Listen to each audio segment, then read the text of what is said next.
Alrighty, welcome everyone to the stream. How we all doing? It's one of those nights, It's a very fun day. By the way, just wanted to let you know, I kind of lost my voice a couple days ago. It's still recovering, so that happened. That's a thing. Lost my voice because I had allergies really bad, and things happen when you're sneezing so much. You can tend to lose your voice. Plus, I was yelling a lot the other day across an entire set. So, nothing at all to do with Corona. Just so we get that out of the way, so we're not worried about Matt dying. It's not going to happen. Hopefully, at least not today. So anyway, what we're going to be doing tonight is we're going to look at the actual records of Trump and Biden, their entire record on LGBTQ rights from beginning to end. So many people have been asking me to do this, and so I wanted to do it tonight. I see some people in the chat that are supporters of one side or the other. I don't want to really voice my opinion too much in this specific episode. I will tell you that we've covered Trump plenty of times on the show. We've covered the countless anti-LGBTQ things that Trump has done because he is the president, sadly. And we have to cover these things as they occur. People ask me, well, why didn't you cover any anti-LGBTQ things that any other president has done in the past? First off, we do cover those in our history lessons, but this show has only been around for 3 seasons, which means 3 years. So we can only cover what happens in the moment in our new show. Drink some Theraflu. Have you replied to my comment recently? I replied to a lot of comments. I tried to. I remember you, Elijah. You're from England. Honestly, congratulations. If you're from any other country but America right now. If you're in America, all you've been hearing about is the election. Everything right now in America is all about the election. Oh my God. I'm so tired of it. And we keep on saying, well, after Tuesday, when election day happens, this is all going to be over, right? No, it's not. Because even when it's over, we still have to count all the mail-in ballots. That's going to take at least a week or two. And then after that, you're going to see some sort of lawsuit by either side here. It's inevitable. It's going to happen. We know that already. Oh, wow. Okay, you guys spamming the chat is not really helping because that means I have to go through and be like, show this comment and hide that comment. Anyway. So, internalized homophobia and living with heteronormative. Sure, I'll note that. It's just a matter of, yeah. So, hi Alyssa. Just saw that. Anyway, so let's jump right into it because I want a majority of the viewers to kind of get the majority of information here. So, we just want to be noticed. I know you do. And I notice all of you. I try to reply to everything. And, by the way, this morning someone got really confused as to what a premiere meant. A live stream is like what you're watching right now, right? This is actually live. I'm talking to you in real time. A premiere is when we pre-record something and it goes out later, and YouTube plays the video in real time for everyone, and that way everyone can watch the show in real time together along with the creator, hopefully.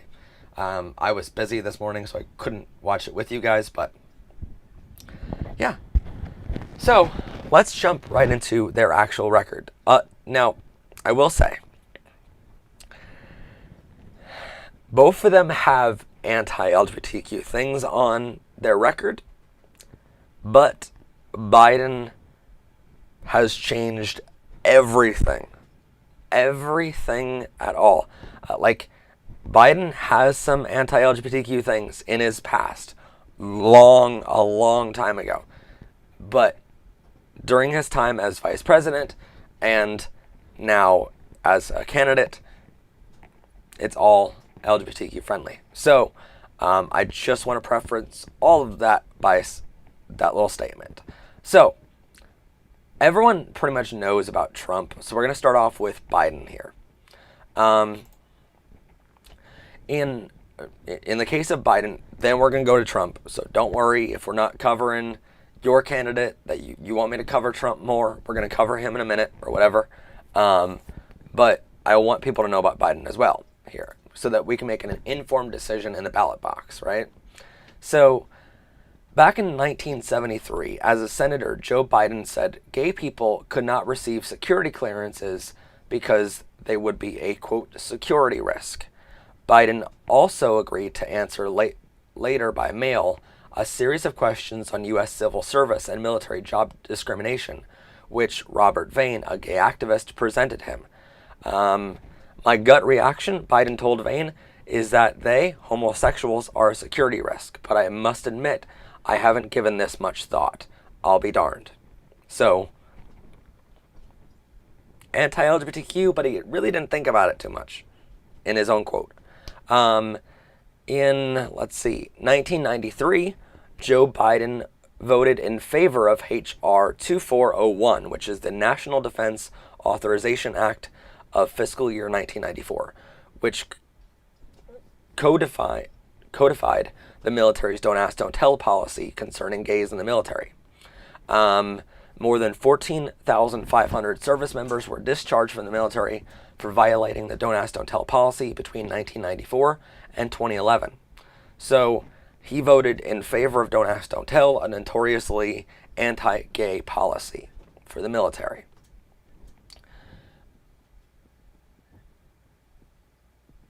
Yeah.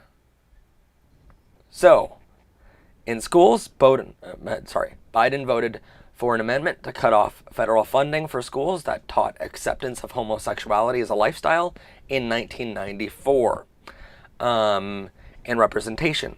In 1998, Biden's home state newspaper described him as being relatively silent on gay rights. Let's see, what else is there?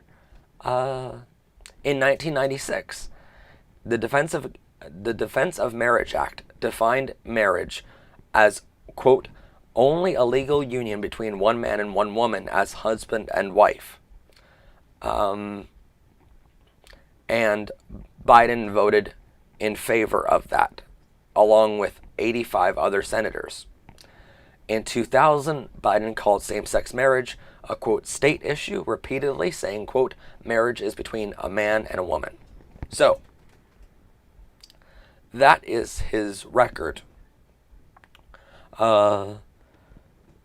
In 2008 presidential campaign, Biden refused to back gay marriage in those debates. What else was there? What has he done? Oh yeah. Biden voted to block the immigration of HIV individuals into the United States in 1993. So pretty much all of this is a long time ago. This is all prior to 2000-ish, and before Biden was actually vice president of the United States. You know? Thank you, Alyssa.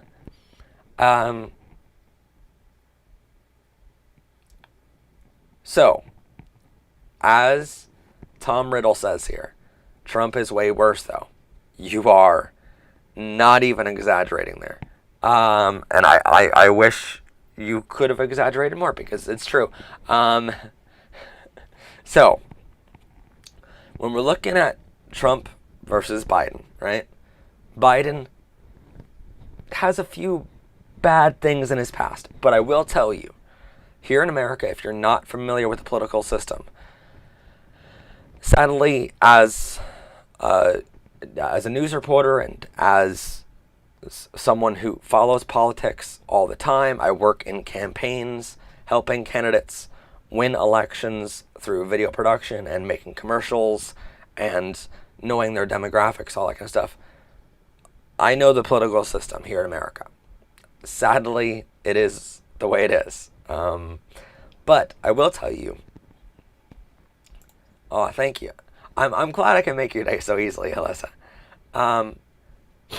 So I will tell you that here in America, senators, House of Representatives, pretty much anyone in the political system, they sometimes have to vote in favor of something they don't necessarily agree with, just because there's something else inside of that bill, that piece of legislation, that will help their home state or their home area, their constituents, right?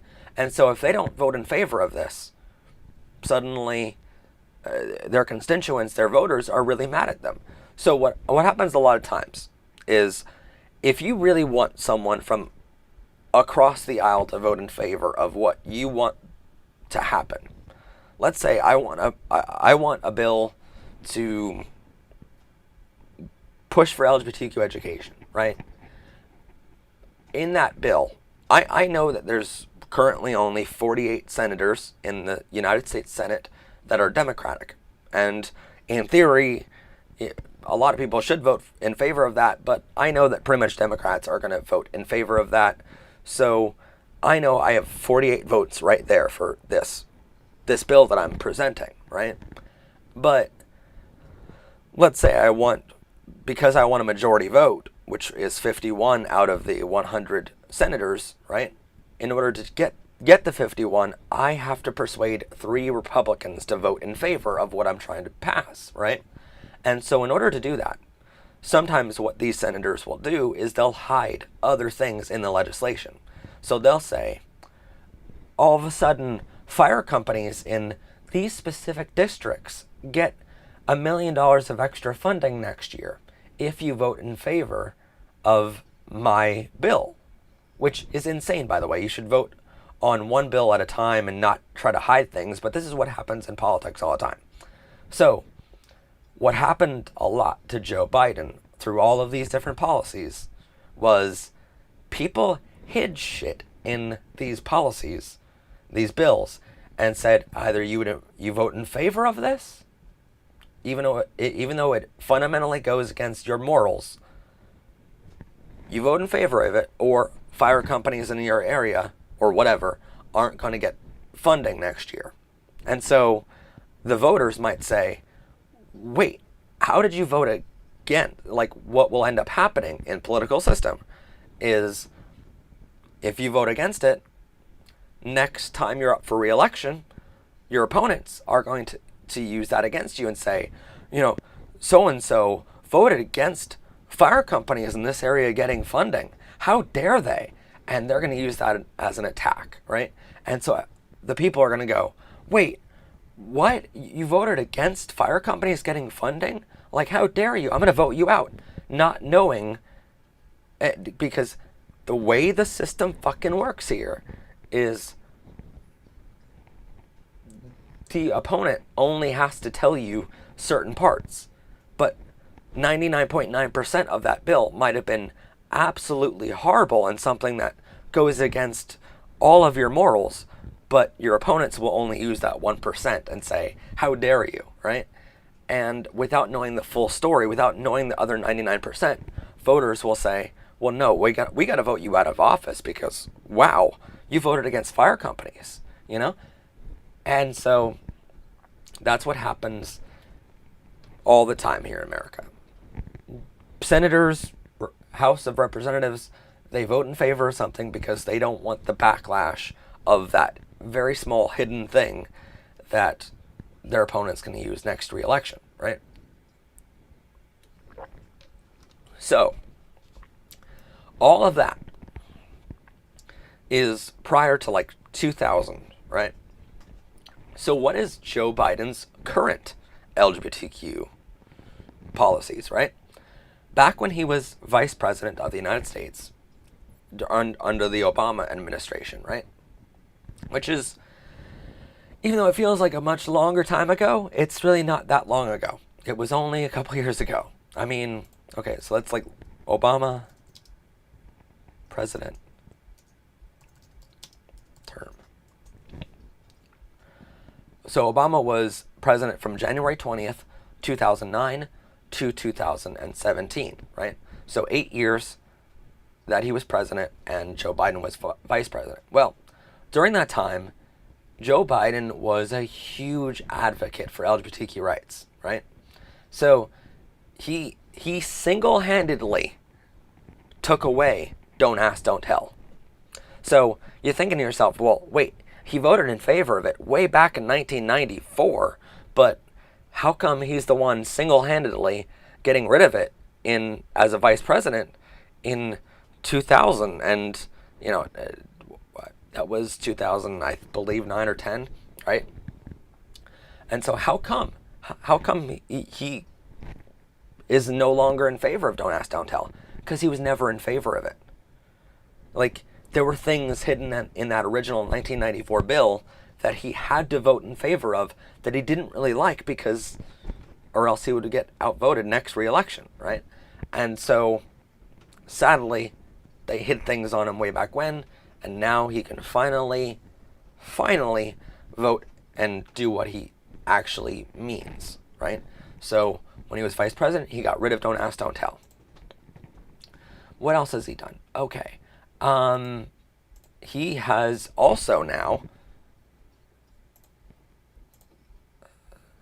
Biden, on October 15th of this year, he pledged to a mom of a trans kid to protect LGBTQ rights, saying, quote, "I will flat out change the law." So Joe Biden asked Thursday evening during a town hall on ABC News by a mother of a transgender child how he'd reverse anti-LGBTQ policy during the Trump administration. That was done by the Trump administration. And he said, quote, "I will flat out change the law."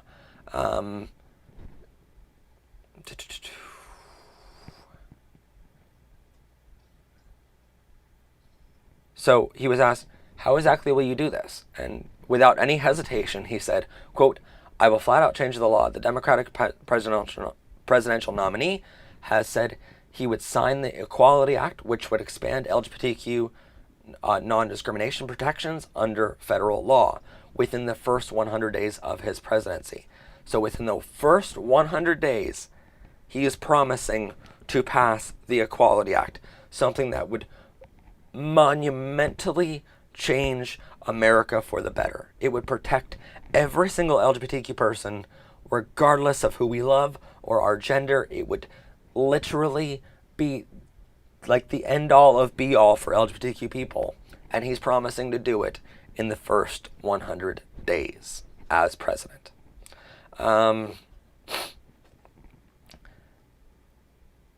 So that makes us ask the question, well, what about Trump?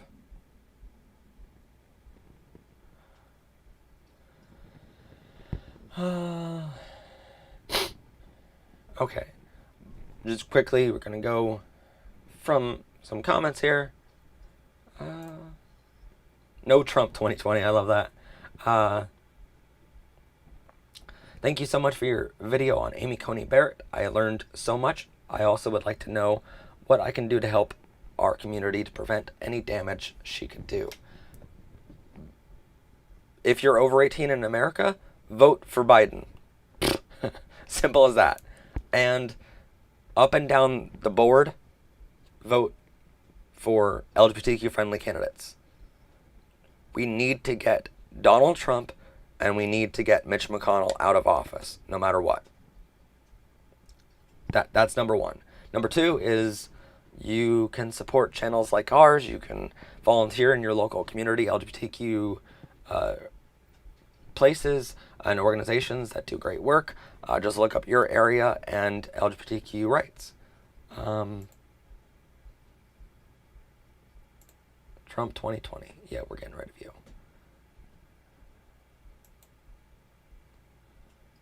Um, Boo Trump. Uh, Trump equals cinnamon Hitler.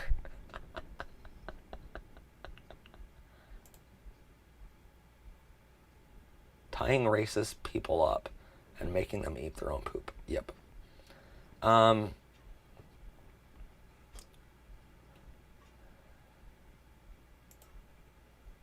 yes. Okay, so somebody tried to tell me that Biden is homophobic and transphobic and that Trump is the first LGBTQ supportive president. Fuck that. Yeah. No. Um, okay, so Trump wasn't included in our episode of the 25 worst homophobes of all time. And he was right next to Hitler. I'm just going to put that out there. It's weird because, yeah, okay, sorry about my microphone. It's weird. It's weird because it's like, you can buy a lot of stuff. Hot topic. I don't know if they donate to LGBTQ charities or not. I don't know for sure. I would need to look that up. But I would imagine. Because they do have a lot of LGBTQ stuff.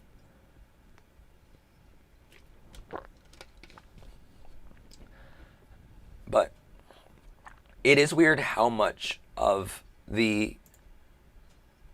can you come to Ohio when COVID is over so I can meet you? We are planning a virtual tour right now. Make America gay again. Wow. Okay. There's a lot of comments that need approval, guys. Yeah, I know. I don't know who's retarded enough to say Trump is LGBTQ supportive. He is far from it. We're about to get into that. Okay.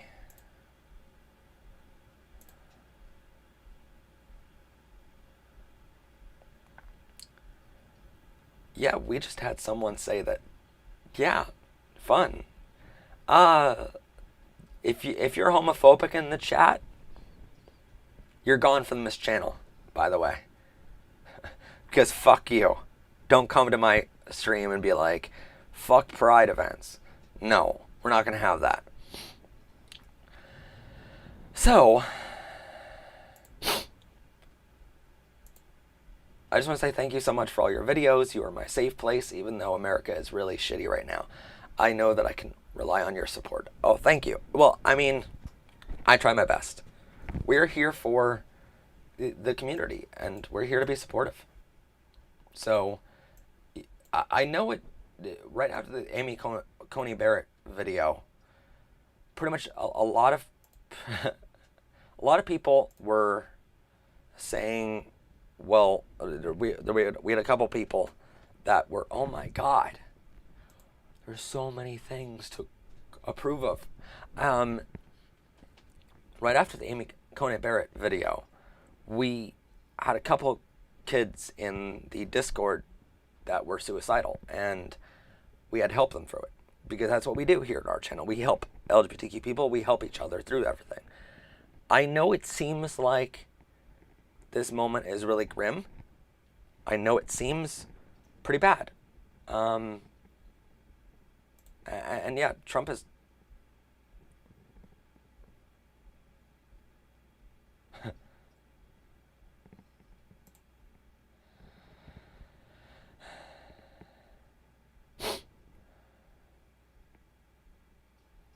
yeah, it seems pretty bad at the moment sometimes. Like, and I'll read you what I wrote that night after everything that happened that night. I took to my personal Facebook to get help from people.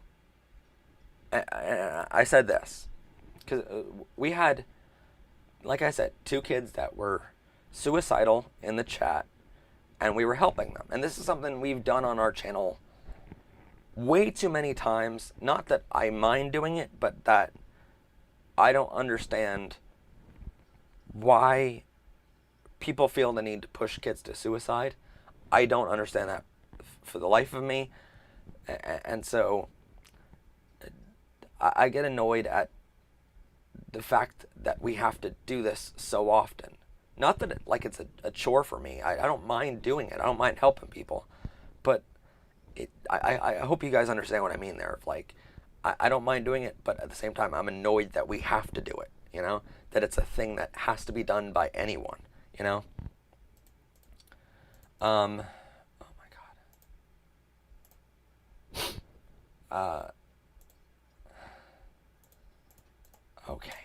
Wow. I can't even click on them fast enough. Wow. So, on October 29th, a couple days ago, I said this on Facebook. And I would like to add a little note to the end of what my response was to this. I said, "Dear America," and it's written as a letter to America. "If you truly cared about us, this would have never happened. I wouldn't have kids legitimately asking me to make a video showing them how to heal self-harm wounds they've inflicted since Amy Coney Barrett was confirmed to the court. I wouldn't have kids asking me to make videos showing them how to hide their self-harm wounds from their parents because their parents are Republicans who support the man pushing their child to self-harm. They wouldn't comment after every single one of Trump's actions asking me to remind them of the suicide hotline. That should never, ever have to be a thing they worry about. Kids around the world wouldn't rely on a YouTuber to tell them that it's going to be okay. But the truth is, that YouTuber doesn't know if there's a light at the end of this election tunnel. I don't know how to give these kids hope because it feels like I'm sometimes saying words I don't know for certain myself. Other times it feels like I'm screaming into a blank void. In some ways, I consider ourselves lucky that groups like ours are out there to help them and to save their lives. But it makes me ask 3 questions for which Americans now have to answer. First is, why is it a YouTuber's job to save these kids from self-harm? And why is the government the one pushing them towards it? I don't care your party. That's never happened with any other president or Congress in history. So why is it true now? Second, I wonder how many kids don't watch our show when they need help. How many just isolate and don't tell anyone and don't look up resources like ours online? Coming from someone who lives with depression, I can tell you that isolation is much easier than asking for help. And third, after seeing messages like this tonight, I wonder about the hypocrisy. If the same people who fight against abortion are the ones who will vote for a man who pushes 10 to 30-year-olds to suicide, then awards men like James Dobson, who has pushed thousands more to the same fate, did they ever really care about human lives at all? Do they care about the fetus, but not the child once it's born? Maybe they're just naive, or maybe they don't see the messages from kids. Well, I guess in sharing a screenshot, they no longer have that excuse. Maybe they're too busy fighting online with strangers about emails on a laptop from Russia, or to reopen a country in the midst of an airborne killer. By the way, that's about the Hunter Biden emails, that Russia created a computer that has fake emails that were sent by Hunter Biden, which is Joe Biden's son, and it's all a baseless accusation that Hunter Biden is involved with a $3 million scandal that he was paid by other countries like Ukraine and stuff, and it's all to basically completely slander Joe Biden, you know, and it's all completely baseless. And Russia is hacking into this whole system, and they're interfering with our election, which is illegal. And Trump's like, but these emails, you know, we need to reopen our country in the middle of a pandemic, which is so fucking stupid. But anyway, all these Republicans are worried about this right now. And so maybe they're too busy fighting online. Maybe these parents are too busy fighting online with strangers about emails on a laptop or to reopen a country in the midst of an airborne killer. Maybe they're too busy to notice their kids grabbing the knife from their kitchen. It's sad, but this is the real world I see every single day. It's been building for the past few years, and certainly Trump wasn't the cause, but he was the straw that broke the camel's back for some people. Please know that it's hard as a reporter to stay neutral and independent when these are the messages I go to bed to, hoping the same child replies the next day. This is the reality we all live in. Until we face that fact, we cannot begin to improve. These are the real effects of the confirmation of more and more judges to strip our rights away. These are the effects of driving down the roadway and seeing lawn signs for a man who has successfully made your life as a child a living hell, and you can't even vote to stop it. These are the effects of people calling your love a sin, your gender a fallacy, and these are the effects of a president and Congress who say you want more rights than others when all you've ever called for was equality. Many people ask me why I'm so hard on Trump or Barrett. Some of them accuse me of using harsh language. But this is why. These are the messages I get, and I'm tired of having to be the one to respond. Saving lives shouldn't be the job of a YouTuber. I'm lucky to have saved the hundreds, if not thousands of lives we've saved. But America, I'm pleading with you. This shouldn't be my job. I don't want to make a video showing kids how to heal their scars, but if you make another mistake on November 3rd, I guess I'll have a camera ready to record next week. I guess I'll have to find the time to be here and help them through your bad decision in voting Trump. It's sad to hear the newscasters say that election night will be a bloodbath. If they only knew how true that might be, maybe they'd start to look at their comment section. This is the world we live in. These are the faces you're voting on behalf of, and the usernames of the kids you're affecting with your ballot. The time for change is now. The moment we allow pushing kids to suicide to be considered presidential, as we have done with Trump, is the moment we might as well take down every American flag, because our country will be no more. We can debate economics, healthcare specifics, foreign and domestic policy, etc. But please don't ever assume we can debate this. Human lives aren't up for debate, but they are on the line on our ballots.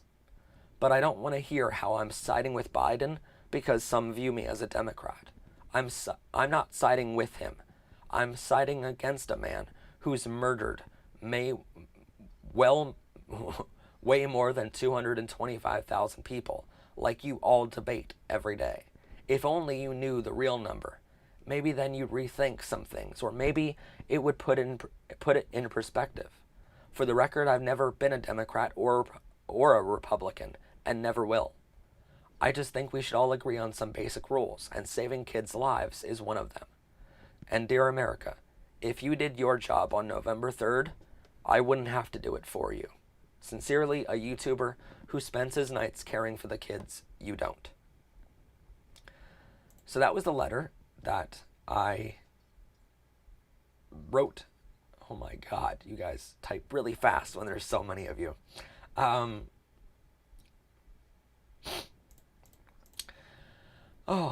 That's really, I know.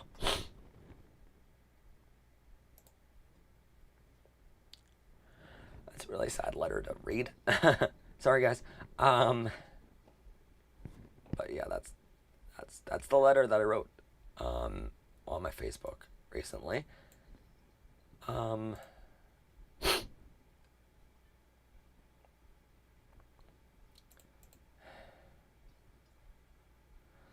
But that's the thing. That's what I wrote because that's how I feel. This is not up for debate here. This is not a normal election. If we vote one way, Americans will live. If we vote another way and vote for Trump, Americans will die. People around the world will die. That's not even like a debate anymore. Like I wish I was adding that for comedic or dramatic effect or something, but it's not. And I try my best not to scare you guys with this, But I'm human too, and I'm scared for November 3rd. And if the worst case scenario happens and Trump gets in for another election, which we won't even know for another couple weeks, Trump might call it on November 3rd, but legally and legitimately speaking, we will not know the outcome of the election on November 3rd. That's going to be in the coming weeks because there's so many mail-in ballots. And mail-in ballots aren't even due in many states, in many key states, until Friday, November 5th or whatever it is. So, like, in the mail, you have to already had, if you still have a mail-in ballot, by the way, and you didn't send it in yet, don't mail it right now. You need to actually go to the polls and vote in person at this point, because the mail system in America is saying it's going to take at least 7 to 10 business days to get to where you're sending it to. So don't send it in the mail. If you send it in the mail, your vote will not be counted anymore at this point. We're too late in the game for that. Vote in person. I'm voting in person on November 3rd, Tuesday morning, here where I live. I made that plan a long time ago, and in my little tiny area, it is safe to do that, but I'm taking every precaution possible to make sure that my vote is counted, but it's safe for me to do that. But anyway, that's what I wrote. And immediately after that, I got a comment from a Republican saying, "We turn now to government instead of God. Therein is the problem. Government is now God." And then people went back and forth for a while.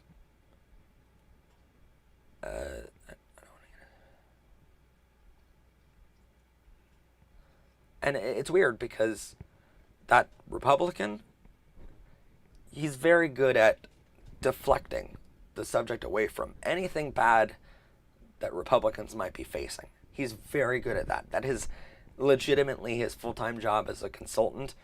I work for him for small little political races. Sadly, he's very good at his job. And he tried to deflect from me talking about child suicide, which I don't know how or why you'd want to deflect from that. Why not just say, "Hey, Matt, here's a little piece of advice on how to help you with that," instead of trying to deflect from that topic. And so that's what I got in return. That's the help I got. I mean, what are you supposed to do with that? And that's the America we're living in, where Republicans up and down the board seemingly don't care about human lives. And people ask me, like, "Well, that means you're a Democrat, right, Matt?" And I'm like, "No, I'm still independent. I'm in the middle of the road. I don't care who supports LGBTQ rights. I just want to know that the people we vote for are supporting LGBTQ rights." That's the number one thing on my ballot. When I'm going into the election thing, I'm making no secret.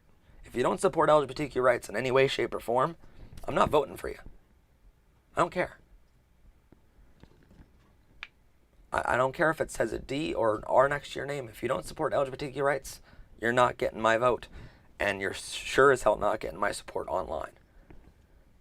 But that's the world we live in, where Republicans are deflecting from child suicide. Anyway, now to get into Trump. Because no matter how bad you think Biden is, no matter how bad, Trump is monumentally worse on every front. It doesn't matter if we're talking about LGBTQ rights, coronavirus, monumentally worse. Biden created a pandemic response team. Trump got rid of it and then said that, oh, this is all perfectly fine and you can go out and have massive rallies of thousands of people. And then, 800 of his supporters have now died from going to rallies. We talk about foreign policy. Trump is best friends with Vladimir Putin, and Kim Jong-un, the dictators of Russia and North Korea, but yet we are now enemies with England and France and Germany and Canada and all these countries that used to be our best allies in every fight. If we talk about climate change, Trump is like, well, science isn't real, and he's quoted saying that he knows better than science, the topic of science.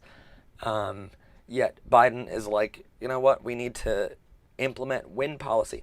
And it's like, they're going, in Pennsylvania where I live, they're going after Trump, or Trump is going after Biden for fracking, right? Fracking is the practice of drilling into the earth and extracting crude oil out of shale, basically. It's rock. And it's an extremely dangerous process that does roughly about 10 times the damage of regular drilling for oil. It does 10 times the damage of that to the environment, right? And so Biden in the past has been against fracking, which is honestly great to be against. Something that literally kills our environment faster than anything else. And he's against it. Great, you know? In Pennsylvania, he sort of steers clear of that topic because about 600,000, no, I'm sorry, a couple thousand Pennsylvanians work in fracking industry. So if fracking was suddenly gone, we would lose all of those jobs, right? And people are really legitimately worried about losing those jobs because that's their livelihood, right? But wait, what's Mr. Max doing? I hear a lot of things about Mr. Max.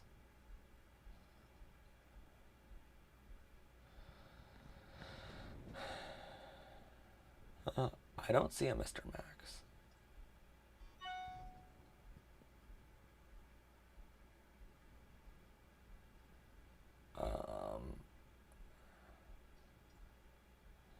China lied. People died.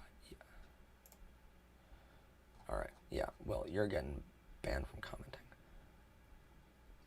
Yeah. Okay. So, on every front that we're talking about here, and people are legitimately worried about those jobs, right? And so, what happens to those jobs? And we say, well, Biden has promised wind and solar and other renewable energy jobs in America. And so all those people that would lose their jobs in fracking would gain their jobs in other areas, right? So in a moment, we're going to talk about Trump's actual policies on LGBTQ rights. Just give me 1 second. And what are you guys talking about in the chat? Oh, okay, yeah. Mr. Max keeps saying vote for Trump. Yeah, he's now banned from commenting. Hopefully that worked.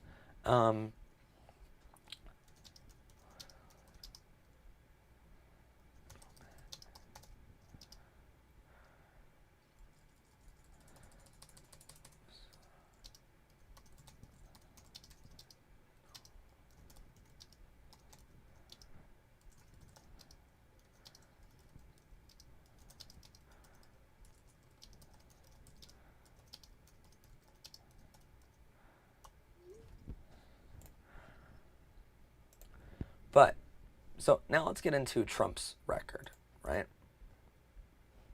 Oh, God.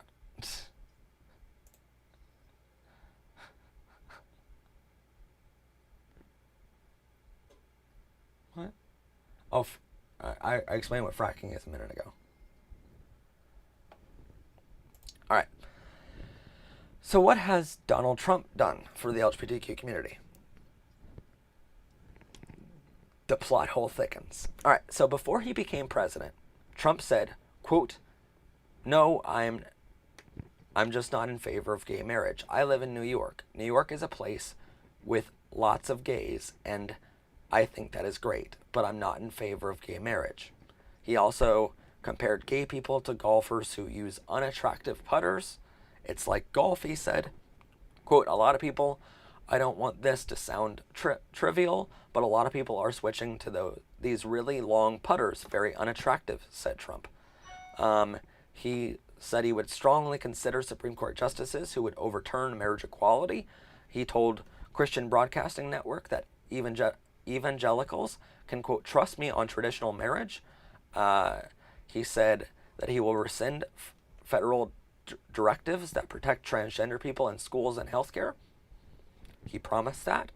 He promised to defended people criticizing openly gay football player Michael Sam by saying, quote, we become so politically correct in this country that the country is going to hell.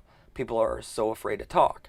So basically, he's defending people making fun of LGBTQ people long before becoming president. He vowed to sign and enact the First Amendment Defense Act, a piece of legislation that would allow federal contractors to circumvent protections to LGBTQ workers. He spoke at virulently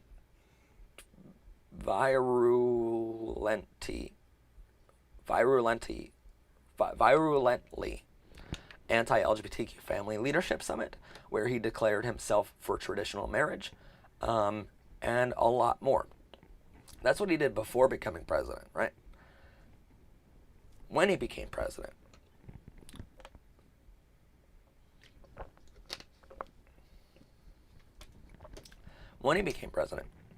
he became president on January 20th, 2017, and minutes after Donald Trump was sworn into office, any mention of LGBTQ community was erased from the White House, Department of State, and Department of Labor websites minutes later. On the 27th of January, in 2017, President Donald Trump issued an executive order to indefinitely ban Syrian refugees from entering the United States. This ban includes LGBTQ refugees fleeing the nation in fear of discrimination. So refugees from Syria were afraid of losing their life because in Syria it's illegal to be LGBTQ. So they were coming here and trying to be granted asylum in America, and Donald Trump didn't allow them anymore to do that, even though their lives were at risk.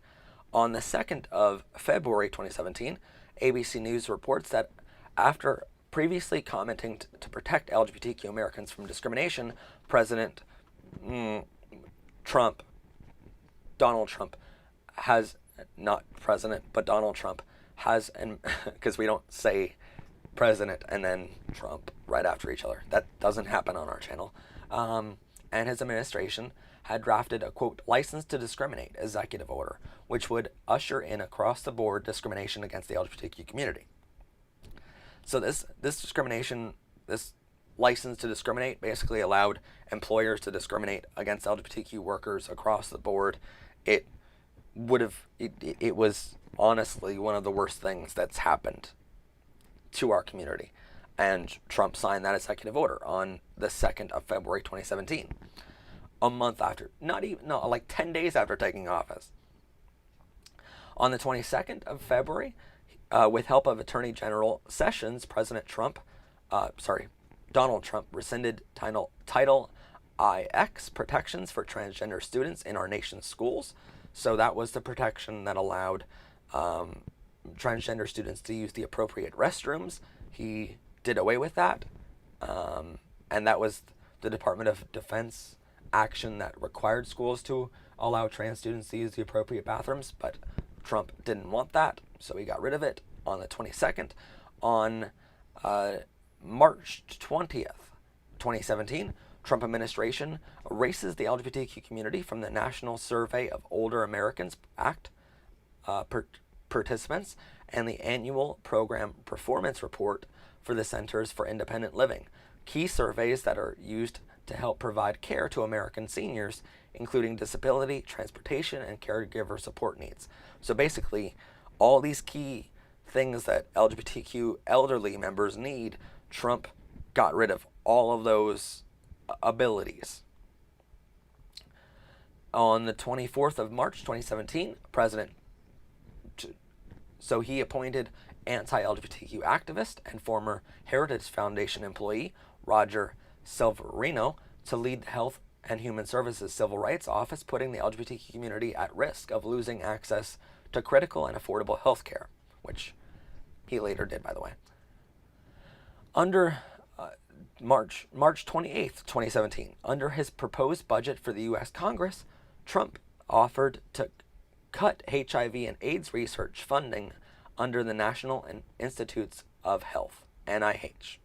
So he cut funding for HIV and AIDS research because he knew LGBTQ Americans would be more at risk.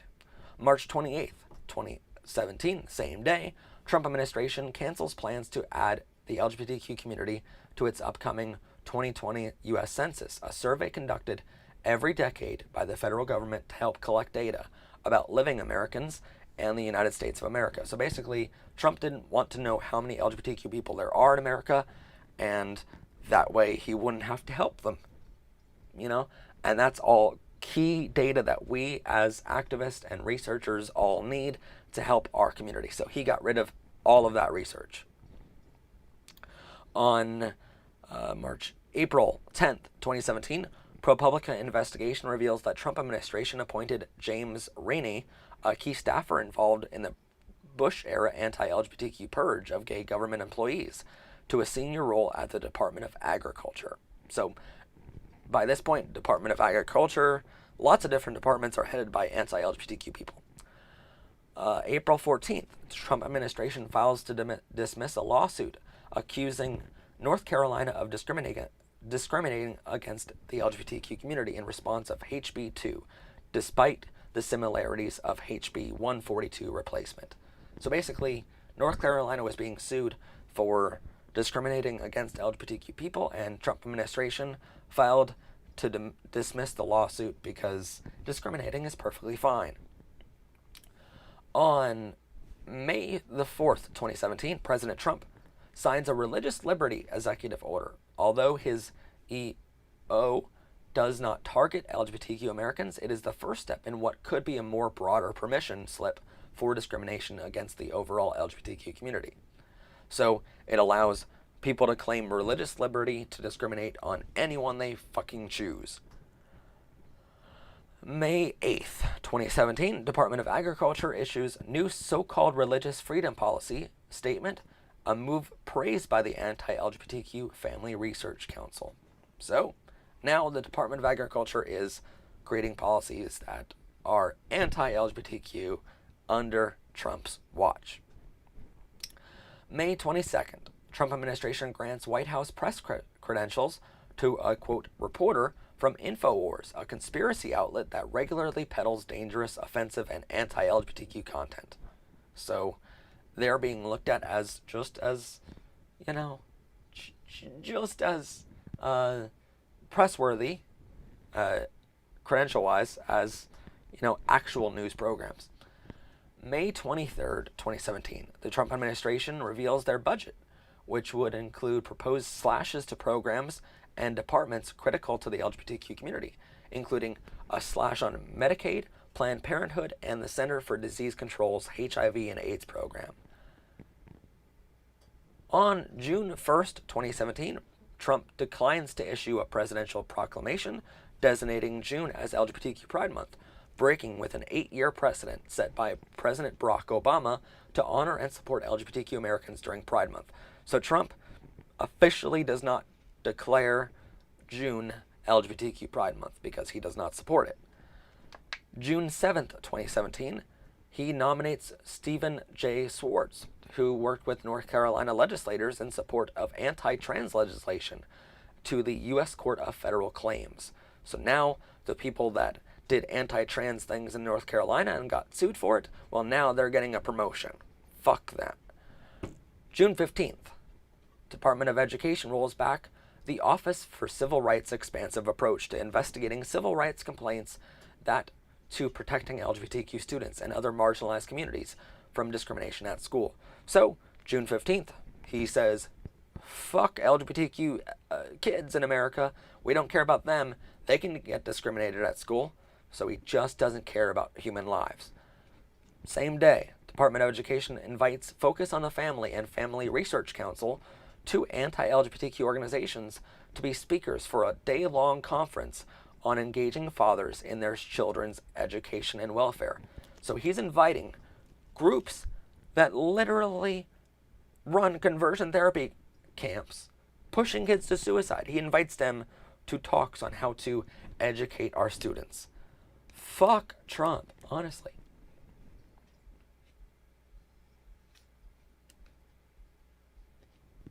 One it says no.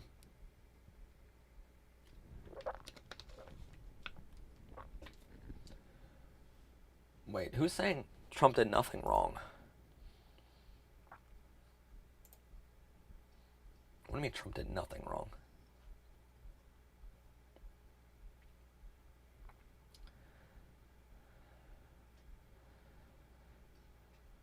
I just saw that in the chat and I'm like, yeah, if you need to. By the way, should have probably prefaced all of this by saying, if you have suicidal tendencies or you're thinking about self-harm, don't watch this at all. I'm perfectly okay with you clicking off this video. This is not the video for you. We're talking about some horrible shit on this, by the way. So, yeah, before he was elected president, Trump actually held the LGBTQ flag upside down, which is the biggest sign of disrespect you can give a community. Considering the LGBTQ community is larger than any country on Earth, it's kind of weird, you know? But yeah, well, it's almost as big as some of the biggest countries. It's bigger than America. And the LGBTQ flag should be respected as much, or if not more than, any country's flag, because we represent more people from more places. I don't know what you guys are saying about, like, wait, is there Trump supporters?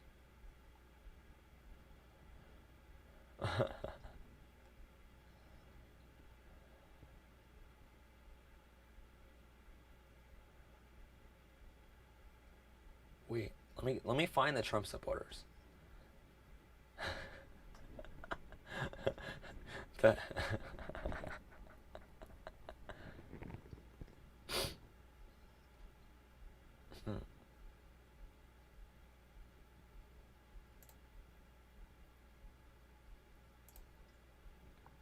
Found one of them.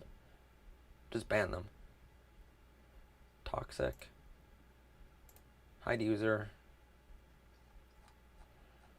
So, yeah. I mean, Trump supporters, keep it coming. I mean, I just banned 2 of you. So, I'll ban all of you. Yeah. So we just banned Toxic S and Bobby on the channel. So they can no longer comment on any of our videos. Trump for jail, honestly. Yeah. Oh my god. Oh my god.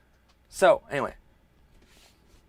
Although this is like the most amount of people that I've ever had watching, so I just want to quickly say here, if you support coverage of LGBTQ education, LGBTQ positivity, all that kind of stuff, all of that is what we support here at our channel. If you support LGBTQ education in general, we just did an entire month of LGBTQ History Month facts. Every single day we came out with a new video on LGBTQ history. It took our researchers a month and a half to find all those facts for you guys, and it took me about a week to record it all. It took about 3-4 weeks to edit all of it, and all in time for October, LGBTQ History Month here in America. So we did a ton of work for that, and a ton of work for all of our series on this channel. We do weekly Friday episodes on the channel for LGBTQ education and normalization and all that kind of stuff. So we do all of that. We have episodes coming out in November here. My first Pride event with Troye Sivan is coming out on Friday this week. Week from then, we have Friday coming out with an episode. Donald Dump, I like that. Another episode on Q&A episode, and then the following week is Transgender Awareness Day. So we're doing an episode on the science of being transgender, proving that being transgender is real, it is valid, and you are loved. So all of that is coming out this month, plus Salvation Army episode at the end of the month. All of that is coming out this month. Plus, last month we had 31, 32, 33 episodes come out. So it was a lot of work for us. And I know that we didn't really talk about bisexual stuff too much, but crazy enough, as hard as it is to find any information about LGBTQ history and gay and trans history, it is monumentally harder to find no validity. What do you mean no validity? Is that good or bad? What do you mean by that?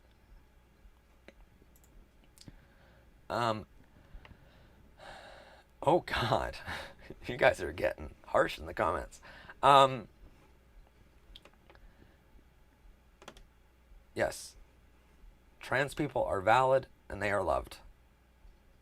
But we weren't able to talk about bi stuff too much for LGBTQ History Month because it was just way too much to research, and we genuinely tried to get to it, but there's hardly any information out there on this. So it's hard enough to get the information we have, let alone more. So I'm sorry for not covering as much, but we covered as much as we possibly could. So if you do support our channel and want to help us continue making this and continue way into the future, and if you support us doing bigger and better things in the future, we have a lot planned on the channel, but and we'll talk about that in 2 weeks from now on our Q&A episode of what we have planned. But if you support us, please do remember that we do have super chats available tonight during the live stream. You can super chat and make a donation to the channel with your comments. So we do always appreciate super chats of any size. So I want to just quickly mention that super chats are available on today's stream while you're all here. Any amounts are appreciated. Thank you so much.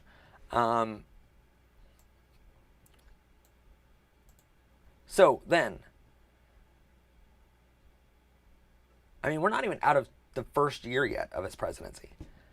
June 15th, Department of Commerce removed sexual orientation and gender identity from the agency's equal employment policy. LGBTQ protections have been explicitly included in those since 2010. Only after fierce opposition did the Department of Commerce Secretary Ross change it back. So he took sexual orientation and gender identity out of everything. On June 16th, 2017, an obtained internal memo from the Department of Education Office for Civil Rights reveals guidelines to dismiss complaints about bathroom access filed by transgender students. Again, he's getting rid of transgender people's rights to use the appropriate bathrooms. June 17th, 6 members of the Presidential Advisory Council on HIV and AIDS resigned, saying that President simply does not care about combating the HIV and AIDS epidemic. June 21st, reporting reveals he hired a lawyer who openly supported Russian President Vladimir Putin's anti-LGBTQ law banning so-called gay propaganda from Russia, a law that Europe's top human rights court found to be illegal. So basically, even though Trump touts himself as this LGBTQ supporter and saying, well, I don't like these other countries doing anti-LGBTQ things on the podium, he says all these things, but in real life, he actually supports Vladimir Putin on banning gay propaganda. So fuck Trump. June 27th, Trump administration failed to mention the LGBTQ community in their National HIV Testing Day statement, as per usual, that every other president has done. June 28th, 17, Department of Justice ejected reporters covering DOJ's Pride event hosted by an LGBTQ affinity group for federal workers.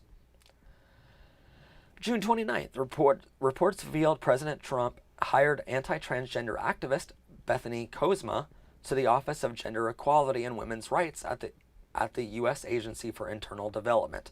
So he's hiring anti-trans people to the Office of Gender Equality? Fuck him. July 10th, 2017, in a closed door and unannounced opportunity, Trump poses for a photograph with notorious anti-LGBTQ activists who wished to promote so-called religious exemptions that would harm LGBTQ Americans across the nation.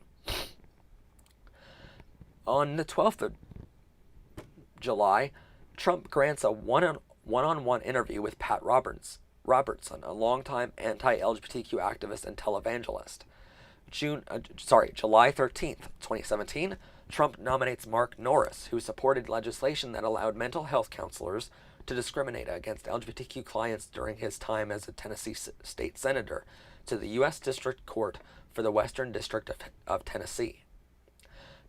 July 25th, reporting reveals Vice President Mike Pence advocated for the removal of healthcare protections for transgender service members within the U.S. military behind closed doors.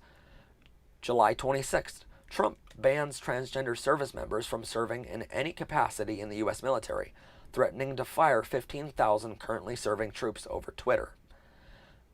July 26th, the Justice Department files a brief opposing workforce non-discrimination protections for LGBTQ community under Title VII of the Civil Rights Act of 1964 in the case Zarda v. Altitude Express.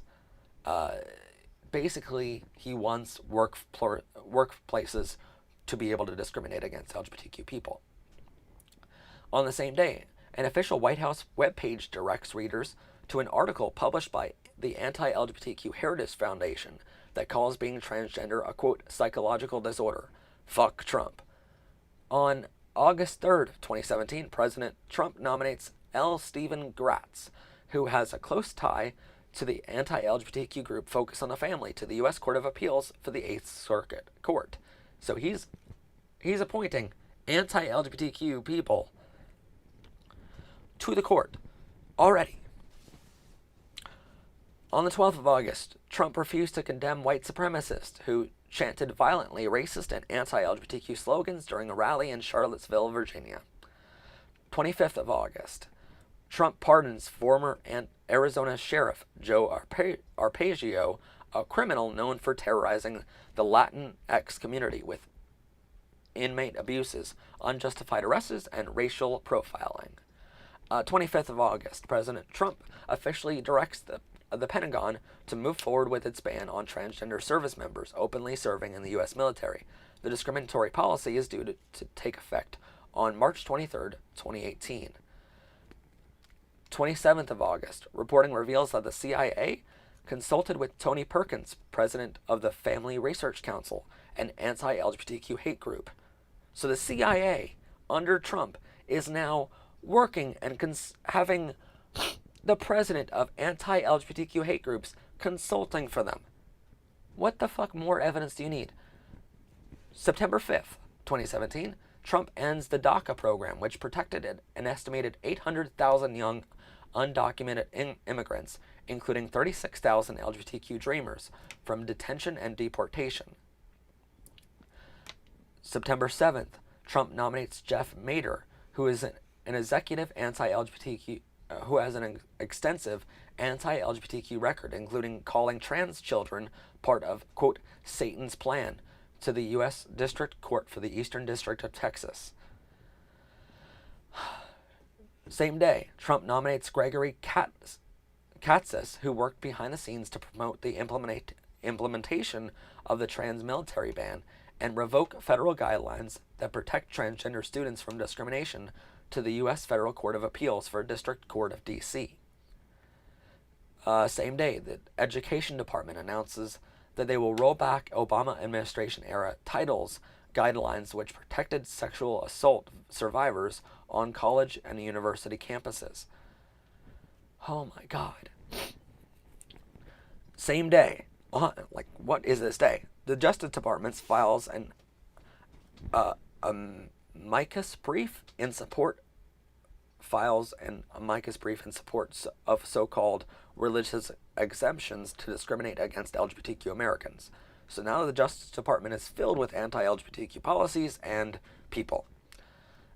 On September 8th, 2017, reporting reveals that the CIA canceled a planned speech about diversity and LGBTQ rights set to be given by Judy and Dennis Shepard, founders of Matthew Shepard Foundation.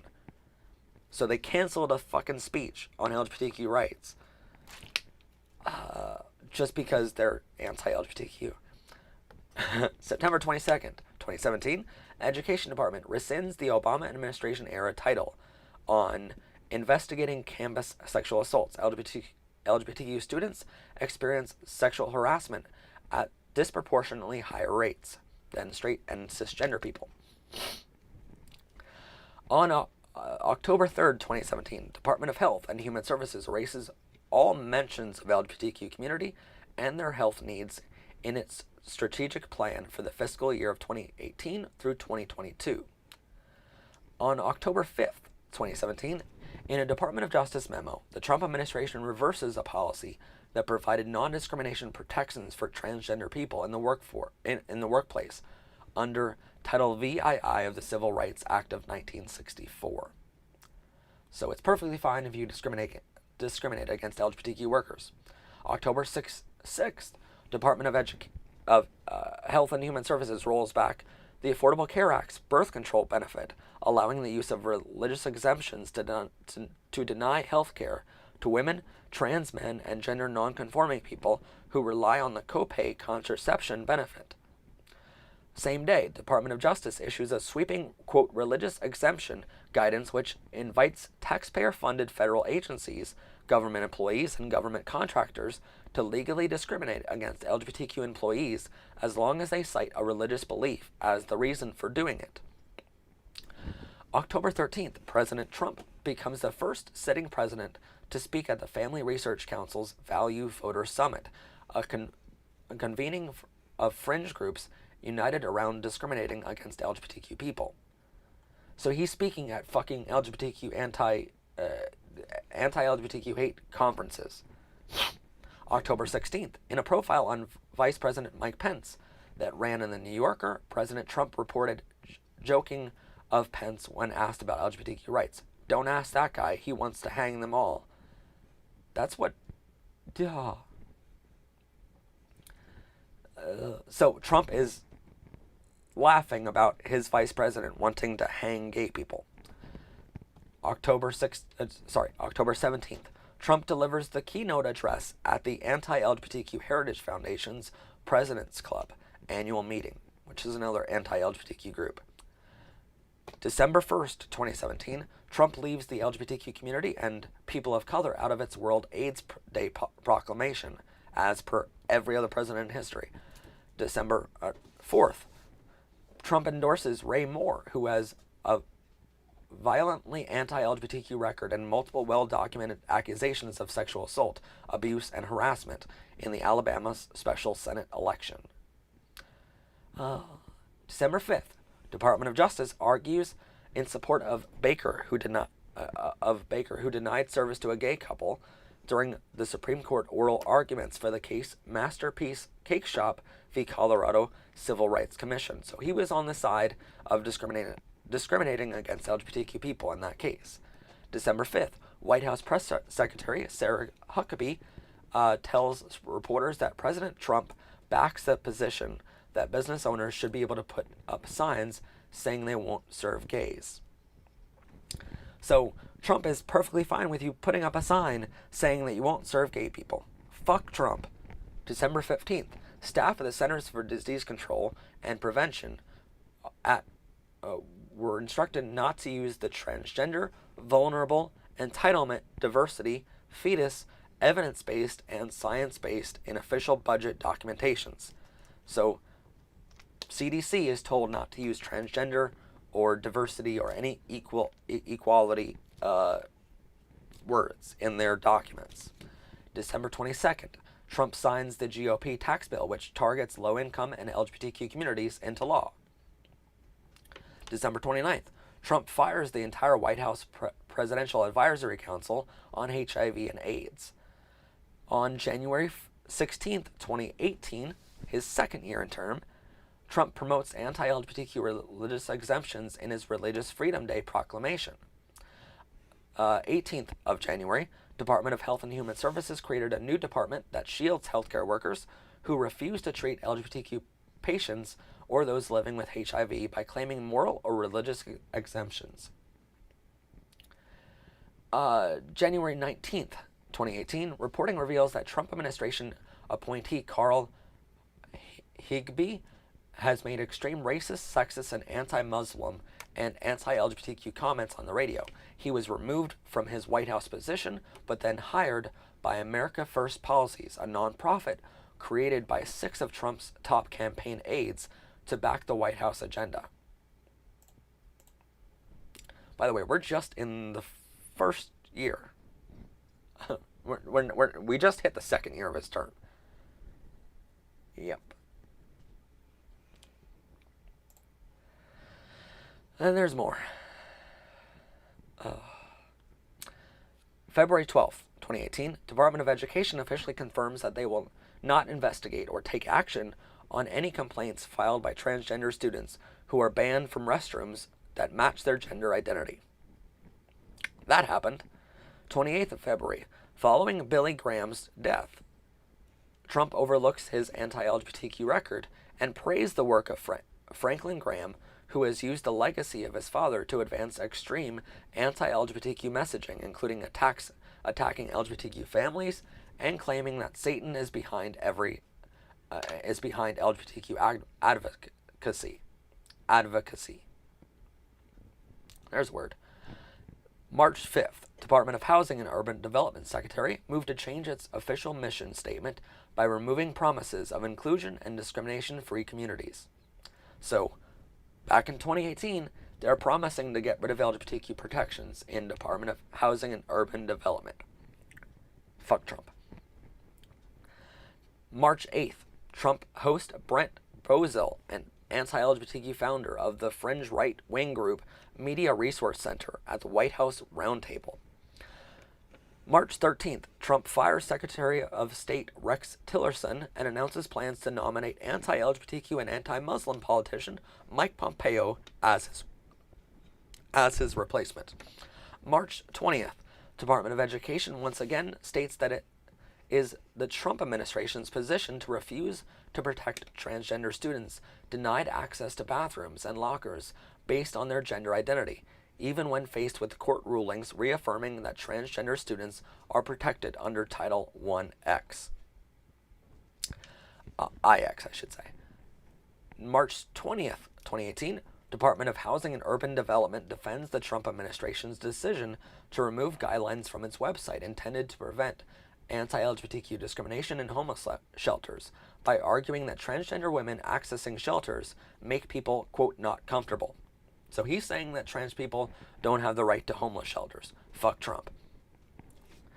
March 23rd, 2018, Trump announced a reworked attempt to ban all transgender people from serving in the military in response to the implementation of his original policy being frozen by 4 different federal courts, who declared it likely to be unconstitutional. March 23rd, 2018, reporting in Slate reveals that the Trump administration worked closely with Tony Perkins, head of the anti-LGBTQ hate group Family Research Council, to draft their latest policy to implement Trump's ban on transgender soldiers from openly serving in any capacity in the United States Armed Forces.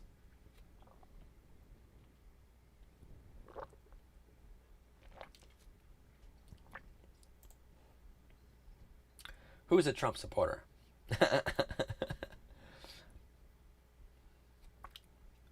Wait.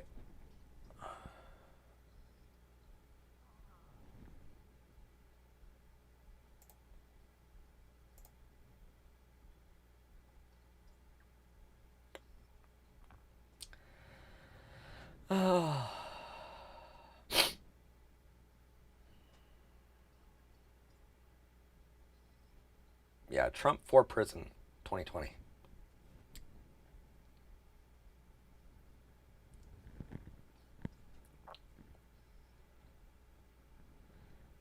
I know Roman numerals are hard.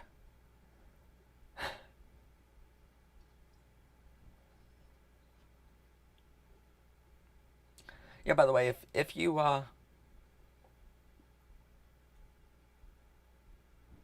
a Trump supporter and you're like saying that Trump is awesome for these things, we're gonna ban you from the channel forever, by the way. That's gonna happen to you. So yeah, fuck you. And if you're making suicide jokes, who's making wait, who's the one making suicide jokes? Can someone tell me who's making the suicide jokes? Oh, Trump is monumentally more homophobic. We're not even done the first like 14 months of his presidency so far, and we've already had what 100 or so homophobic things. Trump is so much more worse on this. There's no question.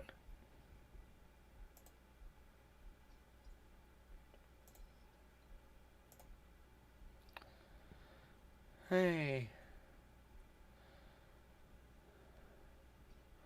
Hey. Okay, wait. Bay Jets. He was laughing at my cousin's nearly committing suicide. Who was laughing at that? Yoshi Cookie is banned forever on the channel, by the way. Already. I just did that a second ago.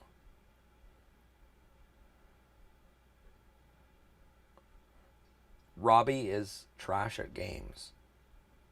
Was the one that was doing that?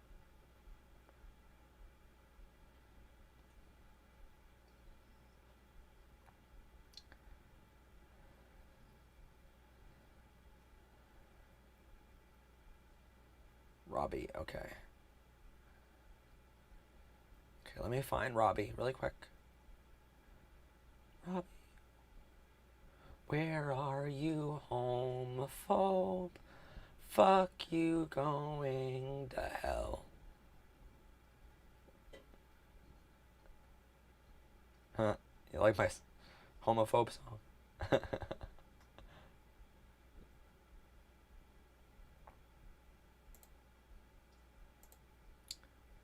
Alright.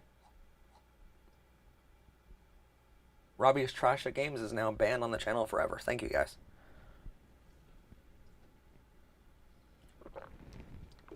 I mean, you guys can... They can watch all they want, but... They can't comment. Fuck them. Don't make suicide jokes. That's not even the human thing to do. You're welcome, by the way.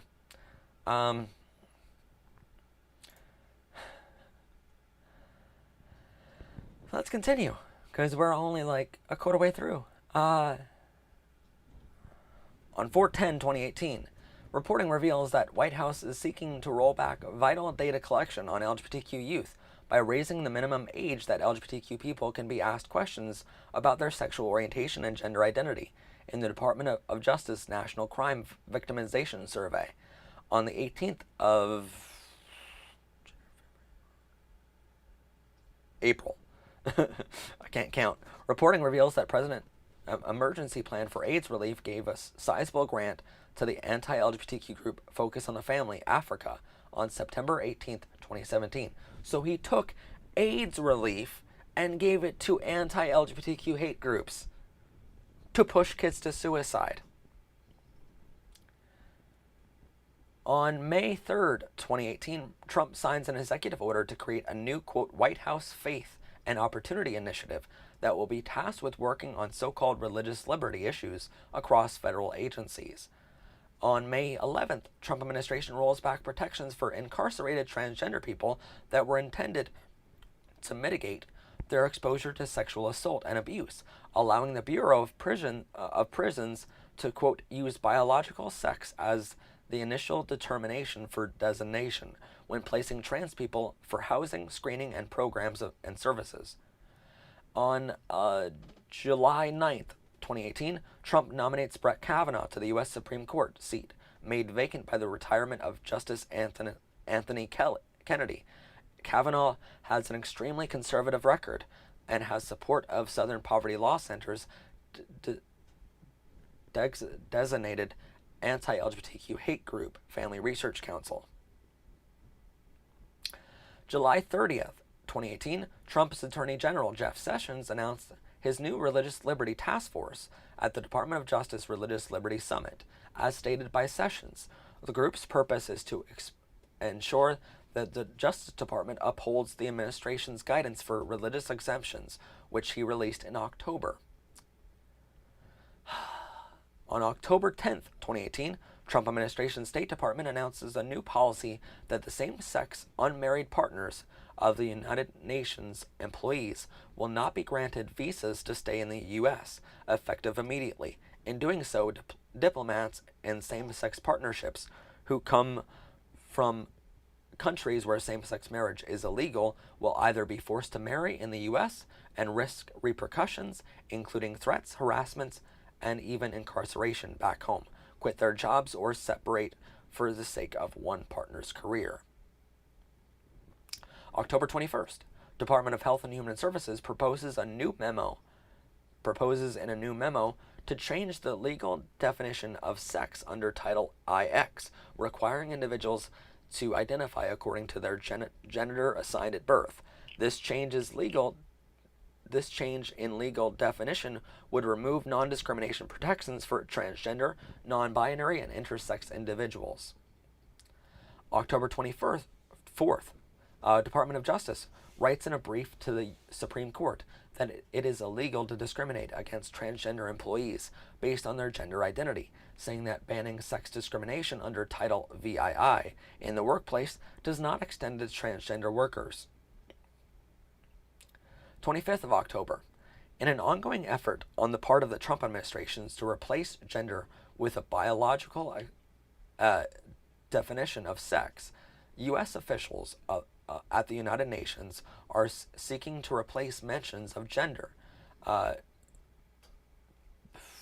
basically, he's trying to change other countries' policies now on gender identity. November 23rd, 2018, Trump administration asked the United States Supreme Court to circumvent federal appeals court and issue a ruling on transgender Americans' right to serve in the military. November 30th, the Trump administration signs a trade agreement with Canada and Mexico that makes it clear that the United States doesn't have to proactively combat anti-LGBTQ discrimination in order to adhere to the agreement. Fuck Trump.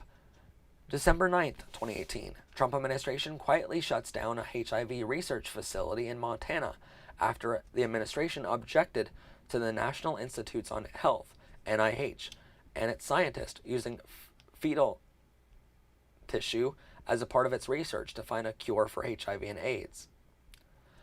12/19/18, Trump administration discharges 2 service members in the Air Force after disclosing their HIV positive status to the Department of Defense. So if you're HIV positive, Trump is firing you now. 11/30/2018, the Trump administration signs a trade agreement with Canada and Mexico. I already did that one. 12/19/2018, the Trump administration discharges. 12/20/2018. Get mixed up now. Trump administration tightens its regulations on access to food stamps, affecting about 1 in 4 LGBTQ adults who apply for the SNAP program. So, he is denying fair food to LGBTQ Americans now. Fuck Trump.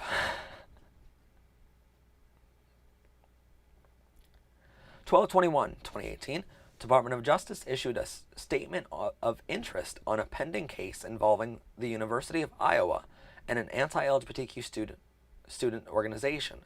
The DOJ sided with the student group that indirectly bars an LGBTQ person from joining their organization.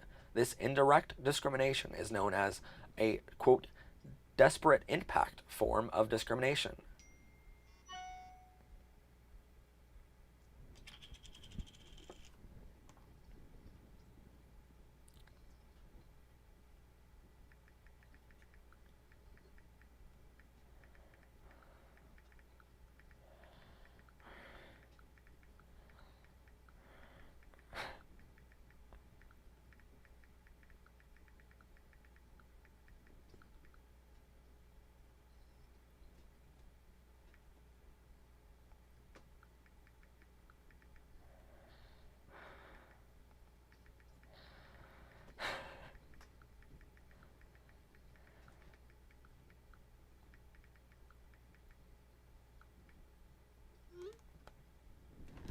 Sorry.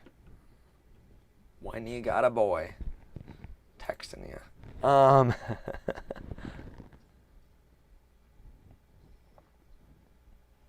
Wow, there's a lot of you commenting.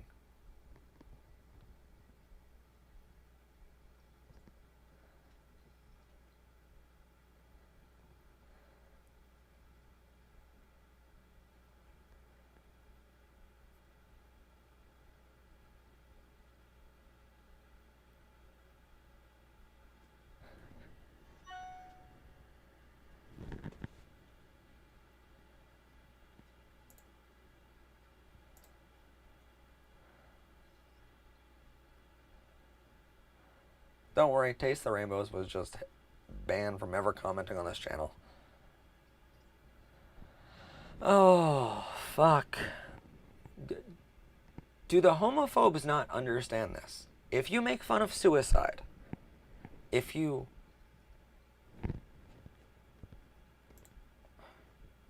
And we're not promoting anyone else's Discord here, sorry.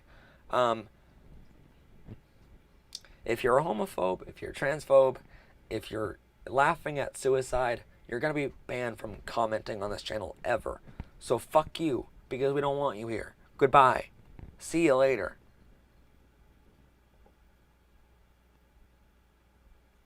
Why the hate for Trump? I genuinely want to know. Why the hate?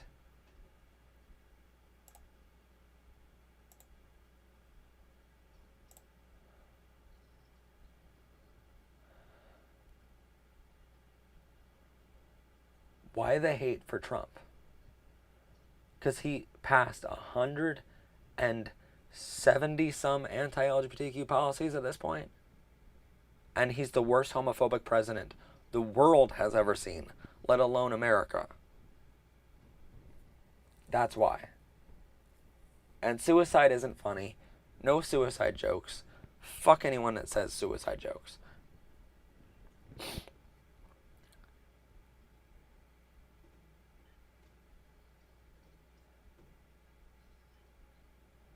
Yeah, Trump is homophobic and racist and bigoted and xenophobic and transphobic. He's a motherfucking bitch. You're right, Ezra. You're right.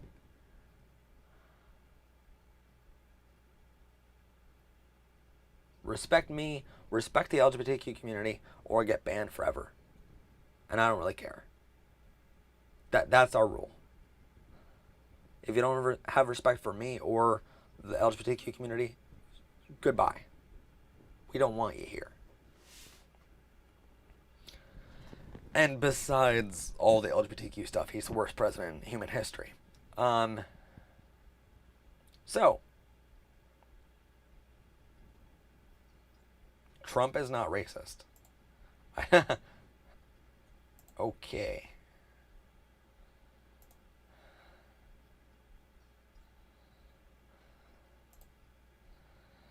Yeah. No. Trump is the most racist president we've ever had. Okay. And I very much am including in that the presidents that own slaves, by the way. Trump's more racist than that. So, yeah.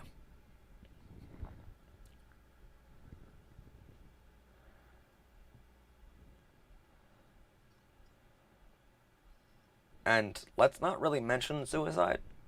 They're right about that. Yeah.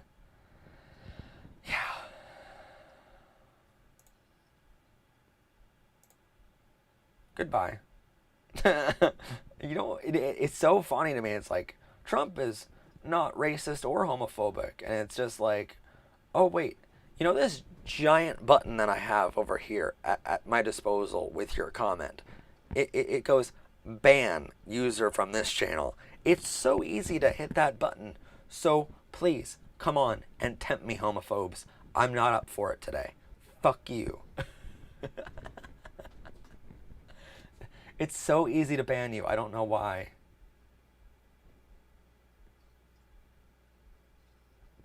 I don't know why you're even trying. I mean, you know that if you're supporting a homophobic man like Trump, You're a homophobe too. You know that, right?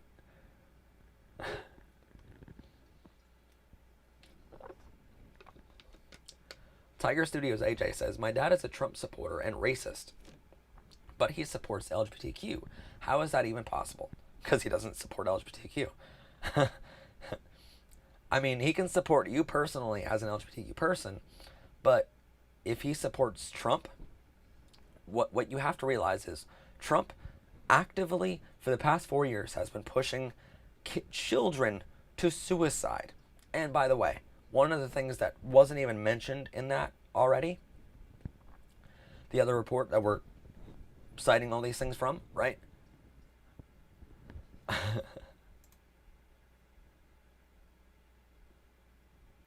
Reported for hate and misleading content. Fuck you, loser. Don't bother banning. You are an idiot. Yeah. If you do stupid shit on our channel, you're gonna get banned. What's your view on furries? I have a very good view on furries, actually. Mostly because I'm dating one.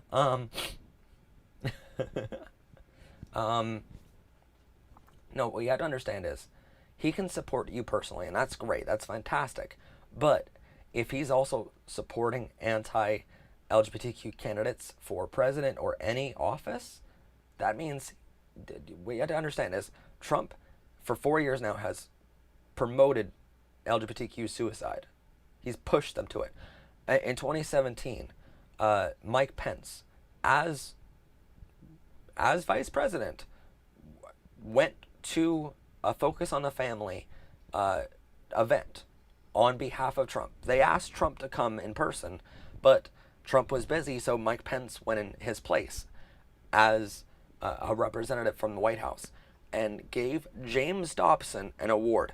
James Dobson is the man who founded Focus on the Family, a group that has pushed thousands upon thousands of children to suicide just for being LGBTQ. James Dobson is one of the worst men to ever live, right below Hitler, and yet Trump and Pence gave them a fucking award for his work. That's what the Trump presidency is right now.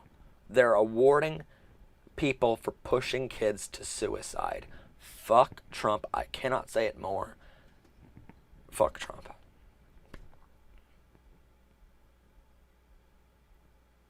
What's your view on the right to practice freedom of religion? Everyone has that right in America. And we're lucky for that. But here's the thing about that. We constantly hear in the LGBTQ community that our rights to live somehow get in the way of other people's religious freedoms and liberties. But they don't, ever. Period. Done. Never. It never happened, never will. Our rights don't ever get in the way of your religious freedom, right? But their religious freedom does get in the way of our religious freedom. We never really hear about it going the other way, but it's true in the opposite direction. So it's so hypocritical of these religious outlets to say that you love who? Oh, okay, maybe someone else. But these preachers are saying, oh, well, we... Yeah, okay. There's a lot of comments right now. Holy crap. There's a lot of people saying that, well, Trump, your religious freedom, it is somehow affected by the LGBTQ community, and it's not. We're never really affecting other people other than ourselves. So if you think it is somehow affecting you, then you're dumb as shit anyway, you know? But by you saying, I want to be protected by religious freedom, what you also have to know is that by saying that, you're also protecting LGBTQ Americans. And that's what a lot of people don't understand, is freedom of religion applies to us as well. We have the right to free religion too. So if our religion says that it's perfectly fine to be LGBTQ, then you don't have anything to stand on. You cannot get in the way of that freedom, legally speaking, under the First Amendment of the Constitution. It is illegal for you to try to get in our way of our religious freedom, saying that being gay is perfectly fine. It is illegal for you to stop us from being gay. It is illegal for you to try to stop us from being served in a restaurant or anywhere, right? It is illegal for you to do that. So I don't understand why they're going after this whole argument of, well, religious freedom. Like, no, it's not. It's a religious freedom for us. You forget that. We have religious freedom. You don't have any grounds to stand on with that argument. It's not your best argument. Secondly, the Pope came out and said, hey, the Pope, who's next to God, the guy who's literally the man down from God, has said, hey, it's perfectly fine to be LGBTQ, perfectly fine to be gay, perfectly fine to start a family, perfectly fine to get married as a gay person. It's perfectly fine. The Pope said that like a week or two ago, right? What happened right after that is all the cardinals, who are the third step down from God, they all came out and they're like, oh, no. The Pope didn't mean that. He didn't mean all of that. Here's his quote. That's what he said, you know? What? You know what I mean? What do you mean he didn't mean that? Oh, no. The church is just as hateful towards LGBTQ people as it ever was. Don't you worry about that. Because all these homophobes were getting upset that their freedom of religion was being stripped away from them. So all these cardinals are like, no, don't worry, we're just as hateful as before. And then the Pope came back at them and said, I'm the Pope, you're the cardinals, you're a step down, fuck off. LGBTQ people are cool. Like, it's been so weird to see the conflicting reports and statements come out of the offices, where it's like, it's like the Pope is like, I approve of LGBTQ, and then the cardinals are like, no, we're just as hateful as ever. And then the Pope is like, no, we are accepting, fuck you cardinals. It's so interesting to see how that dynamic is working right now up at the highest levels of the Roman Catholic Church. It's so cool to see that dynamic right now, and eventually the Pope's going to win because he's the Pope. It's so cool to see how we're finally being accepted. So yeah. Oh, we're not even like halfway through. Google Meet afterwards, I don't know about that, to be honest. It's a busy day. But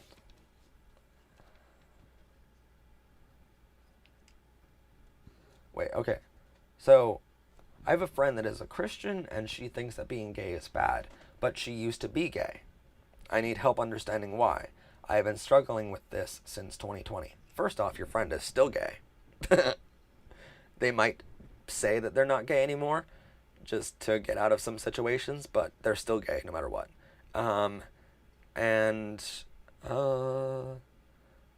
Yeah, I mean,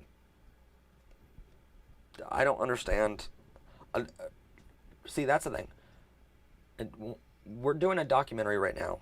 We're in like production of doing a documentary right now, for hopefully next season. We're hoping to come out with it, but it's all about conversion therapy. And the way conversion therapy works, it's really difficult to explain, but a lot of LGBTQ people sign up voluntarily to go to conversion therapy, and we're trying to understand why. Why would an LGBTQ person voluntarily sign up to go to a suicide camp, right? And the truth is that they've been brainwashed their entire lives to think it's a sin and that it's a choice. They don't get the education that we provide or that schools should provide, that it's perfectly acceptable and it's not a sin and that, you know, you're fine. But it's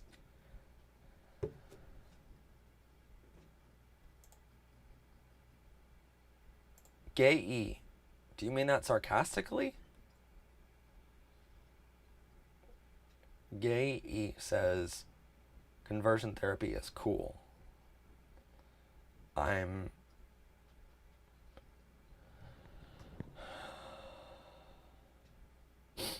What?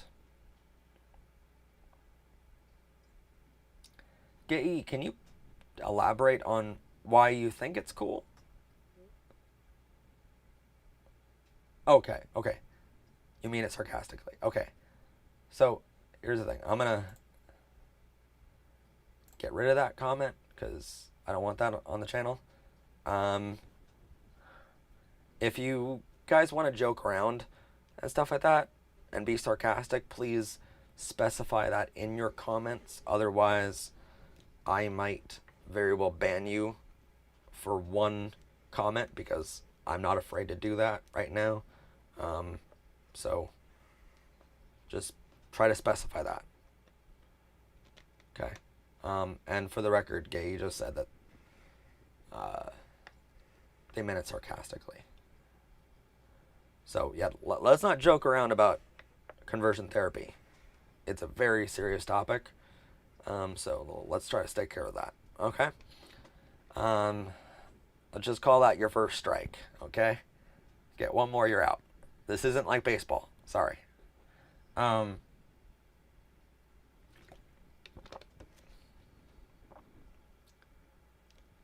Oliver, why does Trump deserve to win? What has he done that he deserves to win?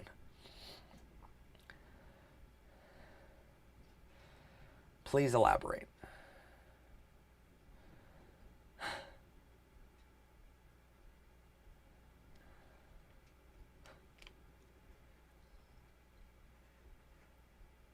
What?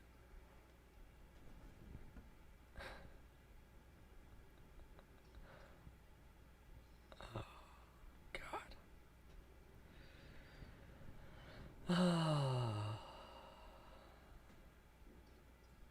Bitleaf says, thank you for uploading. You gave me the strength to come out. And my mom accepted me. Oh, congratulations. I'm so happy your mom accepted you. That's great.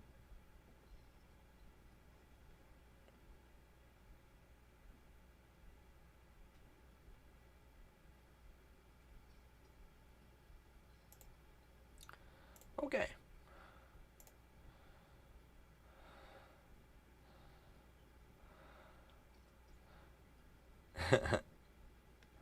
I love that. Yeah, Trump hasn't done anything good. I don't know what y'all are talking about. Um, yeah, and Oliver is now banned from the channel permanently. Congratulations, Oliver. You just got banned.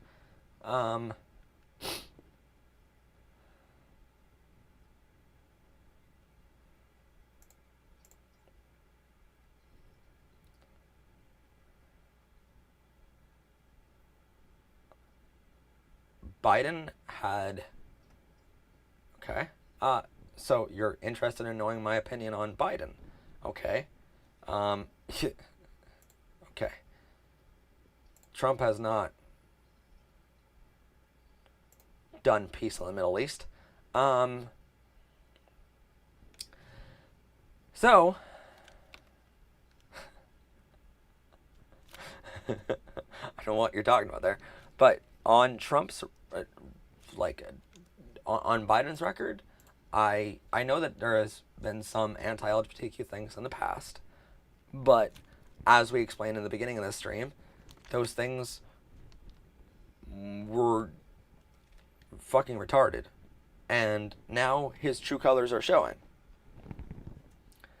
Yes, Rebellious Pastry, this is a live stream. This is live, so I'm actually commenting and seeing your comments as they come in. This is a live stream. This is the difference between a live stream and a premiere. Premieres are recorded long before the fact. Um, oh, thank you, Ezra. Thank you for making it so inclusive. Oh, you're welcome. So Biden has some bad things in the past, but nowhere near as bad as Trump. And Biden has said that he would pass the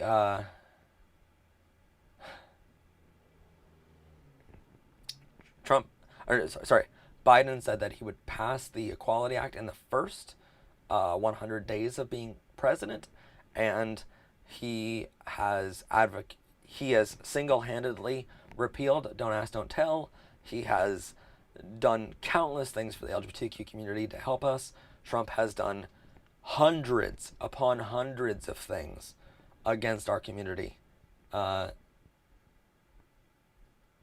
some people don't have faith that he will hold his word. But here's the problem, right? Here's the problem with that. Trump did hold his word. Trump did say that he would slash LGBTQ protections. He would pack the court with anti-LGBTQ people.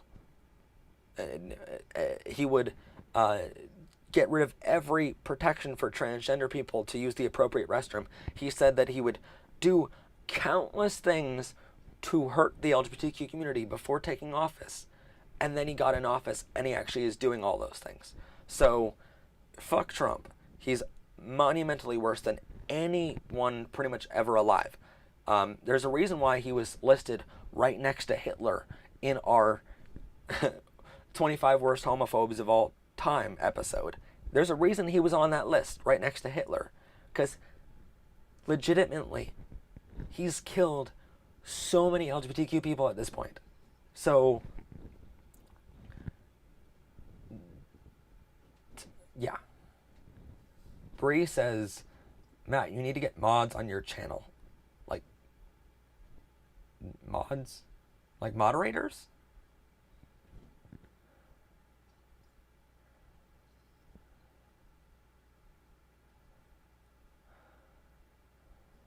Okay. Yep, Lightning Dust, you are now on a huge timeout. Don't you dare come to our channel and say that suicide is fake. Fuck you for saying that.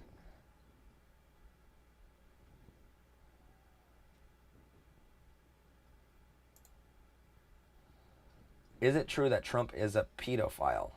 Also, thank you so much for sticking up for LGBTQ rights. You're welcome. I will because Trump won't. It is funny, Ace, by the way, how many things Hitler did that Trump has now copied and pasted and said, well, let me include that in my speech because that worked out so well for Hitler. Yeah, I don't know if that's the guy you want to model after. I hear you with regards to trans people, but I was under the impression that trans would rather identify as male or female after trans. What? They would, but Trump is getting away with that. Trump is saying that trans people shouldn't be able to identify as the gender that they truly are, or that none of us should identify as the gender we really are, no matter if you're cisgender or not. Like, Trump doesn't believe that people deserve rights other than rich people. So yeah. Yeah, suicide is real. People actually die from it. It's a thing. Don't make fun of it. Okay,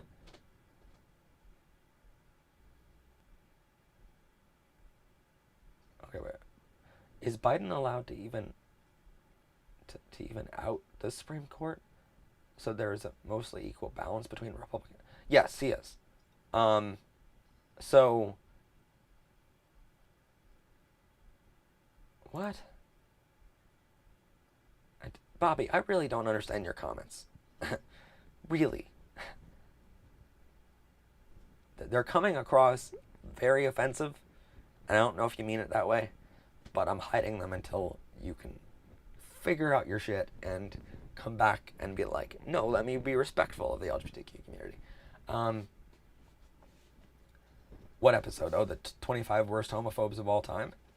If you search for Powered by Rainbow's 25 worst homophobes or something like that, you should be able to come up with it.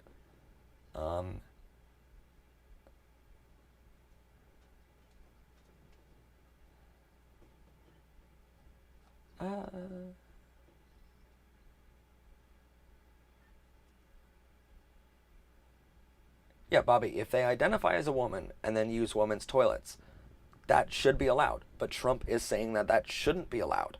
Trump has banned trans people from using the appropriate bathrooms. So basically, if you're a trans woman, Trump has made a policy now that has said you are not allowed to use a woman's restroom in schools, which has been there since Obama era.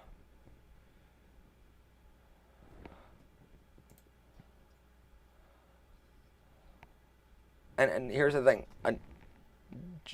Jamari Rivera, I hear you on like, I know your point of like Trump supporter, like if you're a bigot, then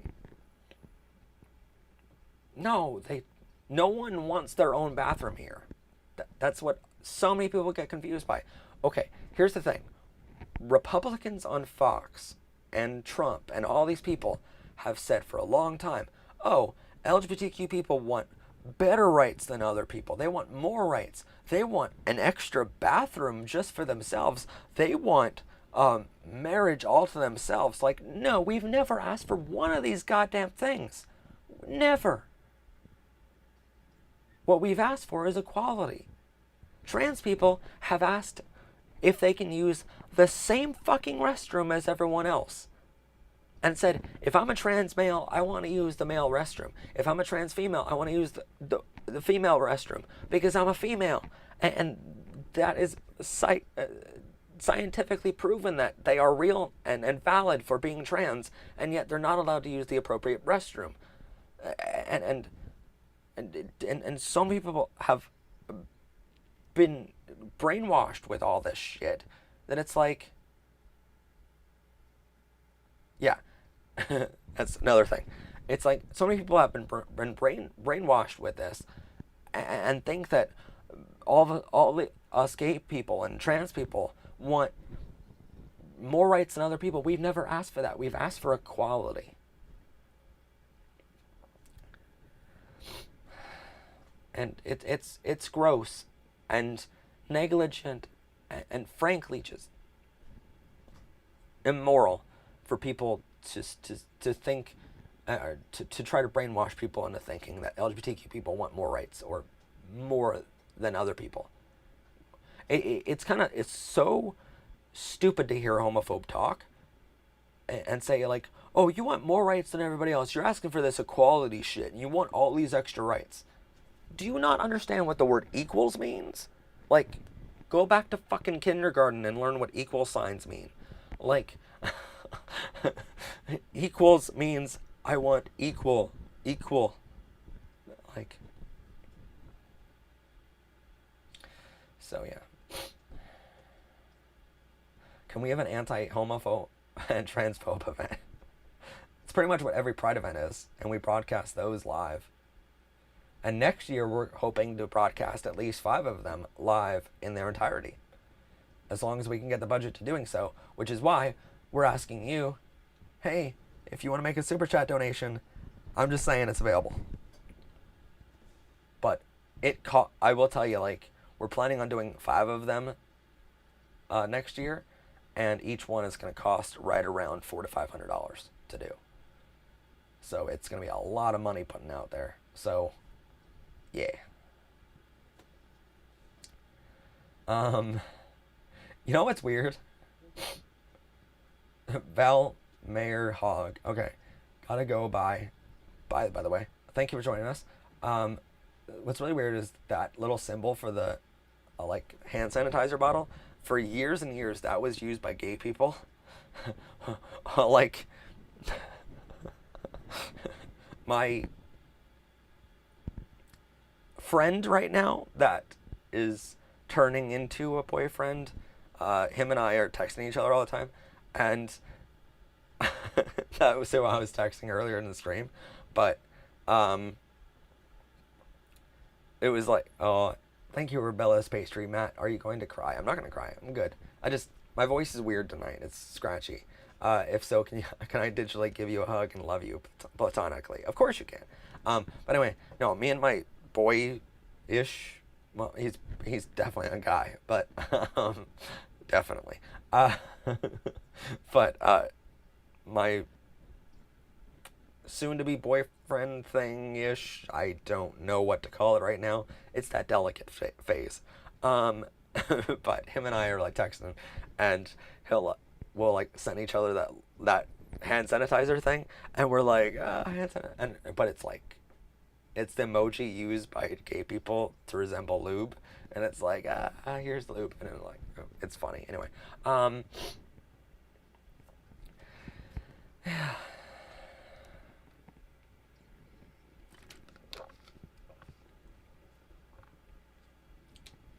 It's really sad and heartbreaking. Trans women get the most hatred and most violence against them, and no police officers are able to solve their murders. You want to know why? It's really sad that I know this information. Um, one of the worst parts of being an activist and a researcher with now we have 12 people behind us now. So we're expanding our team, by the way. I didn't tell you that part. We are like 50,000 views away from hitting. Oh, sorry. Lag might be real for a second, but it'll come back. We are like 50,000 views away from hitting 1 million views on this channel, and I was waiting for I was genuinely waiting for the 1 million mark to announce it officially. So we'll make an announcement later, but we'll be hitting 1 million views, and we have now a dozen team members behind us that help us make the show. So we're expanding our teams soon, but we're expanding our team as we go along here of researchers and activists and people that help make the show as accurate as we can make it. So that's the thing. But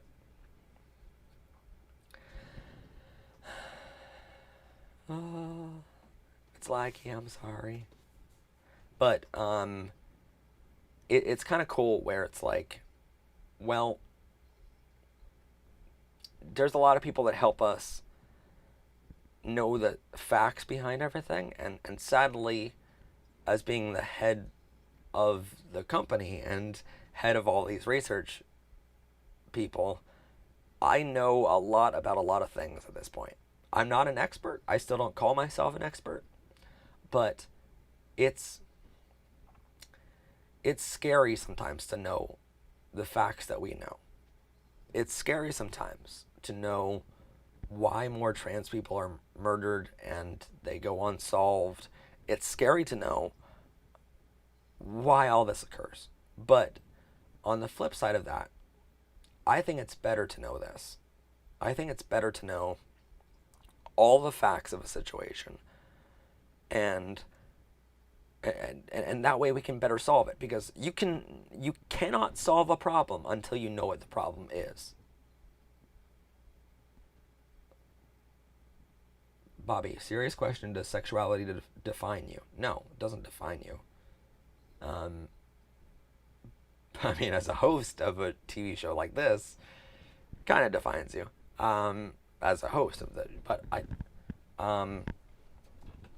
yeah, it doesn't define you as a person. It defines a part of who you are, but that's it. How do I become an activist? You get involved with local groups. Look up LGBTQ rights organizations in your state or your area and get involved with them. See how to best help your community in the area that you're in, and that way you can be best, your talents can be best served, you know? Tell them, like at Pennsylvania Equality Project, where I also volunteer my time, we ask people, well, what kind of talents do you have to offer? Like, are you an accountant outside of volunteering here? Are you an accountant? And maybe you can help us with our treasury department.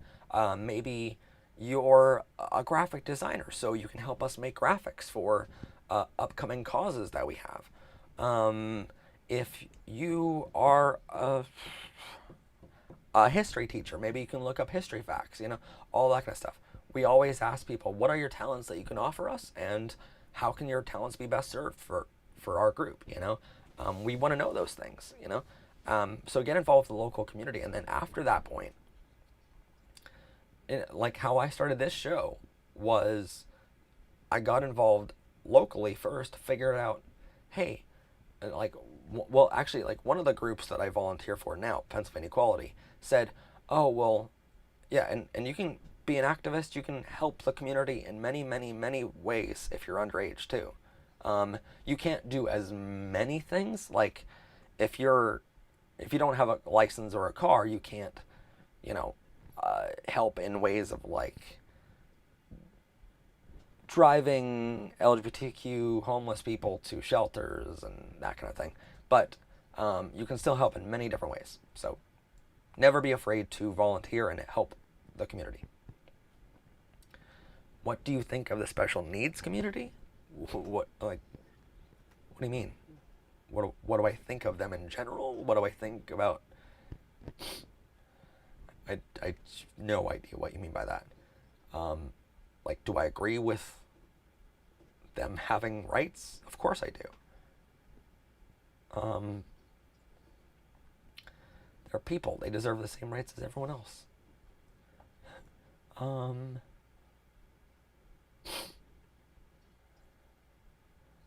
if your classmates ask, tell them LGBTQ stands for lesbian, gay, bisexual, trans, and queer. Or questioning. Q can also stand for questioning. Should LGBTQ plus be taught in history class? Should be taught in a lot more classes than that.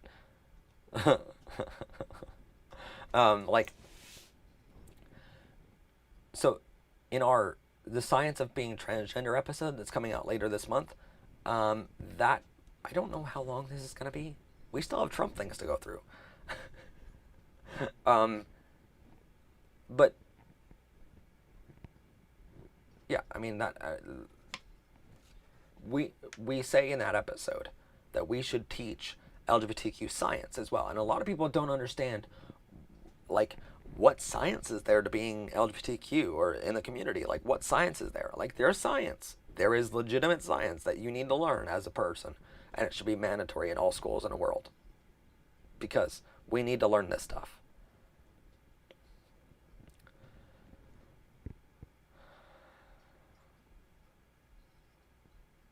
What?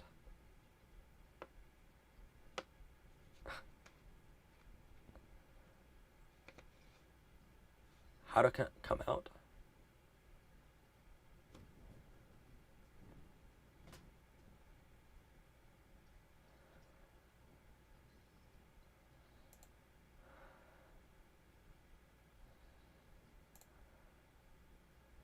You know what's the stupidest part about homophobes?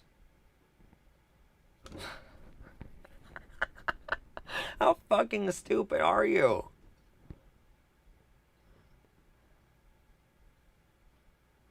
Okay, so a user that was banned earlier in the live stream here for being homophobic and transphobic and laughing at suicide and all this kind of stuff, right?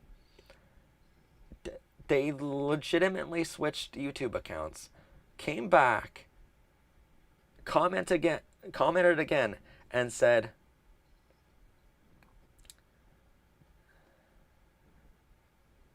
yeah, Trump still okay. By the way, Bobby says, guys, I'm a straight male Trump supporter. I don't see race, sexuality, or gender as an issue, but look at the economic factors and personal responsibility. Does that make me a bad guy in terms of LGBTQ community?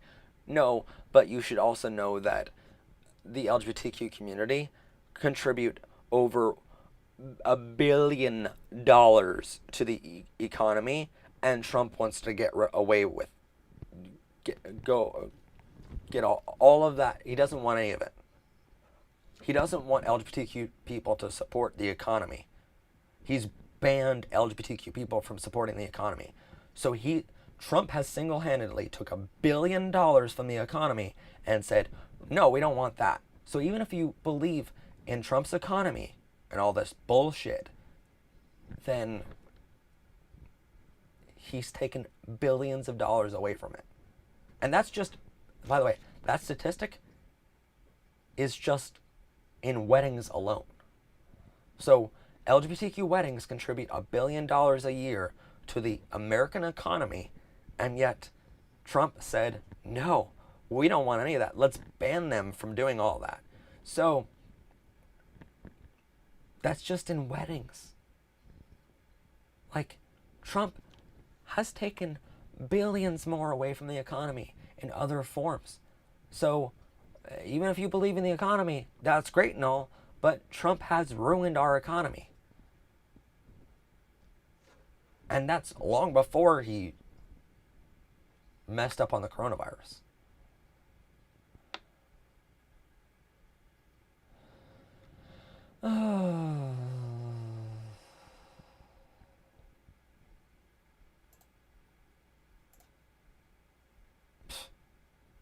Okay, but yeah. Okay, so this guy that was like, hey, I'm going to do completely homophobic and transphobic things, and I'm going to comment horrible things, right? I'm going to come back. I'm going to switch accounts, come back to the channel, and then the first comment that I get is, ha, ha, ha, Matt, I'm back. I switched accounts. I was this username from earlier. How fucking stupid can you be? No, he wasn't, by the way. Clementine says, Trump is the first president to appoint an openly gay man into U.S. intelligence. No, he's not.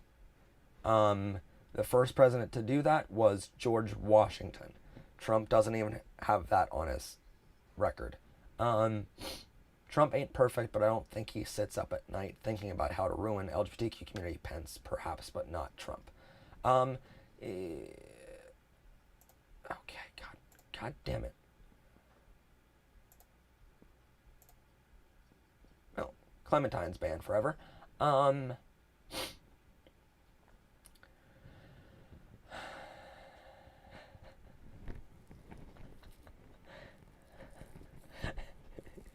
Yeah, George Washington appointed LGBTQ people into his cabinet long before Trump.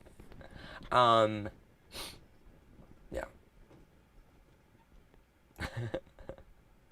But no, I mean, what were you saying? I mean, Trump might not.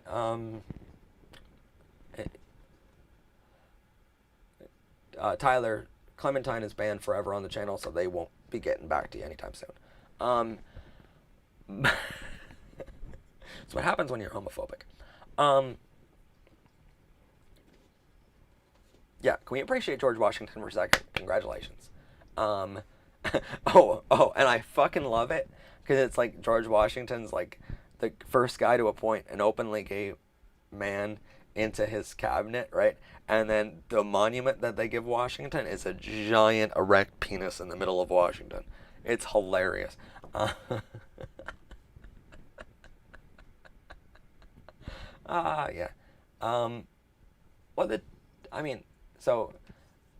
You say that, okay, well, Trump probably doesn't spend up all night thinking about ways to hurt the LGBTQ community. I would argue differently from that, because we've covered on our show a lot how, I will answer that in just a second, Crafted Henry. How do we, God, I lose my train of thought.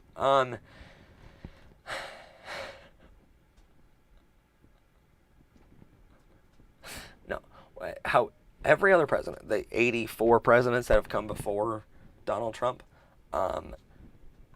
we've covered people like, for instance, Kennedy.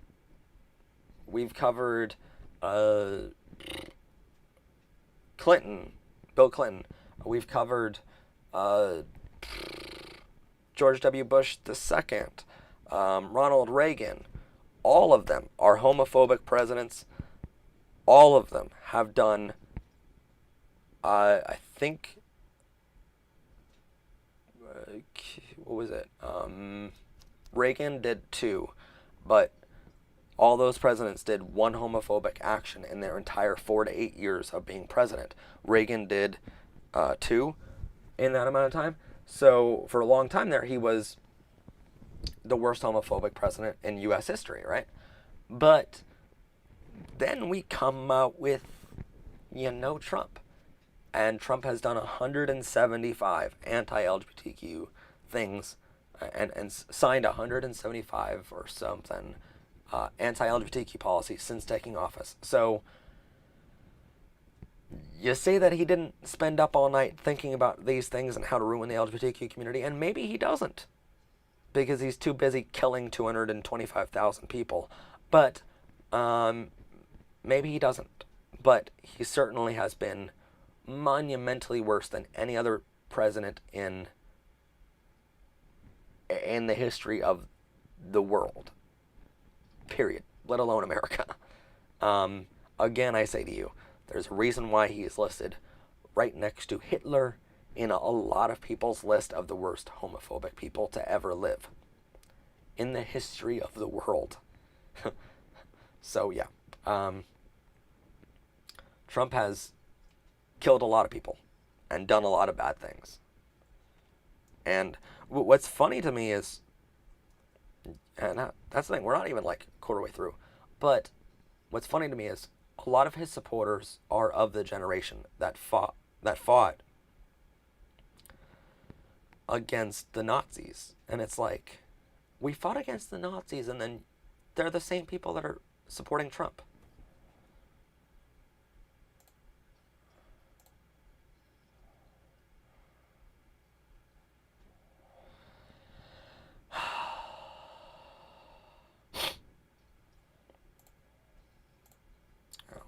Didn't mean to hit hide there. I'm sorry. Yeah, fuck Trump. Fuck Trump forever. I don't. There are legitimately LGBTQ people that support Trump, and I don't know how.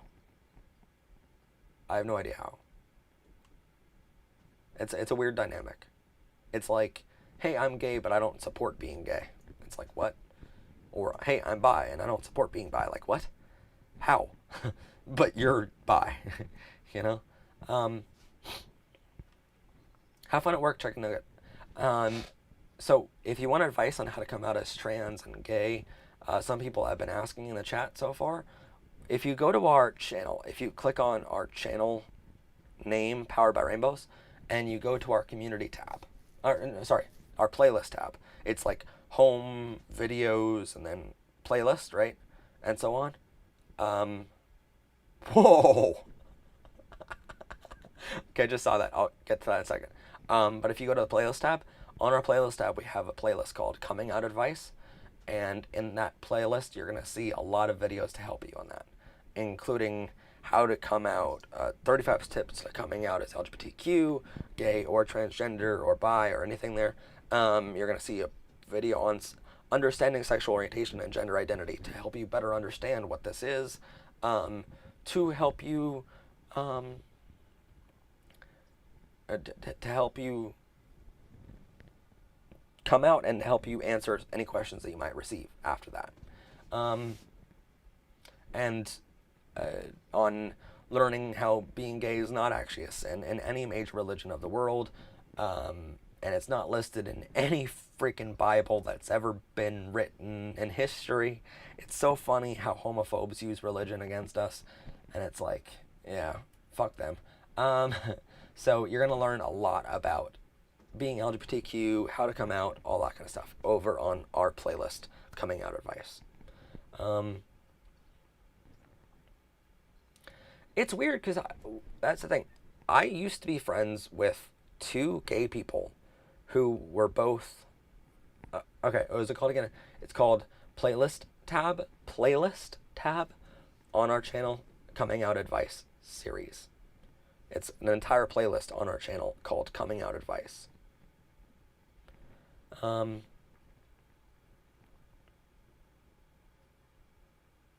your pride flag just got stolen and your house just got egged? Holy shit. You need to report that to the police, first off. And secondly, fuck whoever did that. Put your rainbow flag right back up and show them all. But put it up in a higher place, that way they can't get it. Like, we had a... actually, okay, hold on. I'll show you this in a second. Let me switch to the camera and display so you can actually see my screen here, right? So this is your like home screen, right? If you go to our channel here, you're gonna see playlist right here. Click on playlist, and then coming out advice right here. And you're gonna see coming out advice. What is sexual orientation and gender identity? 35 tips to coming out as LGBTQ. 20 tips on how to deal with homophobia and transphobia. What to prepare for after coming out, because a lot of people don't talk about that. Is being gay a sin? We prove that being gay is not a sin in any major religion of the world in that episode. Best coming out scenes compilation to help you understand that you're not alone. My coming out personal story. I know it's a rather long one, but it is monumentally helpful for a lot of people. We have another episode of coming out tips that we did a long time ago in case 35 wasn't enough for you. And then the science of being transgender, which is coming out very, very soon. Rainbow Science class. And in this episode, we talk about, where's it at? The transition process of socially and medically transitioning. And that's something researchers found. And we talk about brain scans of being transgender and how it's completely the same as being cisgender, of, you know, the gender that you identify as. All that kind of stuff is coming out later. That was uploaded on October 18th. So we're like really, really far ahead because this episode isn't coming out until November 20th. So you're going to see that coming out. I love this community so freaking much too. I know, right? It's the best community in the world, right? I love it so, so much. Oh, you're seeing that screen. I'm sorry. I forgot. Okay. Oh, I'm sorry you have a homophobic father. That sucks. Tell him he's going to hell. Pretty much every homophobe. That's the thing. It's like homophobes are going to hell. LGBTQ people are going to heaven. Anyway.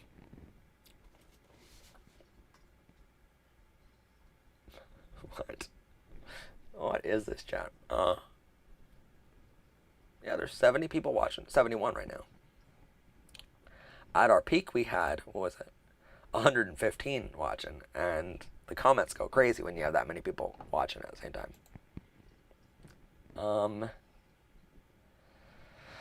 But yeah. So let's go back into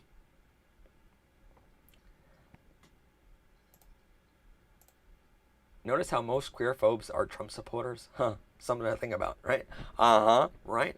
Isn't it weird how the racist, the xenophobic, the homophobic, the transphobic, the sexist, the bigoted, most vile people in the world have come out in support of Trump's presidency? Ain't that weird? Isn't that just a bit suspicious? Huh.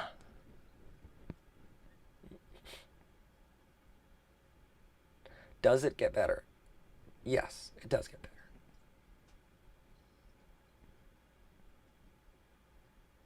Okay. I'm sorry. I didn't explain that one.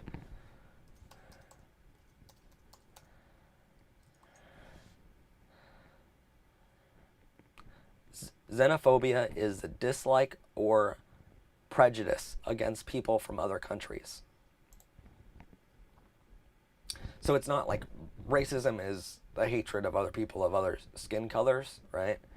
But xenophobia is the hatred of other people from other countries because Trump has banned refugees. He's on multiple occasions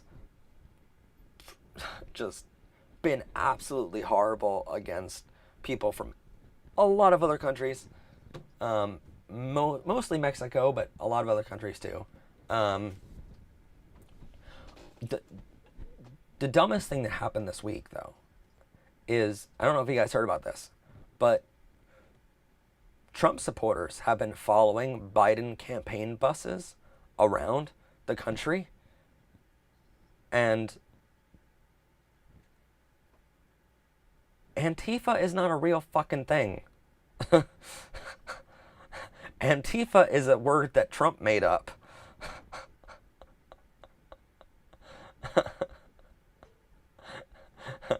My Halloween was great. I was a puppy all Halloween, and I was very, very happy. And I had my boy that's a friend really supporting me for the entire Halloween. I spent my Halloween um, filming Adam's Family musical, but that was fun. But no, I mean, so Trump supporters have been following Biden campaign buses around the entire country, trying to intimidate people and pulling out their machine guns, um, and trying to threaten Biden supporters, right? So they decided they're going to follow these buses to try to stop campaign events and try to harm Biden supporters, right? And one of their, like, this is a caravan of 100 vehicles. 100 vehicles. You know how much gas that takes, by the way? So they're spending some real fucking money to do this, right? And, okay, so I'll explain Antifa in just a moment. It's too much to go back and forth here. But yeah, you're not going to hell for being gay. Being LGBTQ is perfectly fine in every major religion of the world. Don't let these fucking religious people, they get on my nerve. Because they lie to people all the fucking time. They don't do their research. They don't read the Bible to know that being gay is never even mentioned in the Bible, let alone it being a sin. So they preach from a book that they're like, oh, I know I'm lying right now, but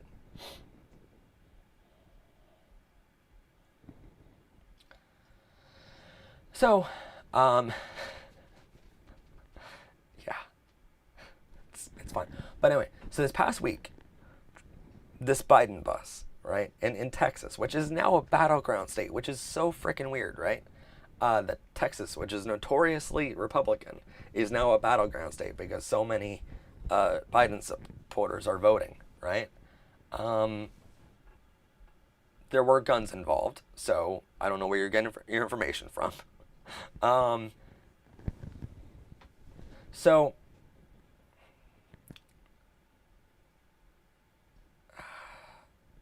Bobby, I don't know where you're getting your information from. I mean, I would genuinely love if some Americans spent one day as a news reporter like I do every day of my life, because then they would have to know where to get reliable information from. But, and they would have to know, and they would learn how hard it is to do our job, that we're not all fake news. That would be amazing. But until that day, um,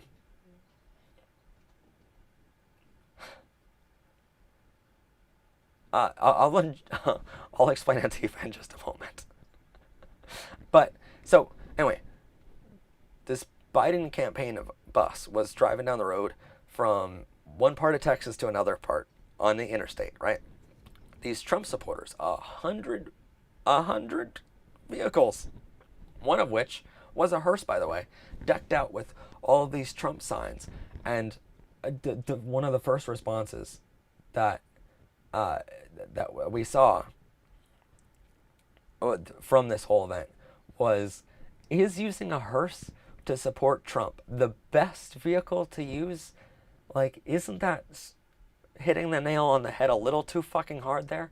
Because Trump murdered 225,000 people at this point from COVID.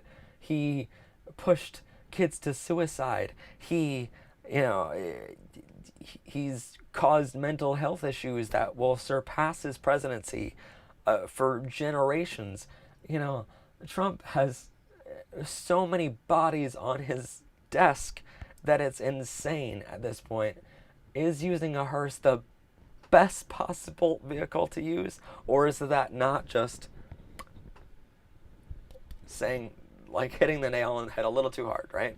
And so it's like, okay, well, anyway, they use a hearse, and the, it's just funny that they use a hearse.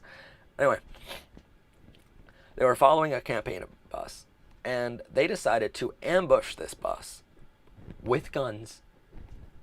That was a thing. So they ambush this bus, right? And they slow it to an almost stop at 20 miles an hour, right? On the interstate, which is normally like 65, 70 miles an hour at minimum, right? They surround this bus and slow it to a crawl at 20 miles an hour on the interstate, threatening this bus. And they're trying to run this bus off the road, right? So, Joe Biden,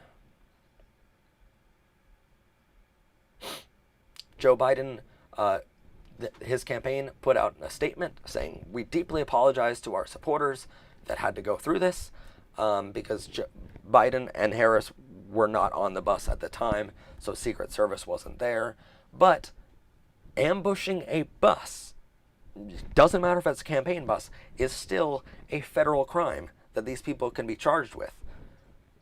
So it remains to be seen if they're going to be charged or not. The police haven't arrested anyone or ticketed anyone yet for anything, even though all of this is highly illegal shit, right? So it remains to be seen if they're going to be charged.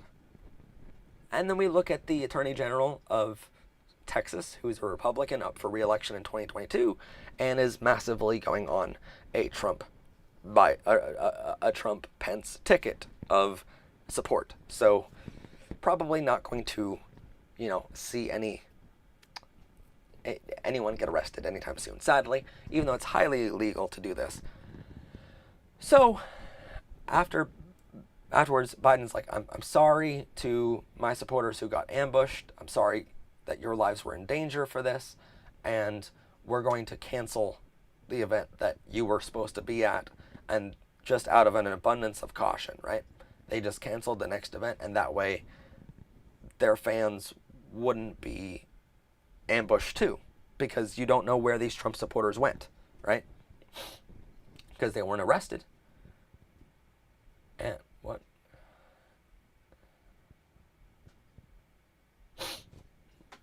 You can at yours, you self YouTube explain, please. What?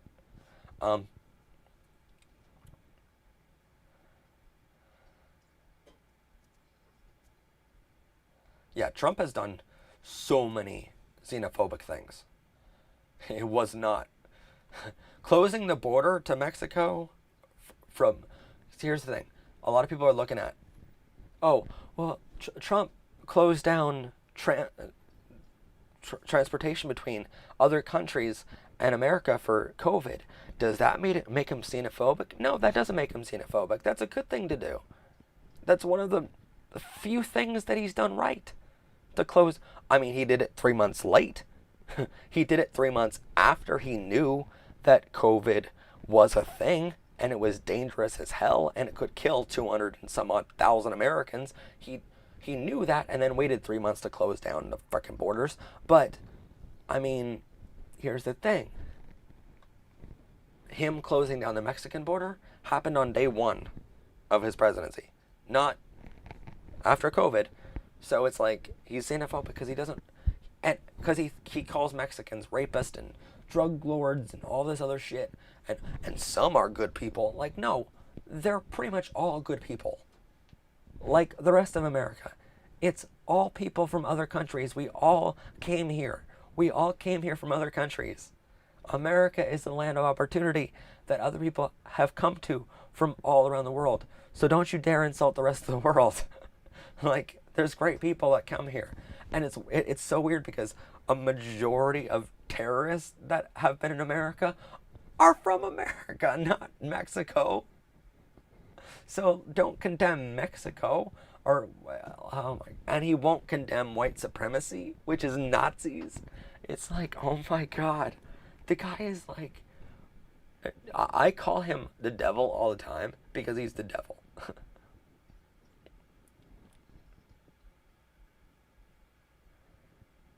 Biden said poor kids can be as smart as white kids and pass legislation to lock up black community for smoking. What I maybe, but he also then changed his whole dynamic. You gotta understand, like, what people do 40, 50 years ago when being LGBTQ was illegal, or when the world wasn't looking at the African American community in such a great light. What you did back then to get reelected was a lot different than, you know, now, where basically you have to be. You have to be progressive. You have to uh, actually show who you are as a person, you know? And keep in mind, it's Mexico doesn't have as big of a cartel problem as Trump is making it out to be. And a border wall ain't going to make that go away. Yeah, you're right. Ace. That's the same thing. I'm like, oh, I always say that Trump is the devil because, you know, the devil is like the worst thing you can think of. But then it's like, wait, Trump is worse than that, right? You know?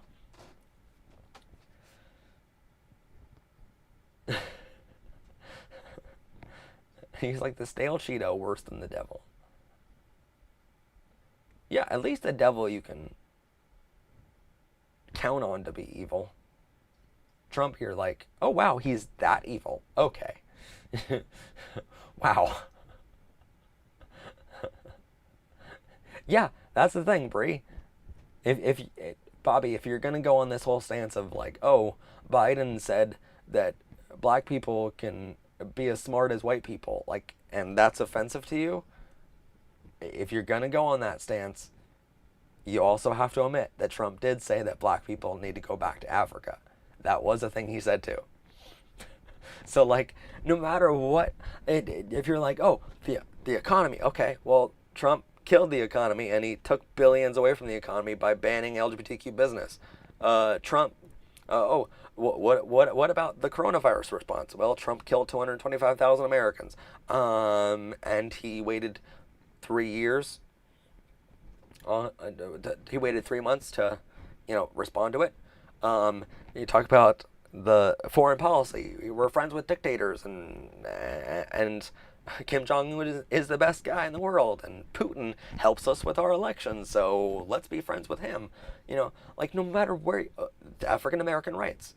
No, let's lock up all the African Americans and let's kill them on the streets in front of people. Let's gas them so that we can get a photo holding a Bible upside down in front of a church in Washington, D.C. earlier this year. Like, no matter what you look at, Trump is monumentally worse than anyone alive. Or dead, in most cases. I mean, as far as killing people goes, really, he's only rivaled by, like, Genghis Khan and Hitler. So,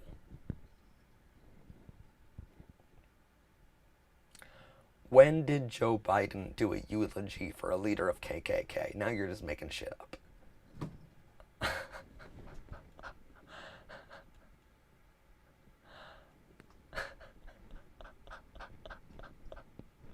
It's funny.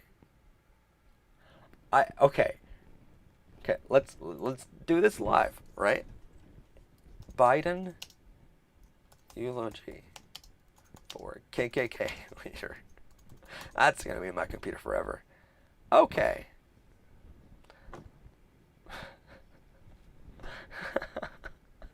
Okay, I want to share this with you because literally, Biden. First thing, you search for Biden eulogy for KKK leader. Associated Press. Biden did not eulogize former KKK Grand Wizard.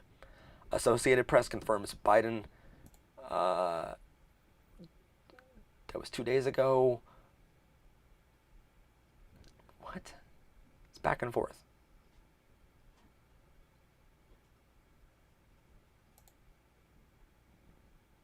Oh no, this isn't as. Hold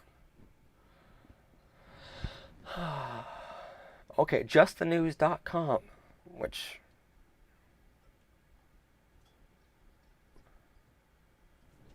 Okay, so this article says the Associated Press this week confirmed in a fact check that Democratic presidential candidate Joe Biden once eulogized former KKK leader.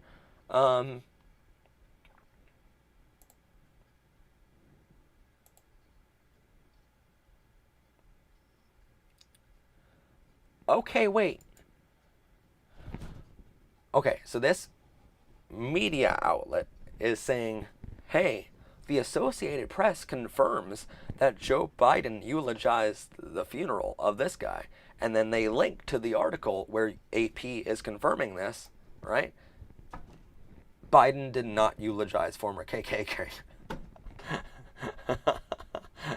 It is genuinely amazing how these fake news outlets can make it seem like something. And it's like, but we'll link to this article knowing that people aren't going to click on their sources. That's the true sign of being a fucking reporter, is checking the sources of something before you believe it. Don't just blindly follow anyone. Research, research, research. It happened, you can see it on YouTube.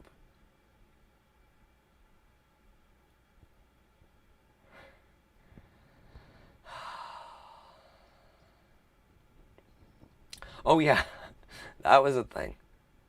Bayjet says, remember how Trump literally called prisoners of war suckers? Yeah. He went to Arlington National Cemetery, which is the cemetery for people that die in war, or they, former army people, that have done great things, So he went to Arlington National Cemetery and then stood on the graves of dead soldiers and said, people who die in war are losers. What? You call them losers? Standing on a guy's grave, you call them losers. What? Oh yeah, and back to the Biden bus thing. It's funny because it's like, after they ambushed this bus, right? Biden said, you saw him do it? Where did you see him do it? Because the Associated Press says it's not a thing. And these outlets are like, look, we have articles that say he did it. And then you click on the article, it's like, Biden never did this. So where did he do it? I mean, Satan would be a better choice than Trump at this point. Like, I literally showed you the process here. You can't deny that this is a thing. I showed you how these fake articles work. But anyway, it's like, it's funny. Yeah, Biden KKK is fake at this point. So no. Okay, so Biden supporters, and Biden canceled his events.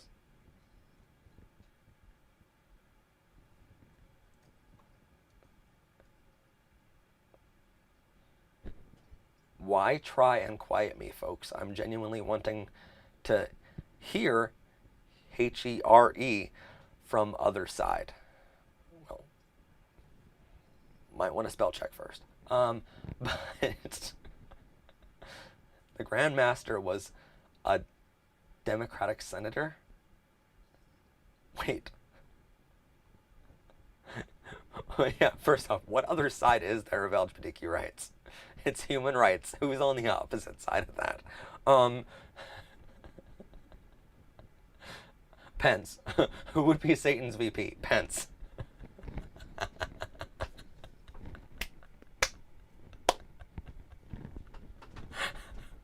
It's funny because it's true. Oh man, I'm not trying to silence you. I'm trying to. Who would be a better president, Trump or Hitler?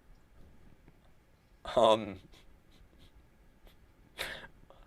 the worst part is it's actually a toss-up.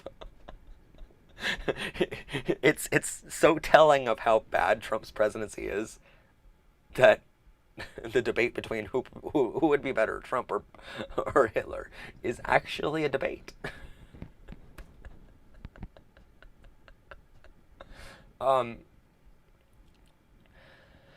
oh man. So anyway, the Biden bus thing. So after Biden cancels his event in in Texas out of an abundance of caution, right?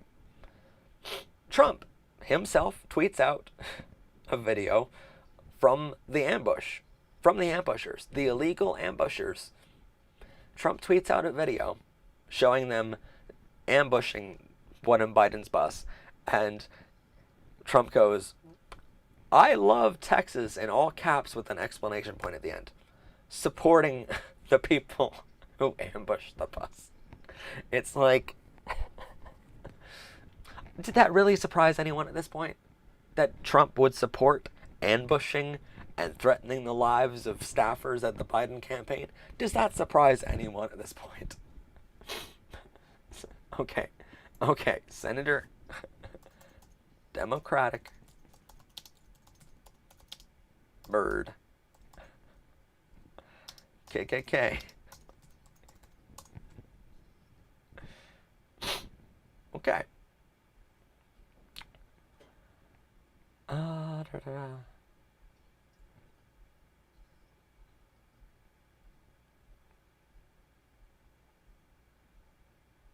Hmm. Oh no, I'm sorry, I'm not showing my display. All right, I looked up. Oh, bird. Sorry. Again, spelling is a thing that you might want to check out. So fact check. Photograph does not show Robert Byrd. Byrd was not the Grand Wizard of the Ku Klux Klan. Okay. Well, Reuters is a reliable source. Uh, uh, yep. The post includes text that reads historical fact. Longest serving Democrat, Senator Robert Byrd, died in 2010.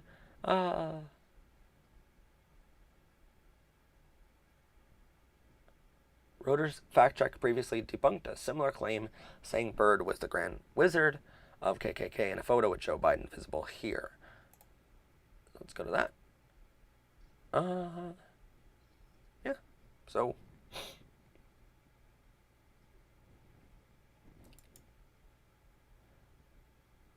it amazes me how you think you can make up any fact on the channel of a fact checker who literally does this for a living.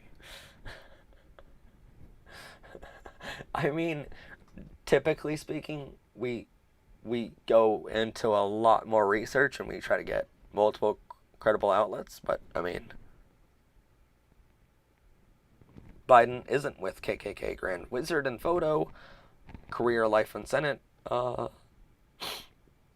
Yep. Wait, no, that's biography.com. Yep.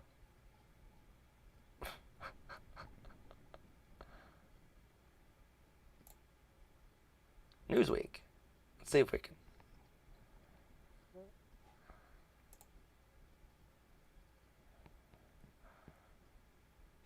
Supremacists and militia groups and to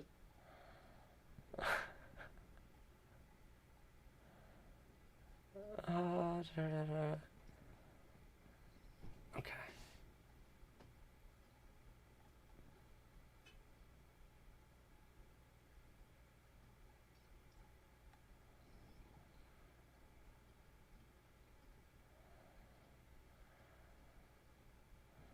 Okay, so here's the thing, right?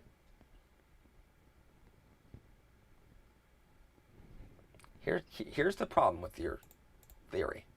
And it's a theory, not a fact. Because your theory is that, it's true that Biden gave a eulogy of this guy, right? Okay.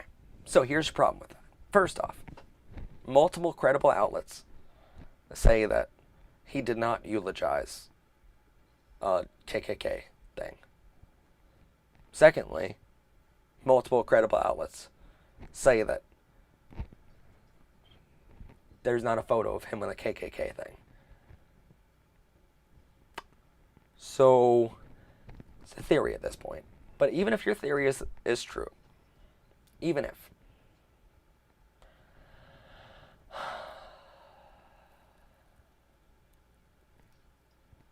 you do understand that this Democrats and Republicans switched parties at one point, right?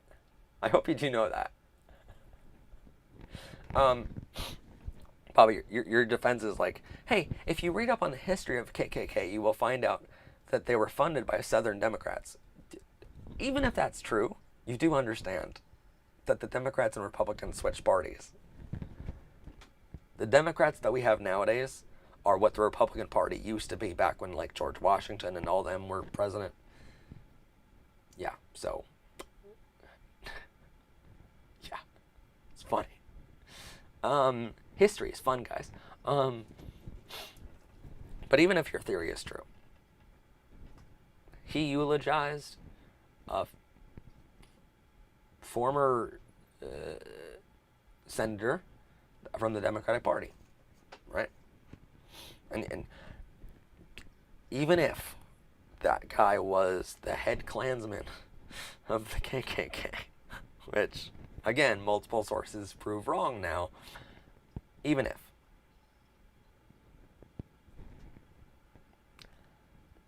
Biden would have done that in 1940, you said, right? So, not recently. And it's just funny. It's like he condemns white supremacy. Biden condemns white supremacy. Biden doesn't support Nazis. Meanwhile, Trump awards them. Trump tells them to stand down. Stand by. Stand by and wait. In case we don't win this election, we're going to take it by force.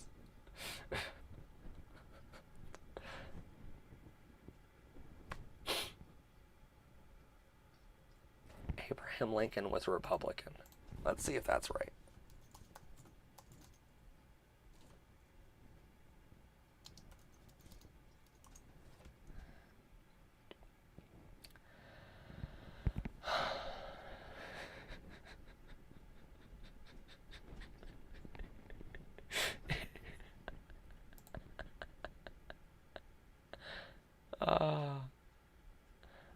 All right. With the election of Abraham Lincoln, the first Republican president in 1860,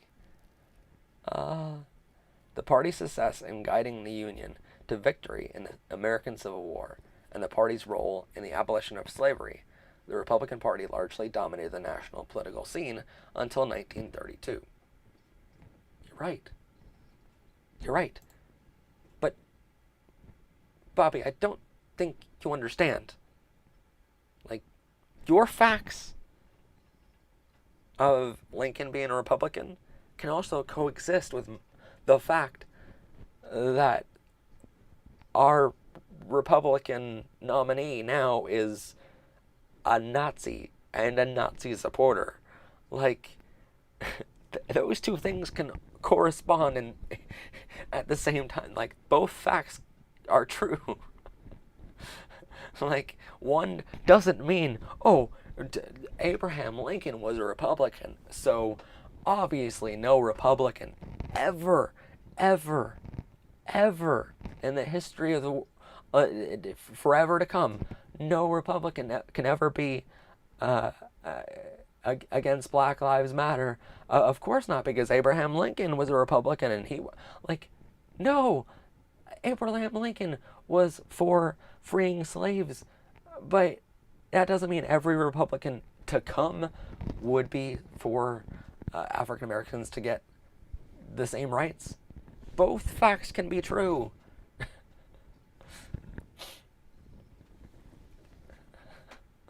I'm not trying to insult you, but you're coming after me like I don't know my shit. And I've been following politics for a very long time, buddy. Again, when you have a team of 12 researchers behind a show, you know way too much.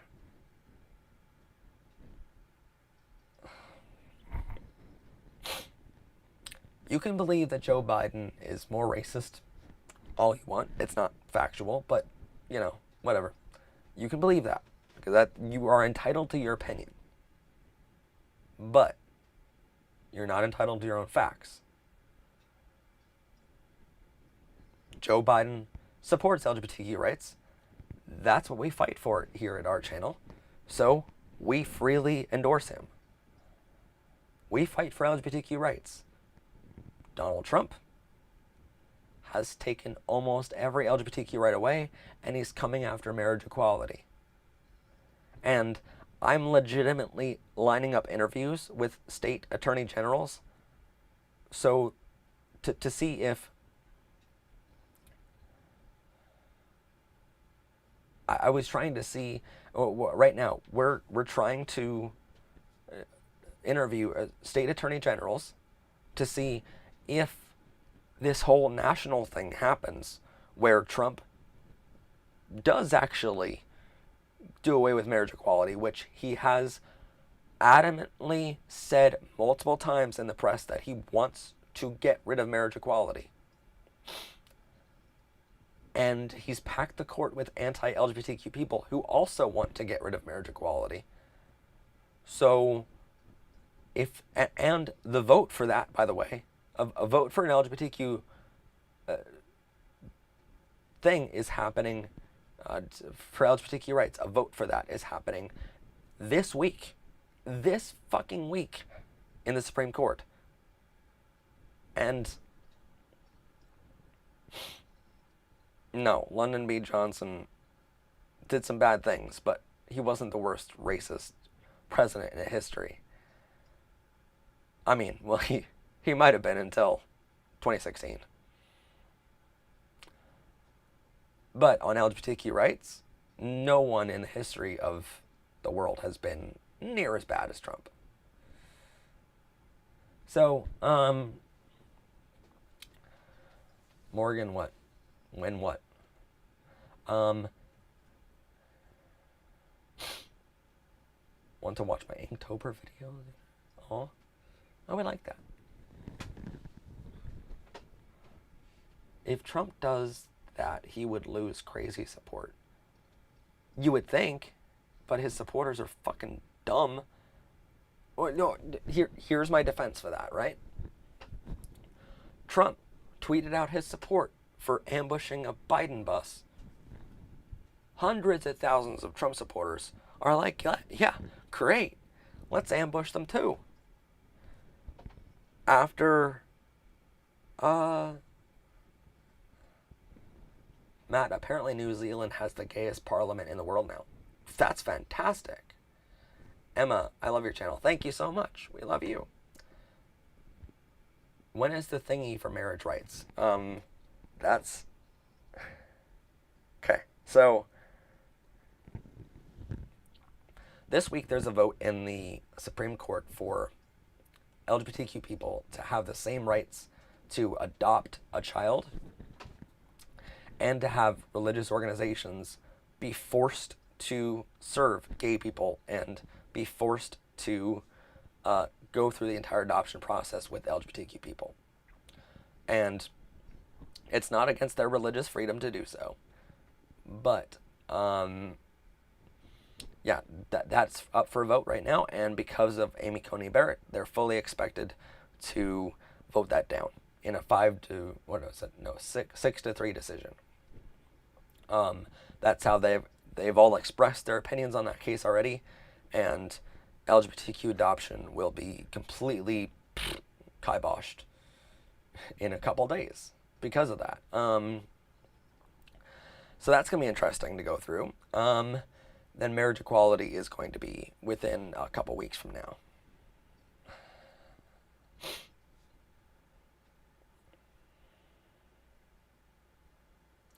Dude. Okay. Bobby. Bobby is saying Democrats, including Maxine Walters, told supporters to chase Republicans out of restaurants. That is unverified. Just right now. Okay? I would need to look that up in order to agree with you there, right? But let's say, for instance, you're right about that. And I'm not saying that you're not right. I'm not saying that you're incorrect about that, by the way, because I haven't looked that up yet. But what I will say is this is classic politics at its finest for you, okay? You got to understand that, again, who you're talking to is a guy who's been in politics for a long fucking time. I've been in these backroom meetings with politicians, with their campaigns, with their supporters. I've been there. I've done it. I've been through it all. And I'm not saying I know everything about politics, but I will say that it's classic politics to deflect. Whenever your party or your person has any grain of sand of bad things that could backlash and hurt them, it's classic to go, but what about this? It's called whataboutism. It's literally a term in the dictionary called whataboutism, right? When we see on the news, but what about this? But what about that? But what about Maxine Walters pushing her supporters to chase Trump? But what about this? But what about... Okay. The problem with whataboutism is that both can simultaneously be true. It doesn't make the original thing any better knowing that someone else did something just as bad. It doesn't make either of them right. It just means there's two wrongs then. Two wrongs don't make a right.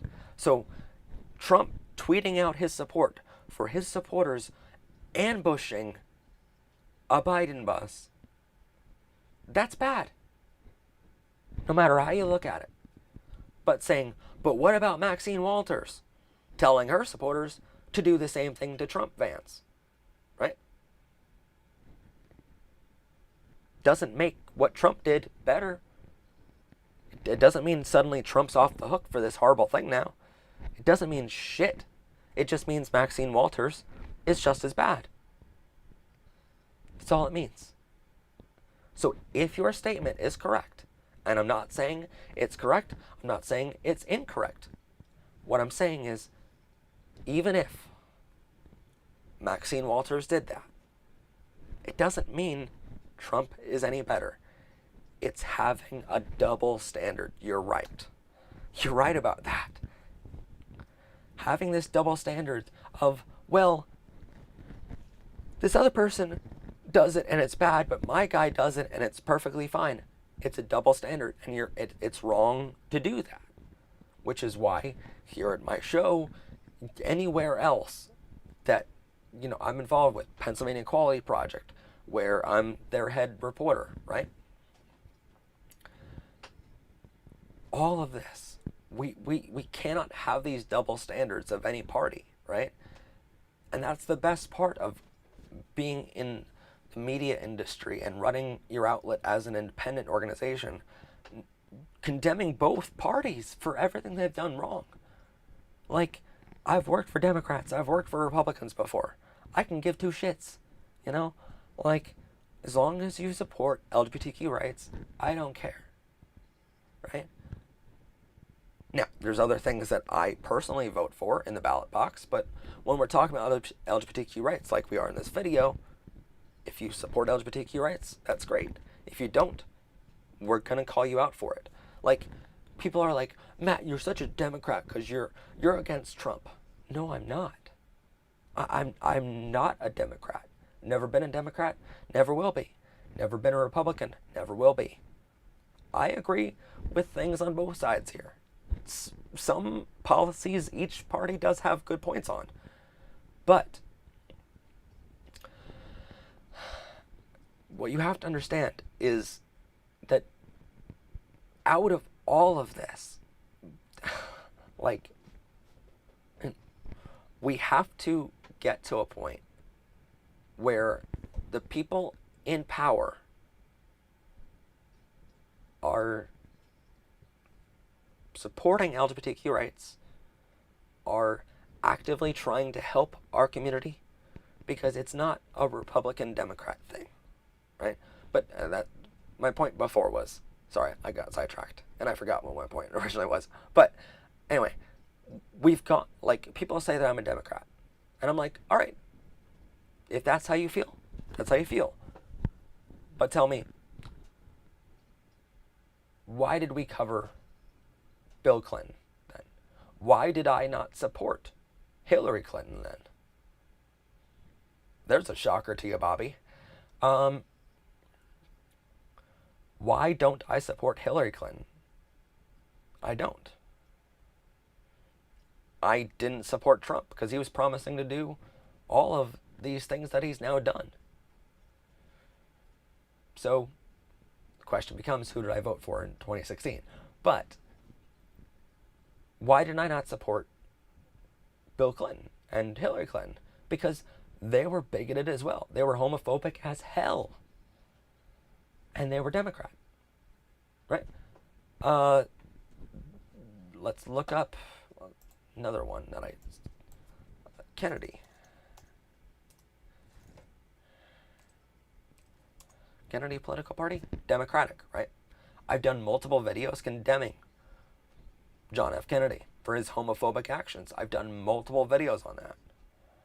So, how can I be a Democrat if I don't support John F. Kennedy and Bill Clinton, who are arguably two of the biggest Democratic Party people that Democrats always go back to, of like, I'll be just as great of a president as John F. Kennedy. Well, he was homophobic, so don't maybe say that, you know? I condemn parties where they lie. I condemn parties and people where they make mistakes. And that is part of being independent and unbiased in this, right? I make no secret that I'm LGBTQ biased, but Republican Democrat bias? No, I don't give two shits about that. And your point of not all Trump supporters are racist homophobes? Maybe, but they support one, which is arguably just as bad. So here's the thing. You know this saying of, fool me once, shame on you, right? Fool me once, shame on you. Fool me twice, shame on me. What it means is, if you lie to me and I get fooled, then it's on you.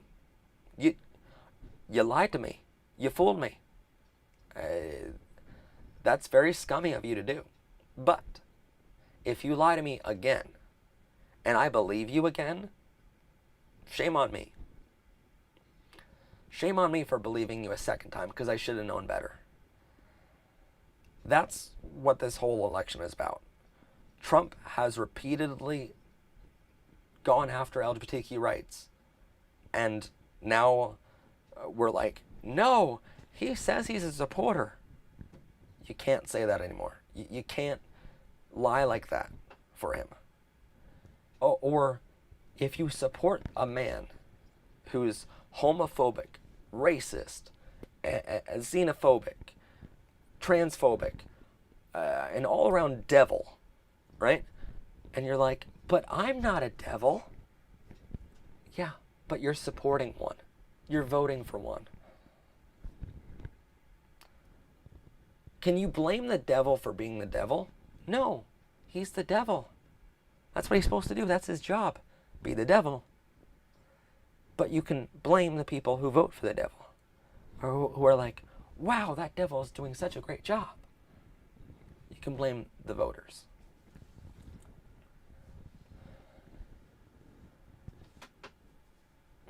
So, um,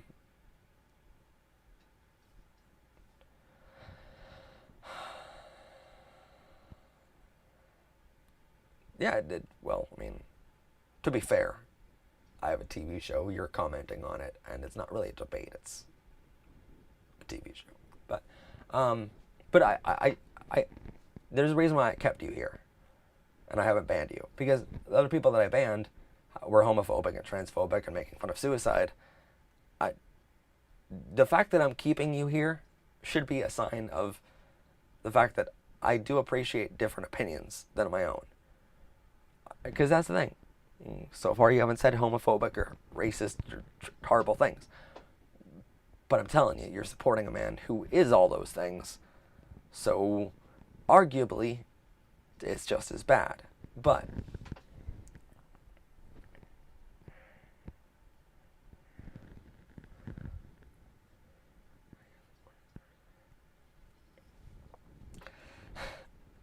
yeah, I mean, when someone says stand by and and stand down and stand by, it's like, or no, stand back and stand by to Nazis. It's just funny. It's like, oh, let me support that guy.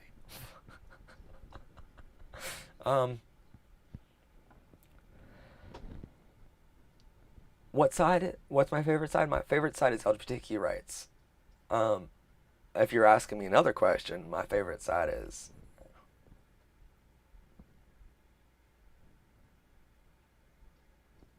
below deck. Matt, if Trump joined the stream, would you ban him? Um, I he couldn't join the stream. See, YouTube is wonderful. It allows you to ban a user without them doing any actions beforehand. And allows you to type in a channel name that you know and ban them preactively. So, Trump's channel got banned. Focus on the Family, 1 Million Moms, all these anti-LGBTQ hate groups that have pushed millions of children through conversion therapy. All of them have been banned because I don't want them on my channel.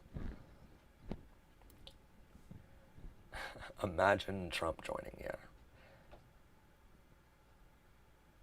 If you want a good economy and an end to globalization, so economy-wise, supporting LGBTQ businesses and LGBTQ people supporting businesses, all those things contribute tens of billions of dollars a year to the economy. On our show, we have actually done episodes. We did an episode on, what was it, 25 tips to 25 tips to attract LGBTQ customers. And in that episode, we talked about how LGBTQ people contribute just dozens of billions of dollars a year to the economy. Tens of billions of dollars a year to the economy.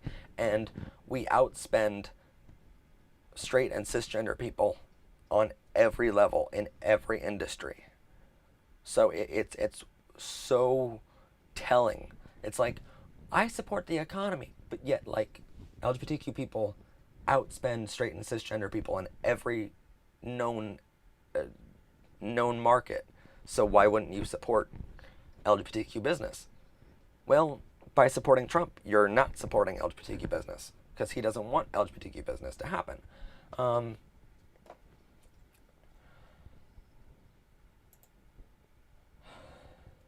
Oh, happy birthday, Emma. Happy birthday, Emma123 got meat. Yay. Happy birthday.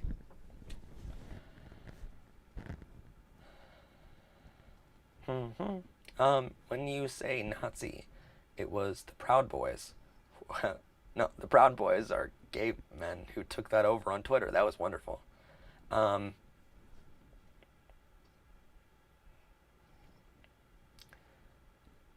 What is Sanders? What? I don't know. Do you think all of Hitler's followers were Nazis? No, but they would not help anyone for anything. I don't know what that means.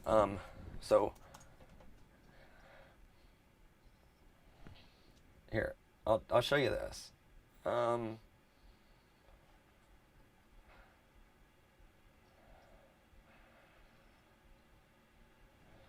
Okay, let's. Um,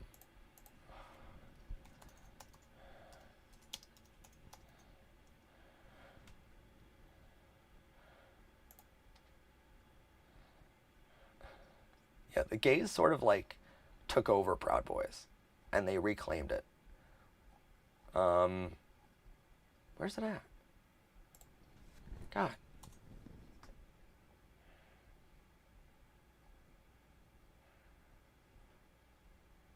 Yeah. Proud Boys are standing by. This is what the gays pretty much did. They just, after Trump said Proud Boys, the gays just took over, and they're like, no, we're Proud Boys, and we're all cute, you know? Because pride, LGBTQ pride events, right? Proud Boys. Together as a relationship, yeah.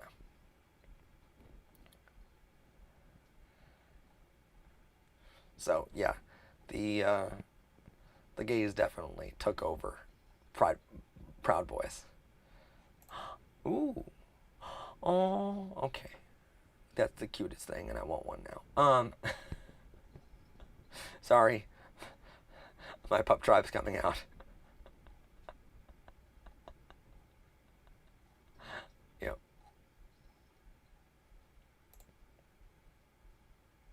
Aw. It isn't about choosing guys over girls. It's about choosing happiness over society. Aw. Okay. Okay. That's so cute.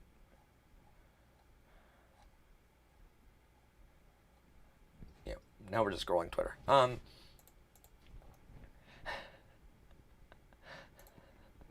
Go like Papa Monte. Um,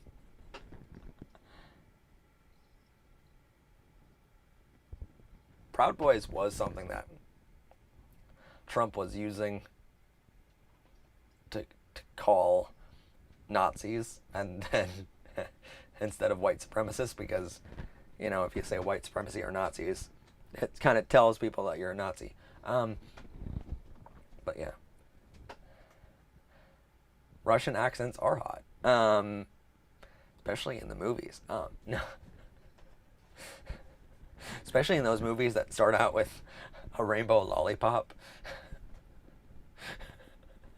Hit the like button if you know what I'm talking about. Those movies are the best.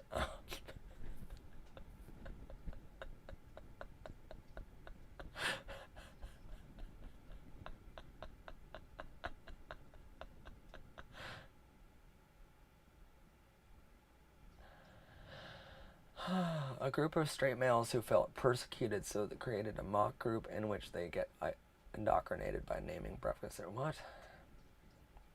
Thoughts on femboys? Femboys are fucking cute. If you ever, okay, wait. If I can get to it, can I? I don't know if I can show it on Femboy Hooters. If you go to my Twitter, not the Powered by Rainbow's Twitter, but my Twitter, you're gonna know that I love femboys too. Can I show Femboy Hooters? Yes, I'm very much in support of Femboy Hooters.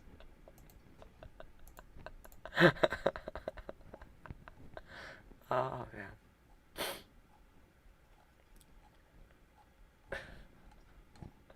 Okay, now I can't get distracted by Femboy Hooters now. That can't be a thing. Darn it.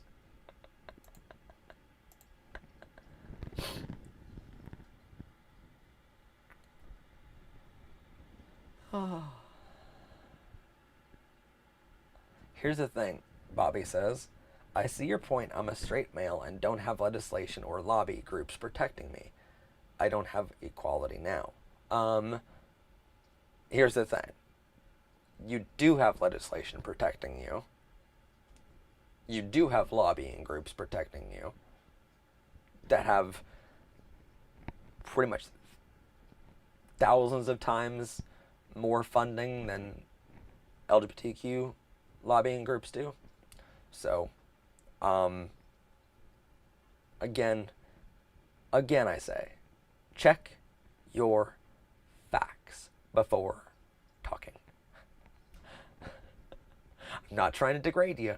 I'm just saying, if you're gonna say something, make sure it's factual.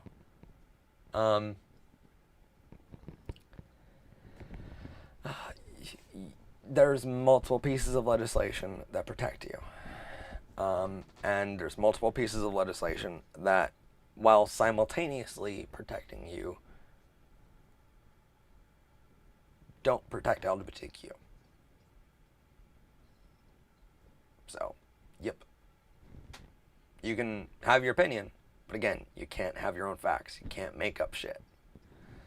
So, please don't say non-factual things.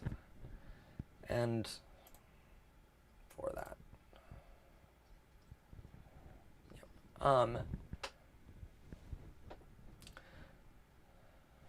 Oh God.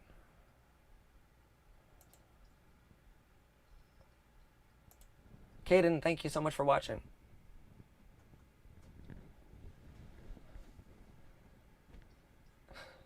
Wait. Who? What? Who's? What's Zach Paulston saying?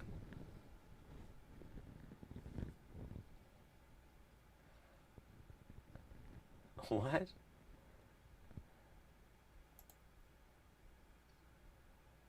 Zach, it's not a choice to be LGBTQ. So, we deserve the same rights as everyone else. We don't have that. And straight and cisgender people have many, many pieces of legislation protecting them. Straight people are, particular straight white men are a very protected class of people. They have a very high fucking tower that they've built for themselves, but the problem with their tower is they built it all out of glass.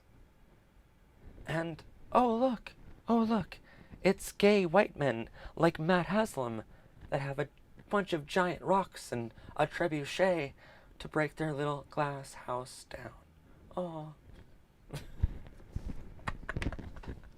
Ah.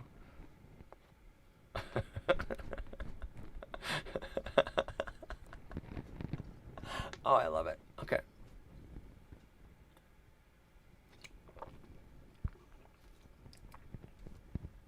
But no, now I'm genuinely curious now if Zach in chat believes it's a choice to be gay. Because that'd be interesting to know. That's one of the first signs of something that I will allude to later. Okay. Goodbye, Zach. Anyway.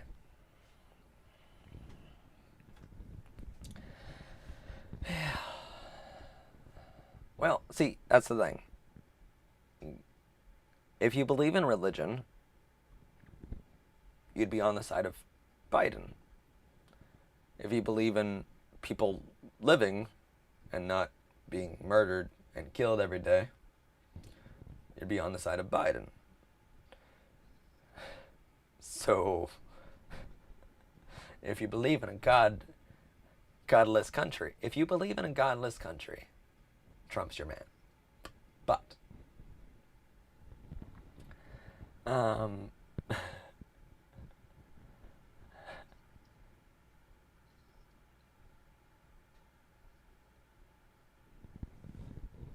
what?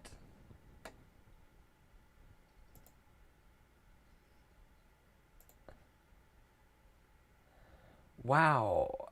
Elsie Knows says, how are straight white men protected nowadays with gay and black people chanting death to them? When the fuck did we ever say that? Okay. I don't know how long it's gonna be. You always ask me that. It's so cute. I like it.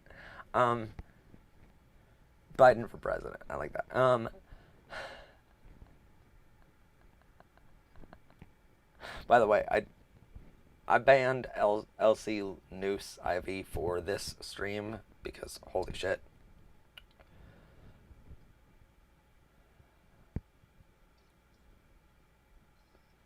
No, okay.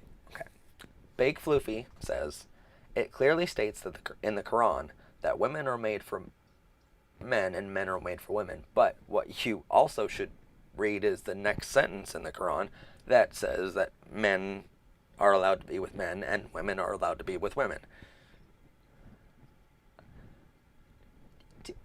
Does anyone read before they preach out of a book anymore?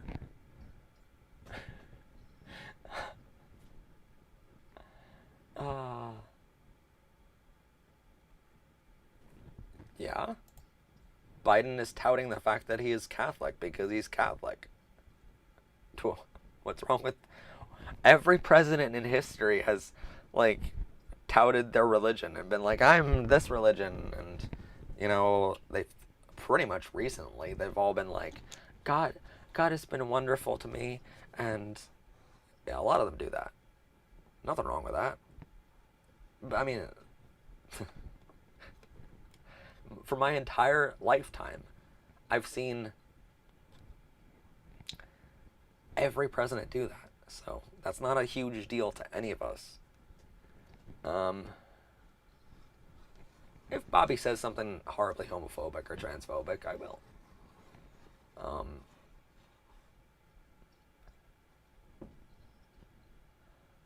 You feel that you were persecuted by gay people? That's funny. We're coming after your rights because Return the Frickin' Frog's gay, right? Yeah, Rod in Games says being LGBTQ isn't a choice. Being a homophobe, however, is. You're right about that. It's funny. It's funny how facts align with the LGBTQ community. Isn't it weird that science, facts, history, health, all these things align with LGBTQ people? Isn't it so weird? Yeah, it's going to be posted. Yep. We're going to keep this on.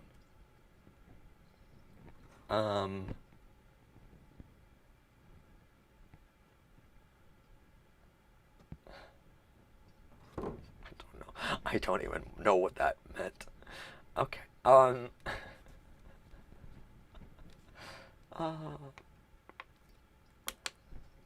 Technically Eve is trans. Who is Eve? Oh.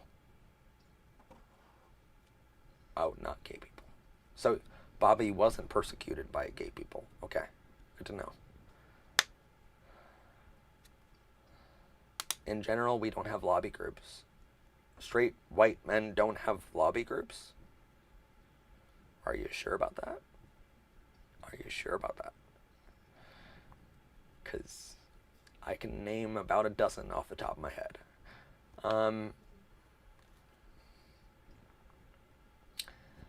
That's also true because I technically used to be one due to my surroundings.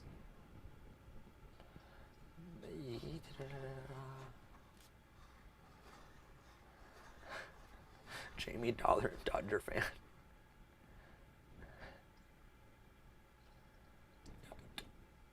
You play girls, boys?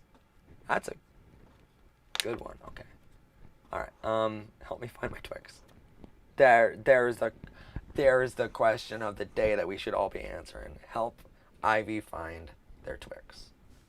Twixes are good. Girl in Red is good. You guys recommended Girl in Red to me, and I'll admit it's a little bit lesbian for me, but it's really good though.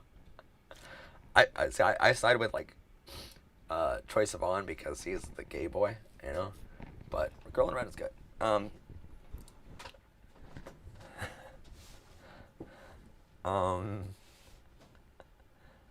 Also, I hate gender stereotypes. Yes. No, that's like my sister and I used to play like all the time together because we were both like pretty much the same age, and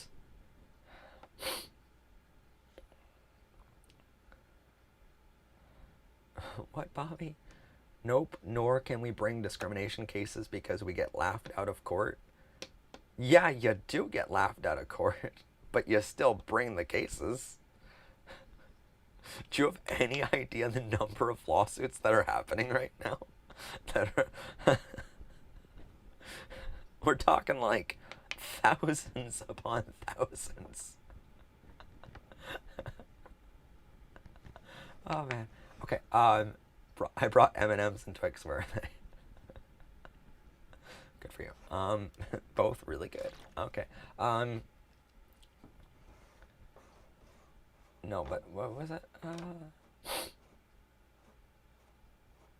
It's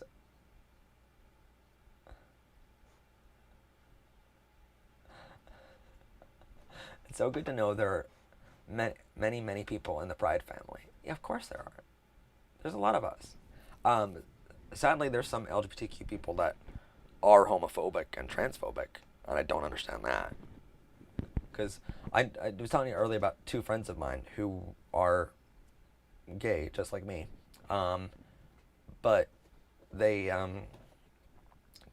they were both homophobic, and they're like, gay people don't deserve to be out of prison, and I'm like, but you're gay, so if you get what you want, you're gonna be in prison, and they're like, I know, and I'm like, what is wrong with you? Like, something's really fucked in your head, isn't it? You know?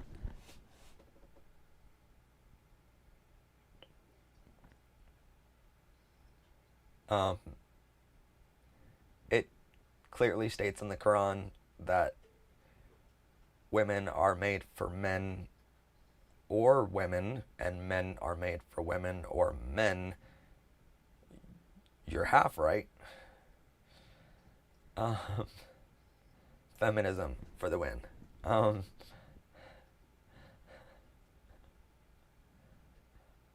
don't know. I don't understand. Trump is not what you think. Okay, enlighten me. Okay, 170 some anti-LGBTQ policies since taking office in 4 years, which is 170 some more than any other homophobic president or transphobic president in the history of the world. Um, uh, you know, he wants to get rid of marriage equality. He wants to get rid of LGBTQ protections on every front. He doesn't think that workplaces should be uh, allowed to have gay people working for them. He doesn't want the billions of dollars that gay people and trans people contribute to the economy every year. He doesn't want any of that. He wants to ruin our economy by taking 10% of the people in America away from the economy. Yeah. Trump can suck it, but yeah, I mean, I maybe he's sucking Pence or Putin, but I don't. Trump is a man persecuted by people who are manipulating me, you, and everyone else. So how are we doing that? By stating the facts of a situation, by telling people, here's the facts, everybody. How are you manipulating anyone? I don't understand that. A lot of people believe that Trump is just trying to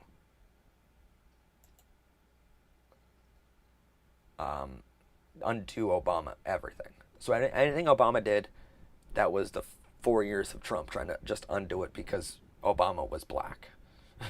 A lot of people believe that.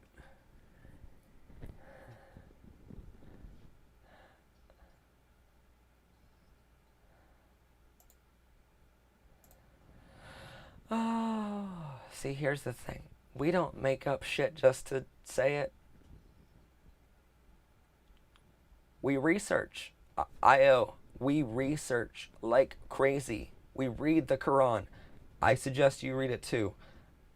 We read all of this shit to know what we're talking about before we open our mouths. We have a team of a dozen researchers, some of the best reporters and researchers across the country now. And we know what we're talking about. So I have yet to say a word.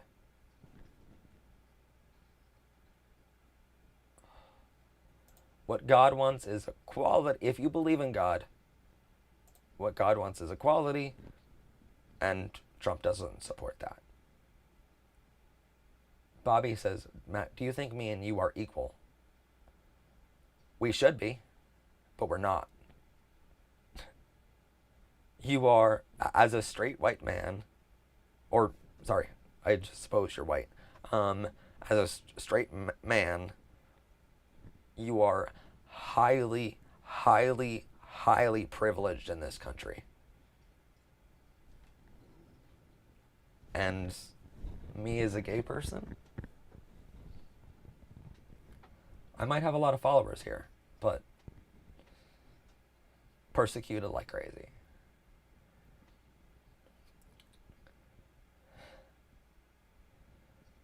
So no, we are not equal. We should be, but we're not. And that's what this channel is all about. And that's the world that Biden wants to give us in the first 100 days by promising to pass the Equality Act, is equality.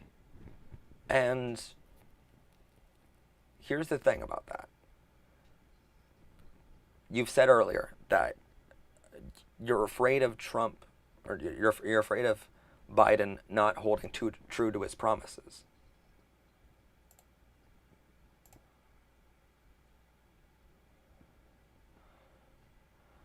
But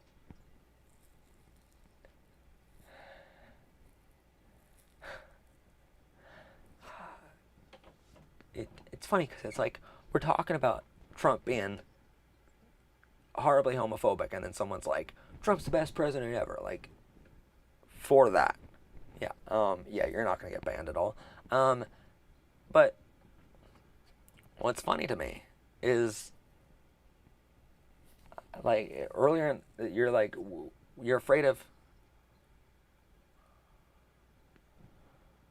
Bobby, we're not the same person, but human rights wise, we should be. Everyone has the same rights. No one is persecuting me?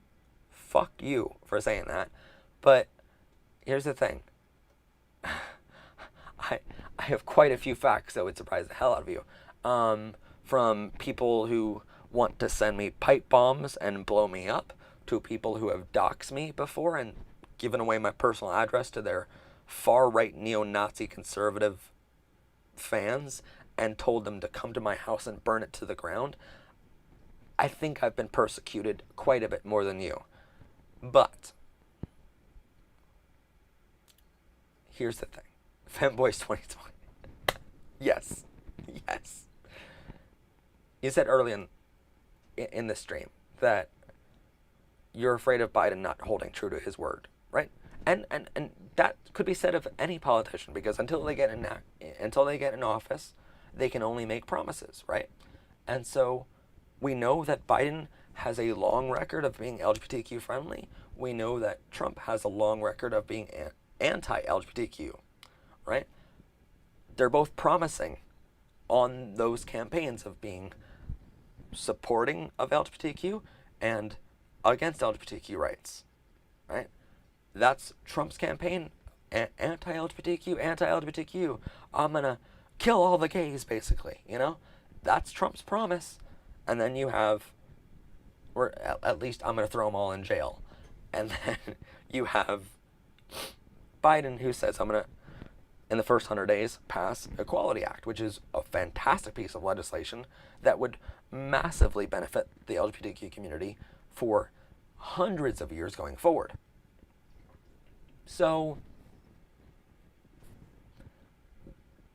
if and when Biden surpasses his first 100 days as president, if he doesn't pass the Equality Act, I will be the first to do a news show like this one and cover it. I will be the first to call him out on it. But I'm also here after 4 years of Trump, calling Trump out for his hatred and his vile actions, his horrible, horrible shit. I'm the first doing that to him, too. So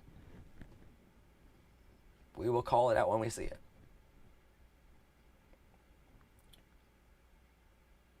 Yep, so true, and it was my understanding that it's illegal for people to do that. What do you mean?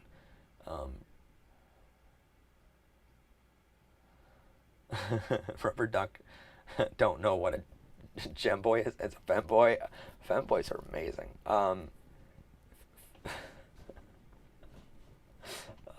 Open up Twitter, search for femboy.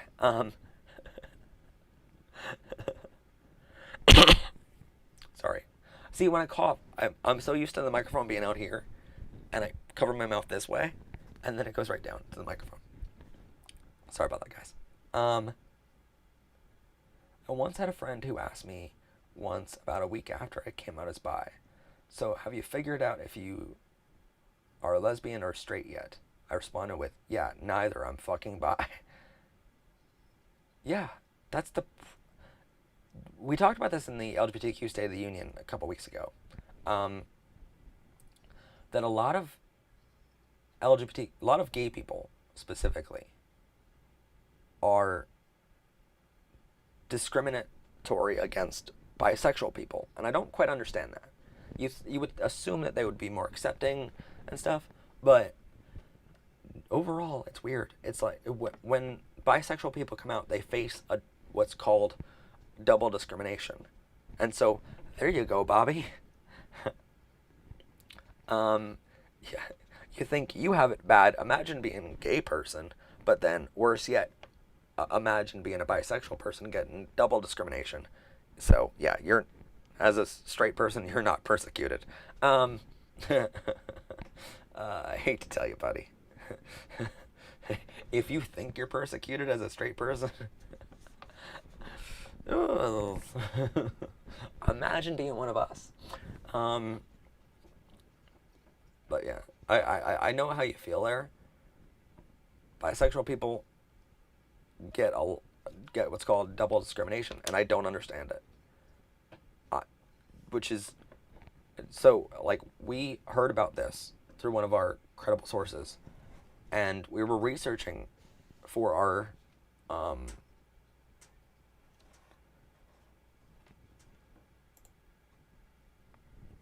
I mean, well, see, here's the thing. The asexual community, all the communities, right? They sometimes do get erased because they're not part of the LGBTQ acronym itself, right? And so a lot of times people don't think about them, and so they have their special days of Asexual Awareness Week and stuff in October. Or indifferent to sexuality. What? I just want you guys to know there are more people like me who are indifferent to sexuality than those who take exception.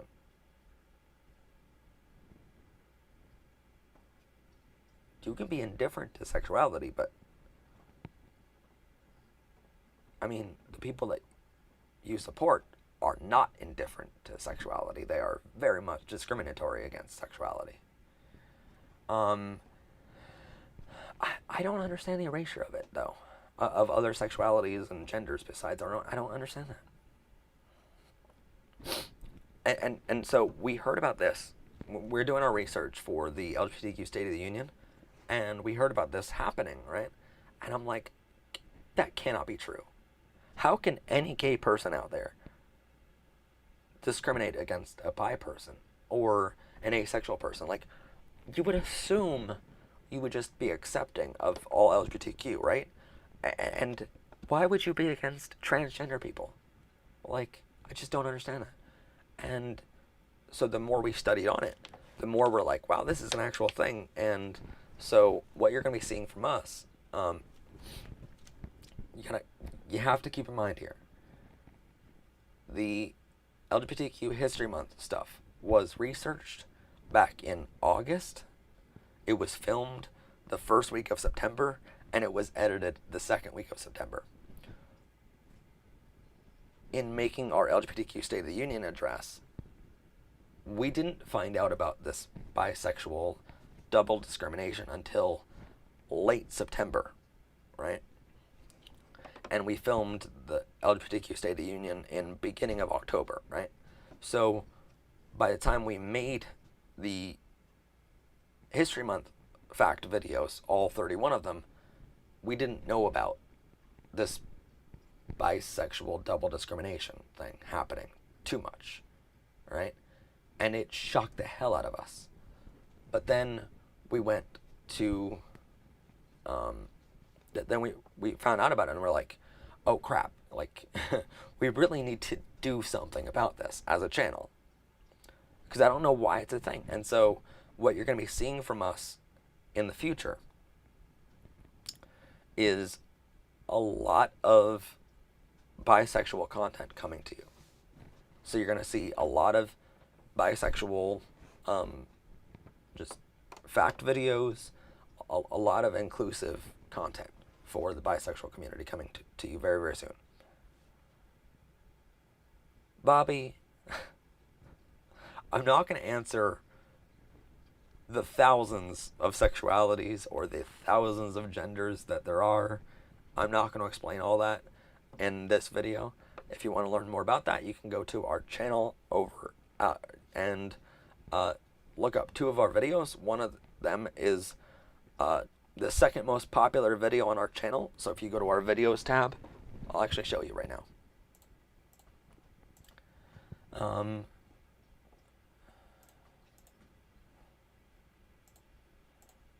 So if we go to our channel, right, sort by most popular, fun with flags, pride flags, and what they all mean, you're going to learn a lot about all 94 pride flags that there are in our community and what all of those main sexualities and genders all mean. And then if you go down to coming out advice, what is sexual orientation and gender identity, this video right here, you're going to see a lot of actually, I'll show it to you right now. Telling someone you're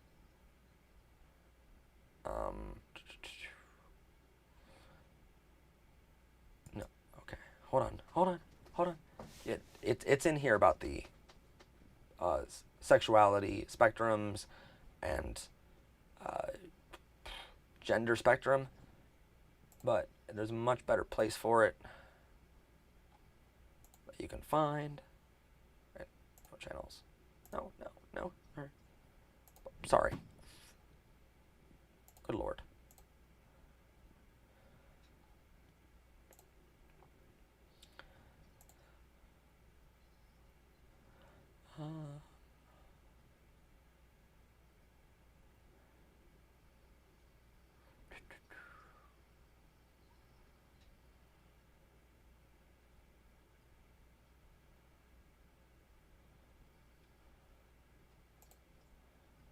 Alright, so these are the 8 spectrums of humanity. Gender identity is on a spectrum.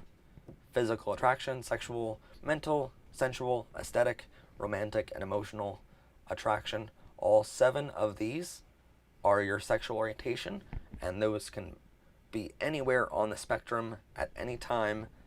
They can stay the same, like they do for me. I'm physically, sexually, mentally, sensually, aesthetically, romantically, and emotionally attracted to males, and then gender for me is male all the way over here, but for others it can be anywhere on all 8 of these simultaneously, and it can change. So that is how sexuality and gender identity work.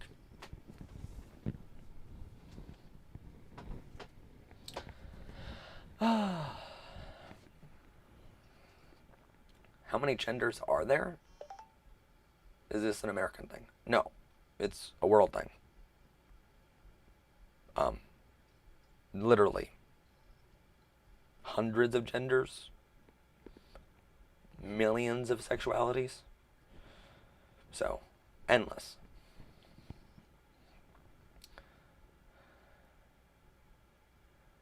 Aw, Emma, good luck tomorrow. Well, I mean, your birthday, and then you get to tell your crush that you like her? Oh, I feel great. You're gonna, oh, if there's one if there's one birthday present that you can get, it would be a kiss from your crush, right? Anyway,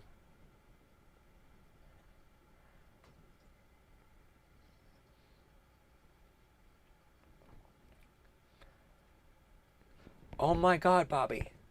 So I like older women. Should I define that as a sexuality? You already did. You said you're straight. Ah,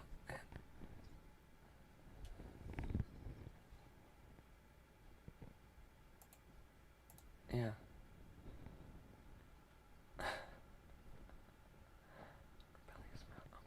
Okay. Okay. coming outed by series. For example,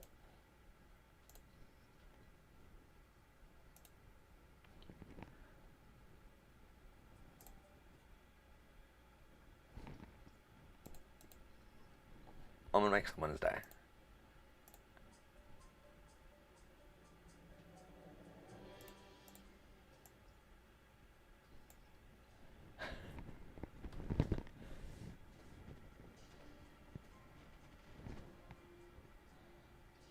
Inktober, apparently.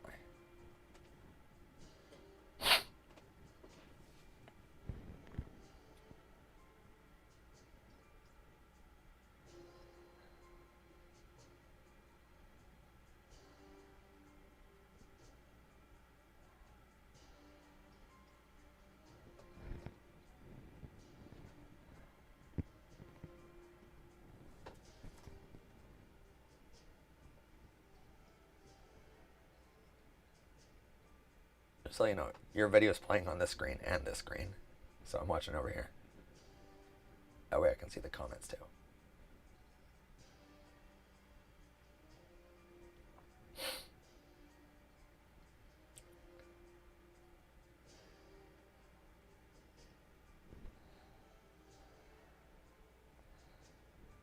It's really good so far.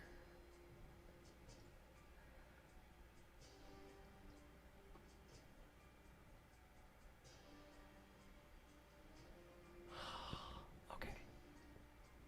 Bobby, I'm not going to tell you examples of all of the genders because there's hundreds of examples. And again, you can go to our channel, see pride flags and what they all mean, and there's a section in that video of genders that you can just skip right to. Yeah, there's... I'll go back to it. It's okay. It's okay. It's okay. sexual, pansexual. For example, So there's... if you are a transgender, Oh man. There's male, female, non-binary, agender. There's tons more. Those are the four main ones, though. And by the way, if you're wondering, trans people are the gender they claim to be. So don't call them trans males. Don't call them trans females. They're males and females, period. No trans is required before saying their gender.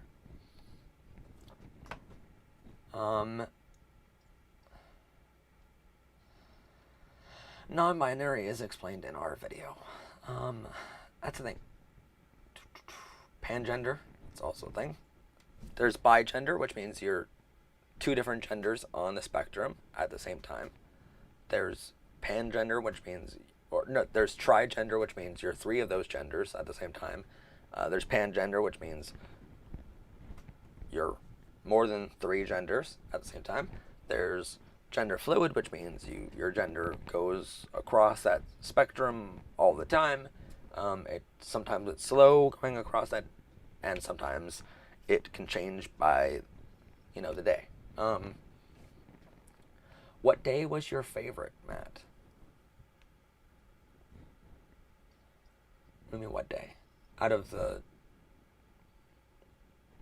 LGBTQ History Month?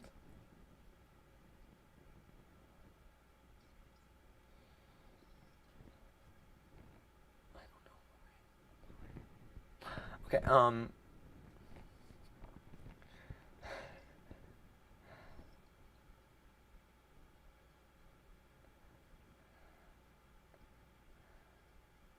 Here's the thing, Bobby. I know you want to understand this more, and so that's why I highly recommend you watch the Understanding Sexual Orientation and Gender Identity video first, and then I highly recommend you watch the Pride Flags and What They All Mean episode second, because those are videos that we specifically made to help people in your situation where you want to learn, but you don't really know how to best learn. You know, so if you're seeking that information out, we highly recommend watching those two videos. Out of my Inktober days, which art piece is your favorite? Okay.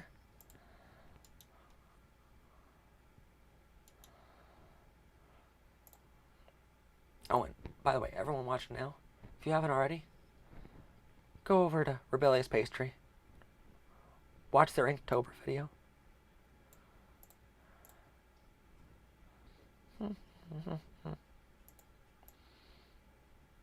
Okay, I'm gonna go through the whole video on Scrub, because I only watched a little bit of it so far.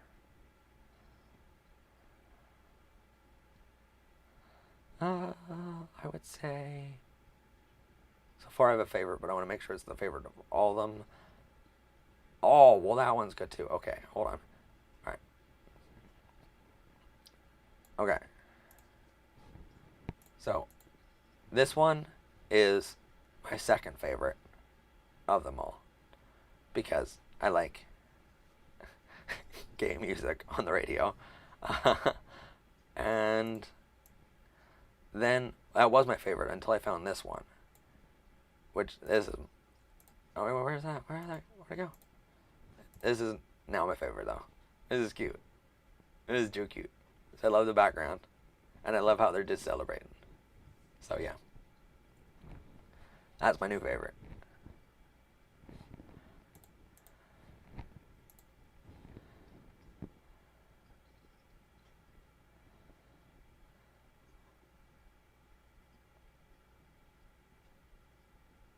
You don't agree with what? What's too complicated?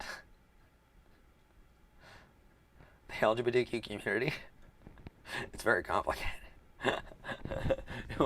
Well, I mean, okay, so understanding LGBTQ rights isn't that hard to understand, right? But it's just, you should be human. But I always talk about like all the pride flags and all the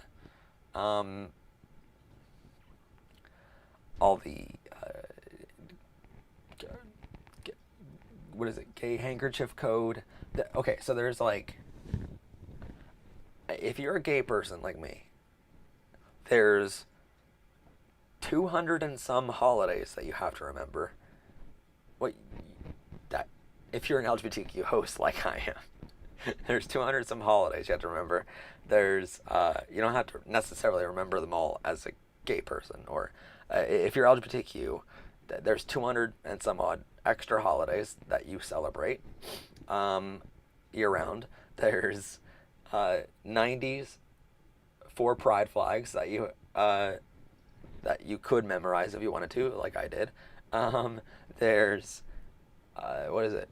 84 different handkerchief combination colors that you have to know, or that you should know before going to a pride event or whatnot. That there's a lot to remember. So I'll grant you, it's a little complex, but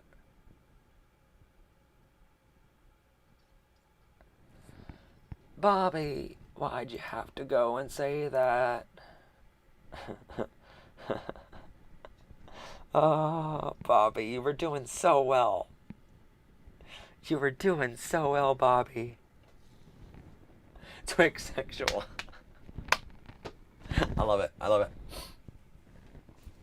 Bobby's on a little timeout right now because Bobby said that math and this science stuff can be explained by science, but gender can't be explained by science, and it very much is explained by science, as we explain in our The Science of Being Transgender episode coming out soon. So yes, science very much backs up gender being real and your gender being valid.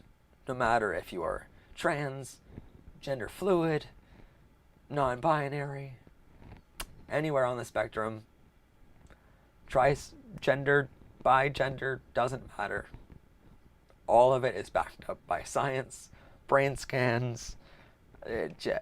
There's so much science behind it now. Hershey's. Hershey's is so good. And you know what? The best part is Hershey's has like a tour in there. Well, they have a whole Hershey Park, but they have a whole tour that you can go through, like how the whole chocolate making factory thing works. And it's like 45 minutes away from where I live. So my family and I go there all the time to get chocolate.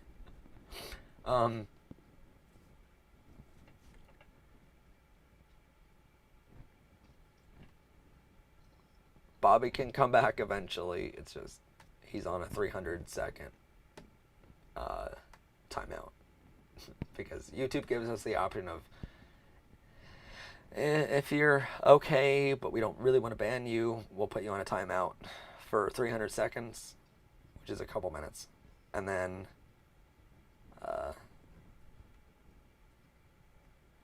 I just can't have you saying that science doesn't back up gender, because it very much does. F in the chat for Bobby's attempt for understanding. Yes. The LGBTQ community is a better family than mine. Well, that's the thing. For a lot of LGBTQ people, our community is their family because their families disown them or whatever, you know? Let's just talk about femboys. No, because then the monetization on this video is going to be trashed.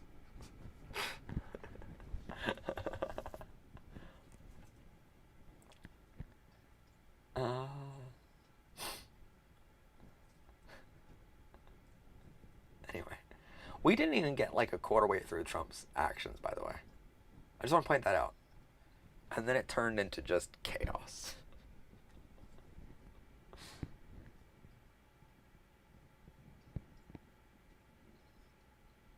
Matt, are you a fan of Thomas Sanders?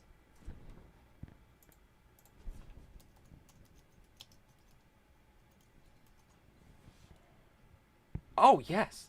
God. Yes. Sorry. I don't know the names very well, but I know the faces. Yes. I'm a very much a face person. I don't really know names until I know you personally. I'm sorry. Oh my God.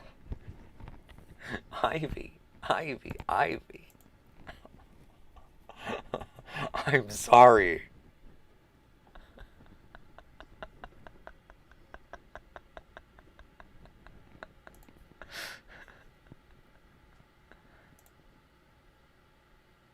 You're eating a Twix.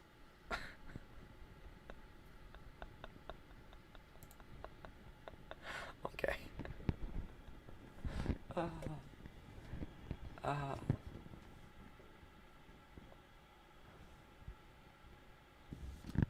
Well, that's the thing. Chloe says, guys, can we focus on helping Bobby understand what he's wanting to know? I used to have the same questions as him. We have been. And that's why we made the specific videos that we did for that. And that's what we do a lot of times with our channel, is we'll notice a lot of people have the same questions, and then we'll go, you know, rather than talking about it 50 times on a stream or whatever, let's make a video and then tell people, hey, if you want to learn this, go here, you know?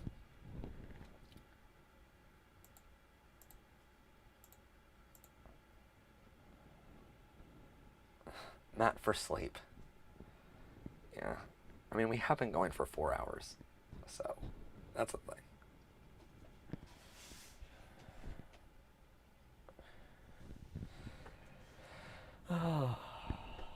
Anyway.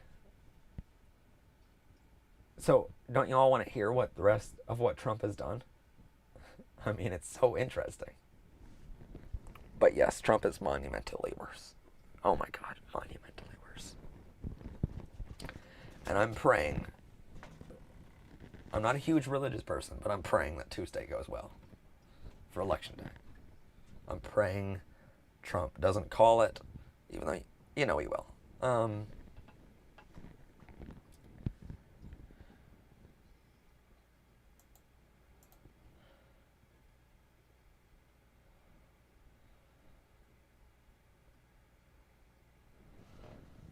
They gave you off of school for the election.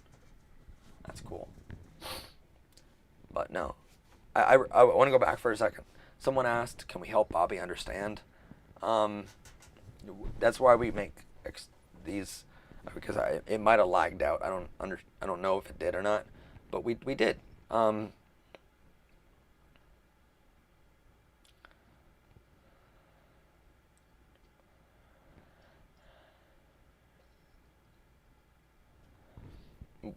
So we help people because, like, a lot of times what happens is on a stream or wherever on our channel, we get a lot of questions on the same exact things. For a long time we get these questions, and then we're like, rather than talking about it 50,000 times, let's make a video specifically for this. And that's exactly what we did for people like Bobby. Is we made Understanding Sexual Orientation and Gender Identity video. We made Pride Flags and What They All Mean episode. We made those two specifically for people that are having these same questions, because a lot of people do have the questions. So we wanted to help them. If you're not straight, gay, or bisexual, is everything else not just preference? No. No matter what sexuality you are on those 7 spectrums of sexual orientation, no matter what you are, it is what you're born with, and that is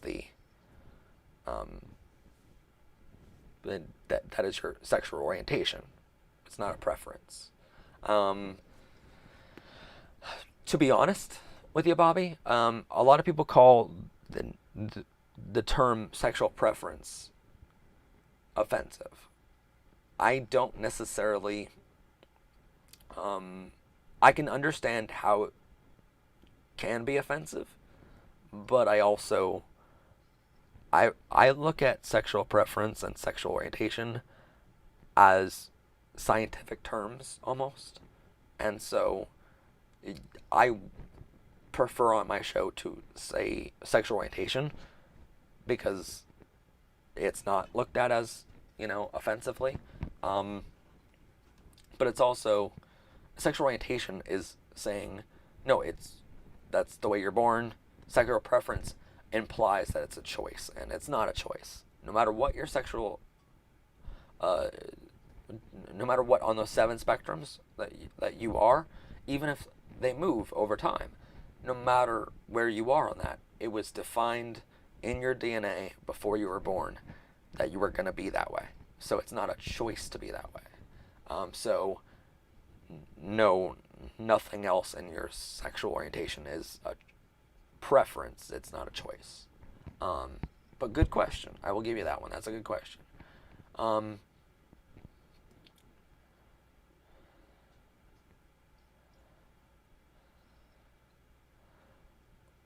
Well, that's the thing. To be fair, when you're coming to a streamer like us, we're very much against Trump because of how much he's against LGBTQ. I will be completely honest. When he first ran and he was promising all these things, I was like, what he's promising is horrible. But a lot of people who run for president don't hold to their word. And I will admit that Trump actually followed through on what he said he would do. Sadly, the things he said he would do are absolutely horrendous and war crimes, but what he said he would do, he did, even though there were war crimes. So it's like,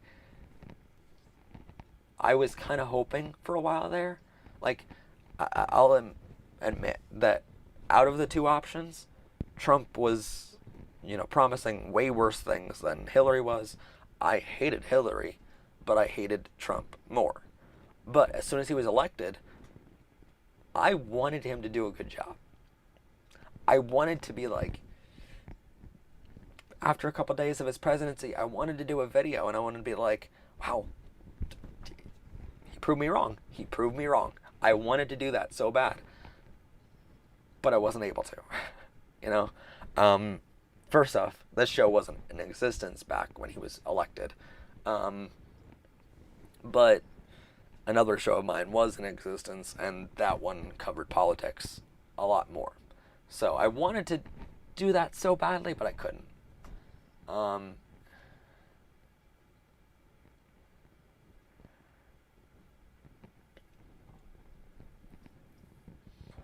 So I wanted to give him a chance, but then, day one he takes LGBTQ off of all of the government websites, and it's like, okay, so he is following through on everything that he promised, you know?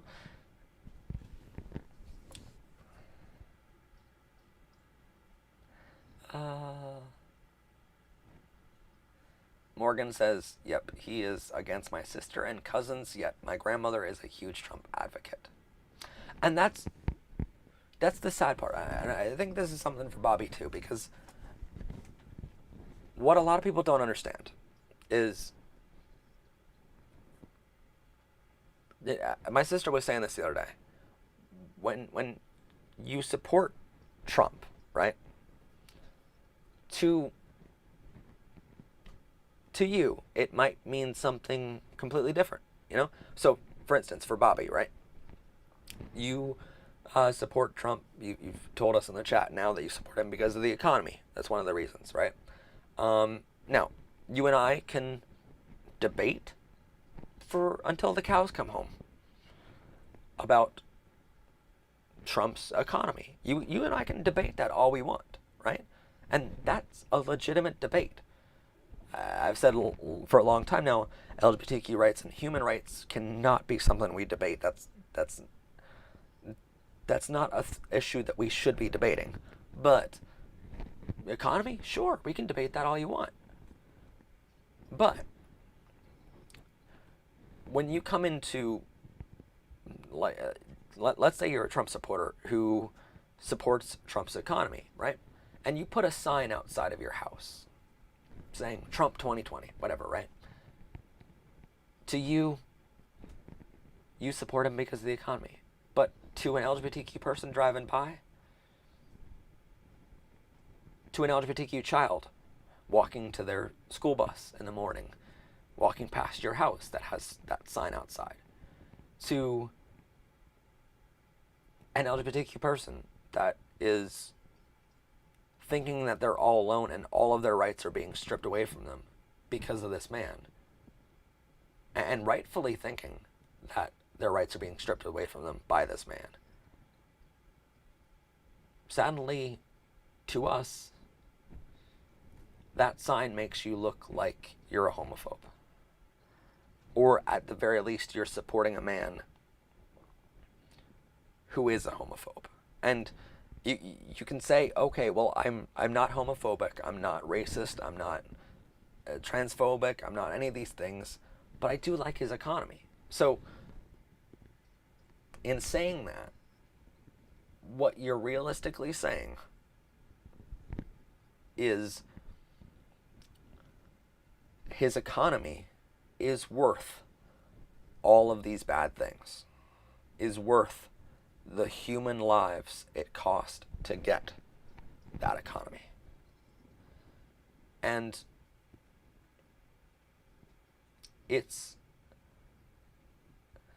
that's why you see LGBTQ people attacking in the chat, not physically, but in the chat, Trump supporters. Because I think we've gotten to this point in America where it's so divided that we forget there are all of these issues on the ballot, not just the issue we care about, right? And I will freely admit that in doing this show, we care about LGBTQ rights first and foremost.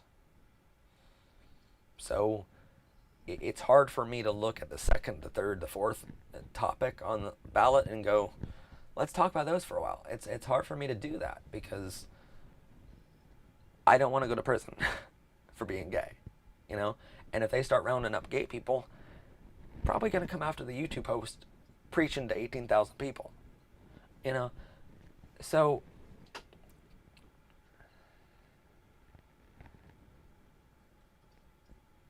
that's the thing. I mean, I have family members who are massive supporters of me doing this show.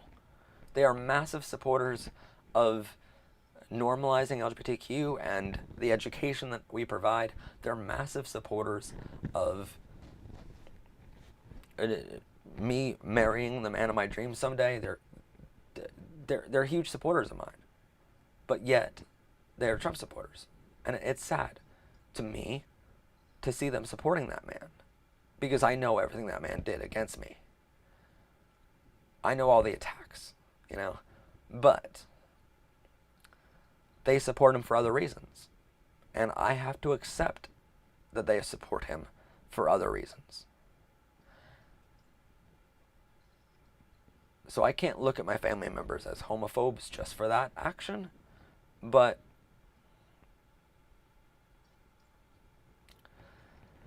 can you be so sure that Trump is going after gay people? Just look at his record. Look at his record. Okay. I'm not going to be able to get to all of it in today's episode, but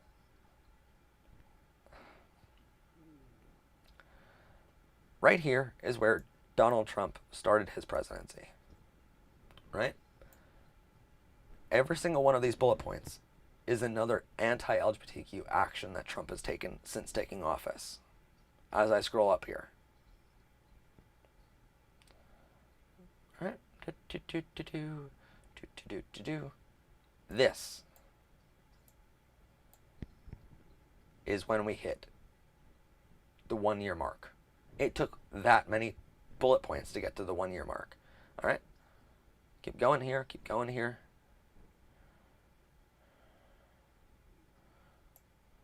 Two years he's in office. Keep going here. Keep going. Keep going. Keep going. Keep going. 3 years in office. Keep going. Keep going. Keep going. Keep going. Oh, wait. Let's stop at 6/12. On June 12th of this year, he said that LGBTQ people don't deserve to be treated at hospitals in America. That healthcare industry can deny LGBTQ people from service. And then 2 months later, after multiple major organizations took him to court on that idiotic notion, after 2 months in court in August of 2020, finally it was rolled back by the courts. The courts finally said hospitals cannot fucking deny LGBTQ people. What the hell are you talking about, Trump? And here we are in October, the latest. All of this, all of these bullet points, as I scroll down here, all of them are all reasons why Trump is anti-LGBTQ. So when you tell me that, oh,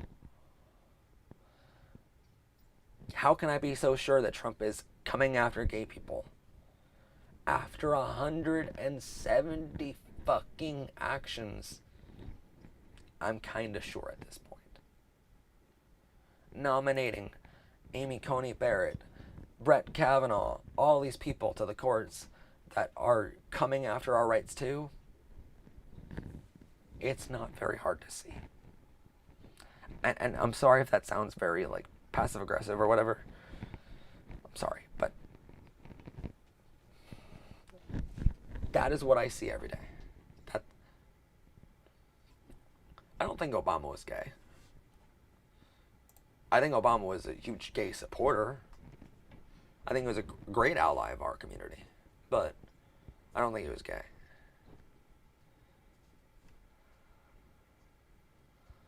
Um, Ziva Bun. He had a wife and kids isn't a good excuse of why you're not gay. A lot of people back in the day had wives and kids, and look at Oscar Wilde. He had a wife, and look at the Sir. We talked about Warmer Castle and the gay lavish parties that were in the castle. He was uh, the Duke of Cinque Ports or whatever, right? He had um, he had a wife and what, nine kids or something, and he was gay. So it's like it's not a great excuse, but that doesn't automatically mean you're not gay. But I mean, he could have been bi and just had a wife, but I don't think so. Um,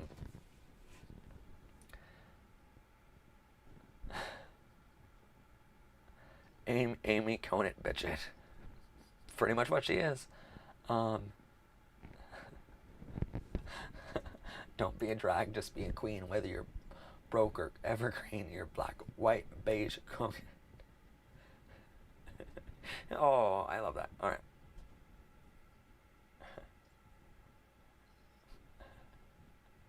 I like how you're just doing Lady Gaga lyrics now.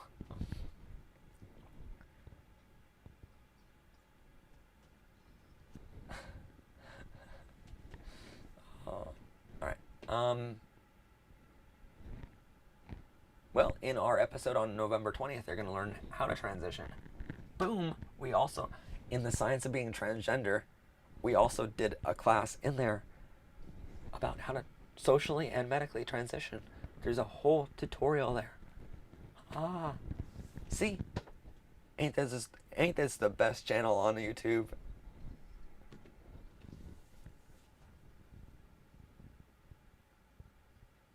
What are you even talking about? Michelle Obama was born Michael, and that's okay? What?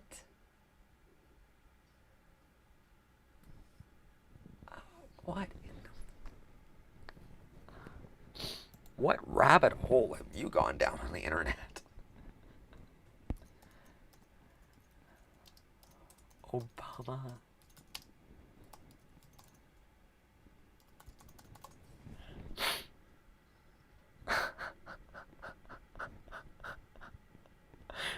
It's really telling that I looked that up on Google, and the first thing that comes up is that it's a QAnon theory. Okay. QAnon is a notoriously not factual thing. They are known to spread millions of false rumors. Um, Bobby, you are so close to getting another timeout.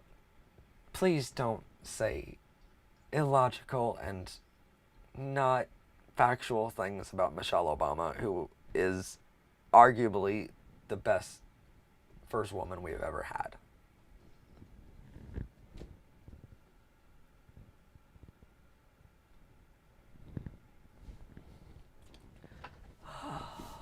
Anyway. So what's everyone else up to?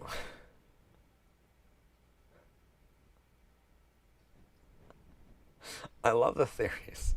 Sometimes I'm just amused because either you're going to laugh or cry at some of the bad things that happened. Bobby, stop it. This is your last warning. Want to stay here and learn? Stay here and learn. Don't make up shit. Don't slander your opponents just to make your voice heard more. It doesn't help your cause at all. Especially not on a channel that fact checks everything. Okay? It's not going to help you.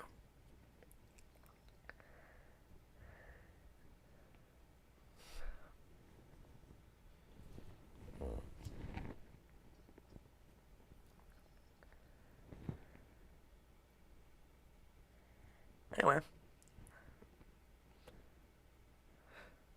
You're skipping doing homework to watch this. Do your homework too.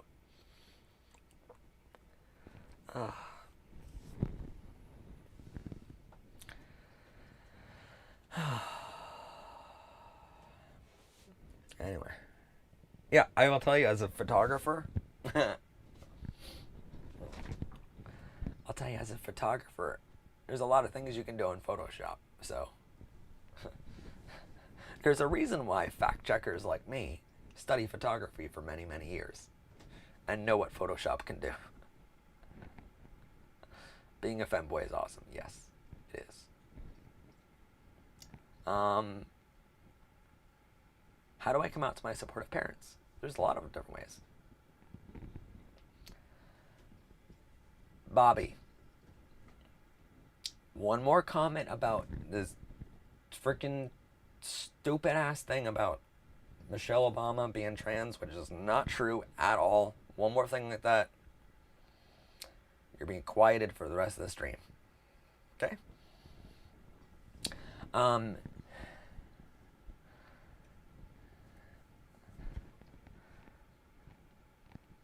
Anyway, how do you come out to your supportive? If your parents are supportive, that's fantastic. I would again say 35 tips to coming out is a great episode for you. Yeah.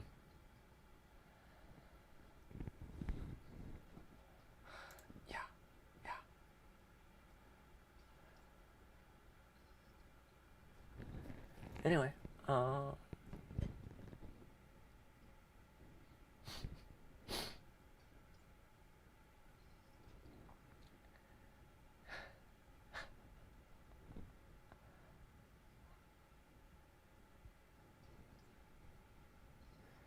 are we all doing? I'm sorry. This is just too good at this point.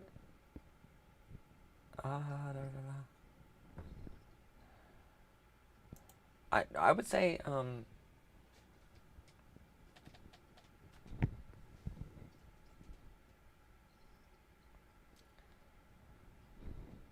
okay.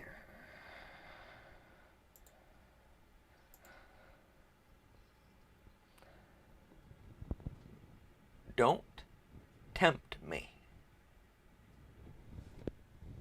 Number one, you come to my channel trying to learn. Great. You try to debate me. For how long? Okay, I'll take your debate. But then, after what, 4 hours now of responding to your comments, of trying to help you, of trying to educate you, looking up videos that are going to help you even more, and looking up the actual facts of all the very odd things that you're telling other people in my chat room,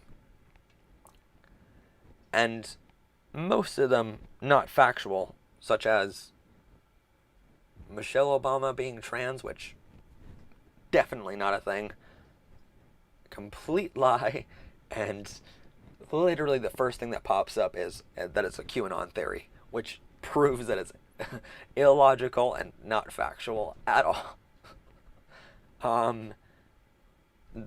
You're saying that there were no guns involved in the ambush of the Biden bus. There were definitely guns involved, and there's video evidence of that. Just the countless fucking lies that you're spewing. Countless. And then you have the nerve, after all of that, after spewing how many lies, after having a debate with me for how many hours, I've responded to every single one of your comments. After all of that, you dare call me a tyrant? Seriously, Bobby called me a tyrant. After that, okay, silence me, tyrant. What the fuck? I responded to everything. How am I a tyrant? So yeah, let's talk about the fucking Twix. Don't come to my channel and call me a tyrant. Fuck you. Don't say Michelle Obama. was trans. Fuck you. Oh, just the arguments of these people. Oh, okay. Anyway, Twix is good. Oh, wait. Okay. Legit question. Are you a left Twix? Are you a left Twix person or a right Twix person? I'm a right Twix. Can the police, guys, can the police come after someone for being LGBTQ? It depends on where you live in the world, sadly. In America, no. Not right now.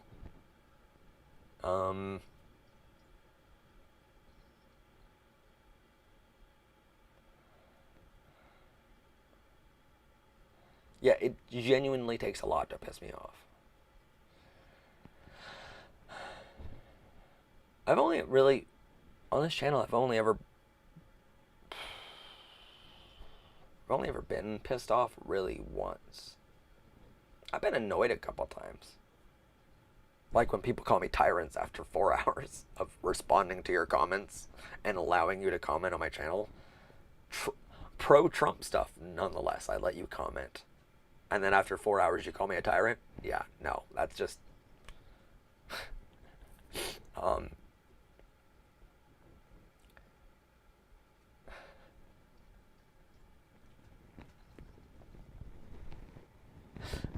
yeah, no.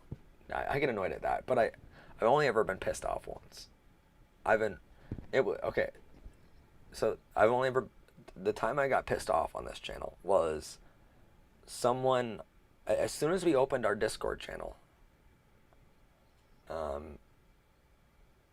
is the left tricks top or bottom?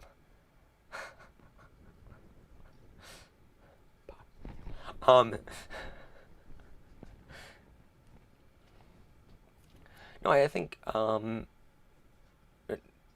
when we originally opened our Discord server, we had a person on there who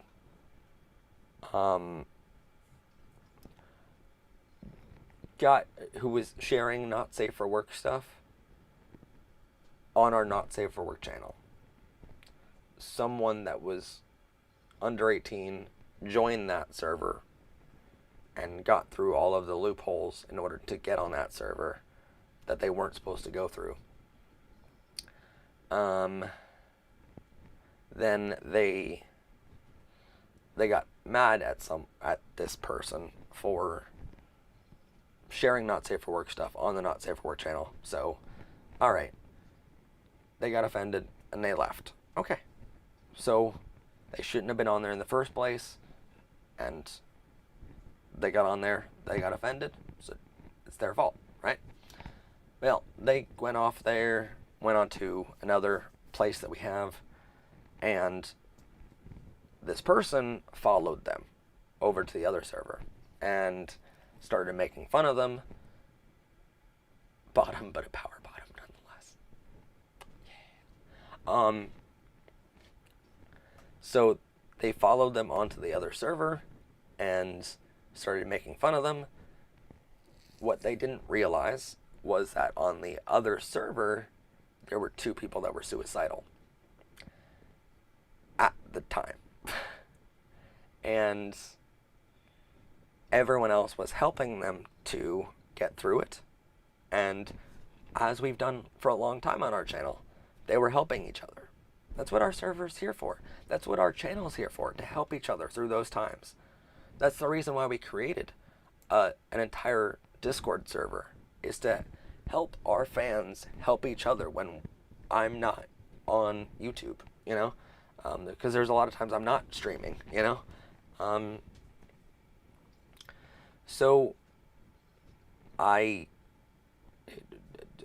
anyway, this other person went on, chased the other person on the other server, and everyone else was helping these 2 suicidal kids. Well, those 2 suicidal kids started to see this giant fight happening between this person and the person who went onto the wrong server and got offended. They started seeing this fight break out, and they're like, but can I get any help for being suicidal, you know? And person in question who chased the other person on the server, well, they started to say, how dare you be suicidal? I'm having a fight with this other person who got offended on the Not Safe for Work channel. How dare you be suicidal right now? Just go kill yourself. And that way I can fight this other person. I woke up the next morning. I read these comments because I check the servers twice a day. And immediately I shut down all the servers and I made a video about it. And yeah, it was the worst day in our channel's history. I'm lucky that we've heard from both of the suicidal kids after that point, and they're both perfectly fine. Don't worry about it. But yeah, I had to ban one of our own fans from our server because they were saying, how dare you be suicidal? And that's not something you say to anyone. I've been suicidal myself. And I know what it's like to be on the edge of that. And I know in those moments it's a lot easier to isolate yourself than it is to reach out to someone for help. And so when someone reaches out for help and they get a response of, how dare you be suicidal, just going off yourself, that way I can have this fight with this other person, it's horrifying. And so on our channel, we try to create a safe place where LGBTQ people know that they are safe. They know that we're going to be supportive. I don't want any questions about that, ever. If anyone on here, anyone, makes you feel worse about yourself, let me know. Message me. Or reply to one of my comments or whatever. Comment on any of our videos and be like, hey Matt, this user is doing this and here's a link to their comment, or whatever. Let me know. Let me know. Or screenshot their comment and email me at fanart@prideclassroom.com. Let me know what's happening. DM me on Twitter, Discord, or anywhere. Let me know. And I'll take care of it. You come here, just full positivity, period. You shouldn't be made to feel worse by yourself. Anywhere, let alone here. But this is a safe place. That's what we want to create here. So, we're here for you. And so that was by far the saddest day in our history. And I had quite a few talks with that person afterwards. And I'm like, you're banned permanently on all of our Discord servers, but I want you to think long and hard about what you did, because I don't want to ban you from commenting on the YouTube channel, but you need to not ever do this again. And they luckily understand what they did. They know the consequences, and they understand them. They accept the consequences, but that was the only day I was really upset at this channel. And it was really only directed at one person. At the time, I didn't know it was only one person. And so I was mad at everyone on the server for a long time, until I started really analyzing everything and started to get responses from my other moderators on the Discord channel. There are multiple moderators on there, by the way. But until I started getting responses from them, I didn't really understand it was one person only doing all of it. And so I was mad at a lot of people for a lot of time until I started to realize. But yeah.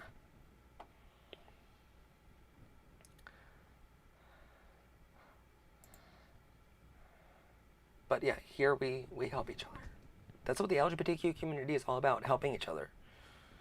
Lifting each other up when we're down, and lifting each other higher when we succeed. That's what we're all about. Positivity. There's a poster for you. Oh man. All right. You had your own parents tell you to kill yourself and then wonder why you have anxiety. Oh man. Sadly, I I know what you I know what you're going through. My mom was the same way. She wanted both of her kids to do that, and I still can't understand how a parent could say those things. But you're here now, and as long as you're in a safe place, that's good. If you're not safe, then contact local authorities, get to a safe place. But Raven shot. I tried to overdose, but I couldn't find any pills. So, well, here's the thing. Maybe it's for the best that it's definitely for the best that you didn't find the pills, and that was a sign that you shouldn't have done that. So, I don't know if you believe in higher powers, but I do. And sometimes your guardian angels look out for you. And they're like, you know what? They're feeling down right now, but they can't find any pills, so they can't do what they want to do. And that's the universe way of trying to tell us that we shouldn't have been thinking of that way, that we need help for that time. And we have each other for that time. But the universe works in mysterious ways, telling us that, yeah, don't do that thing that you want to do right now. And stay with us.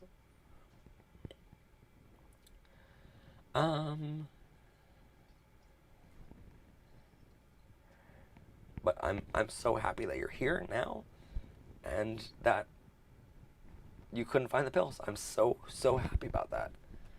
Thank you for being here.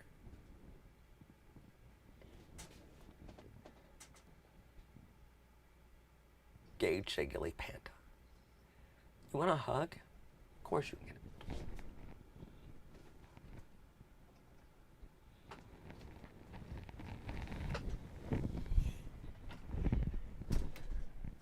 I will always give you, I will always give you virtual hugs.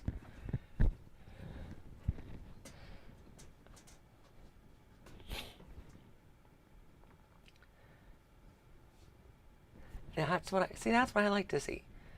I don't believe in a higher power, but it's okay if you guys do it. That's the kind of acceptance that I'd love to see in the chat. I love that. Anyway, I think we're gonna end it in a couple minutes, because it's what time is it even? It's at 1:15 in the morning. Yeah, Matt Hug's kind of jealous now, to be honest. Wait.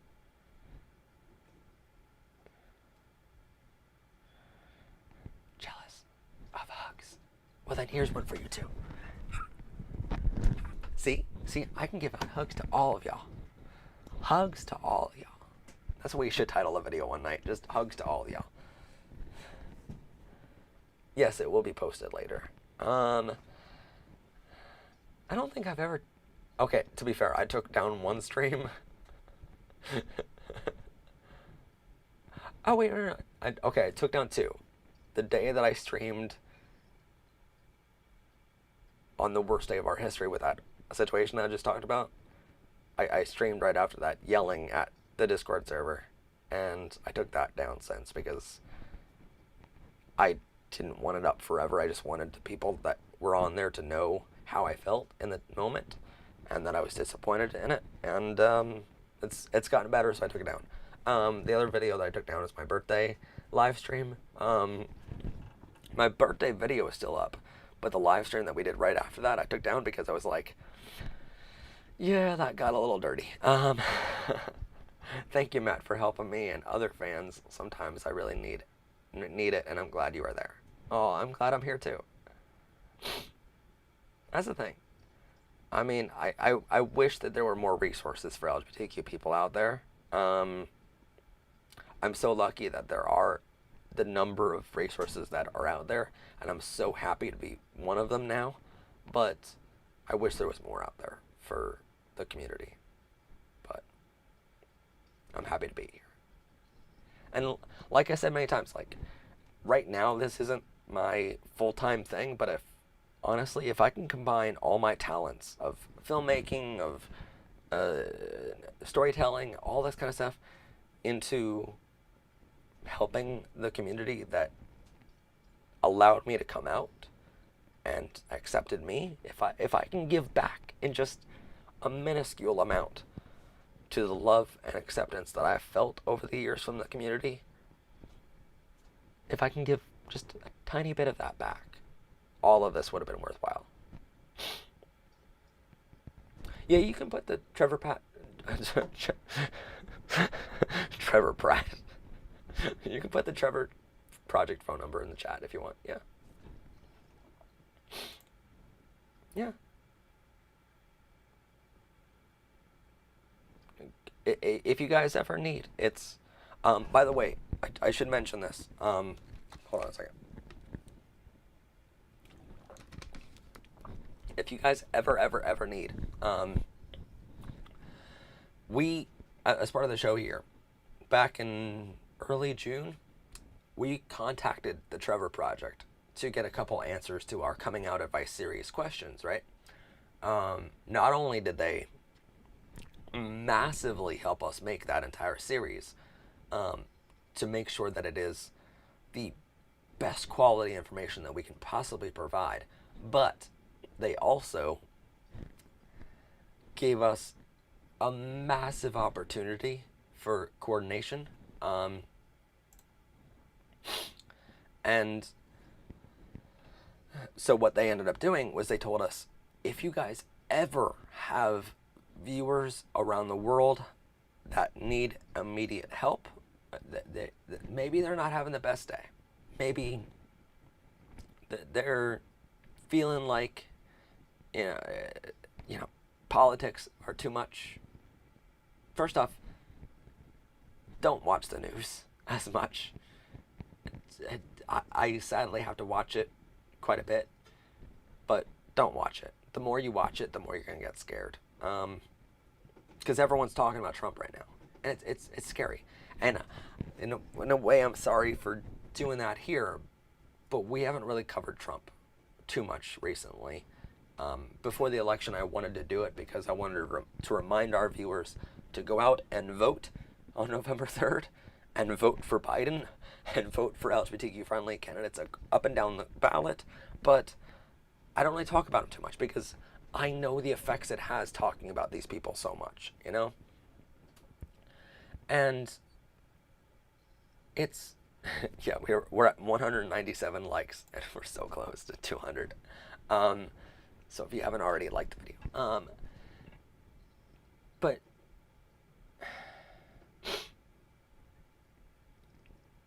they told me, like, if you're ever feeling like politics is too much, if Trump is too much, if you just need someone to talk to. First off, go to trevorchat.org. This is what they offered me. They told me, if you ever have that happen, you ever need to just talk to somebody, even just to talk to them, and just to feel like there's someone there who listens, trevorchat.org. TROEVORCHAT.org. trevorchat.org. No matter where you are in the world. Or you can call their hotline 1-866-488-7386 or text 678-678. You can, standard texting rates may apply, but that's the thing. A lot of people might be from homophobic or transphobic homes, and so you might feel like, well, or you might not be out of the closet yet, and you're like, well, if I talk about this stuff over the phone, if I say it out loud, my parents in the next room might overhear me. Well, here's the thing. On your phone or texting, they're not going to know. You can chat online at trevorchat.org, the moment you close that browser tab, as long as you make it private viewing on there, by the way, your parents can never find what website you were on.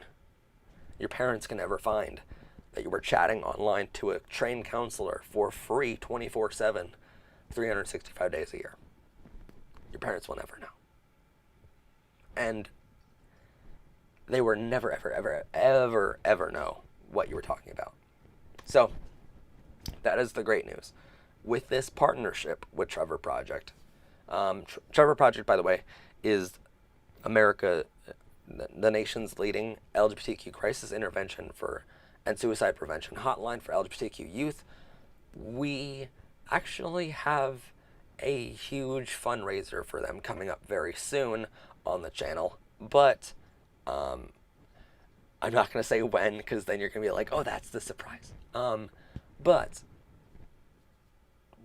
we definitely, yeah, he got banned from commenting on this stream.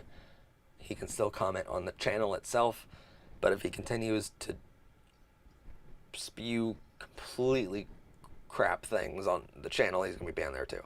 But he's trying to learn. I'll give him a chance. That's the thing, I'll give anyone a chance. But Trevor Project, nation's leading LGBTQ crisis intervention and suicide prevention hotline for LGBTQ youth. They will help you. And a lot of people looked at us and they said, well, Matt, you're talking about this, but Trevor Project really is only in America, you know? Well, we reached out to Trevor Project and we said to them, we have fans from all around the world, you know? What about for them? Can you give us a link or a phone number for other countries to use?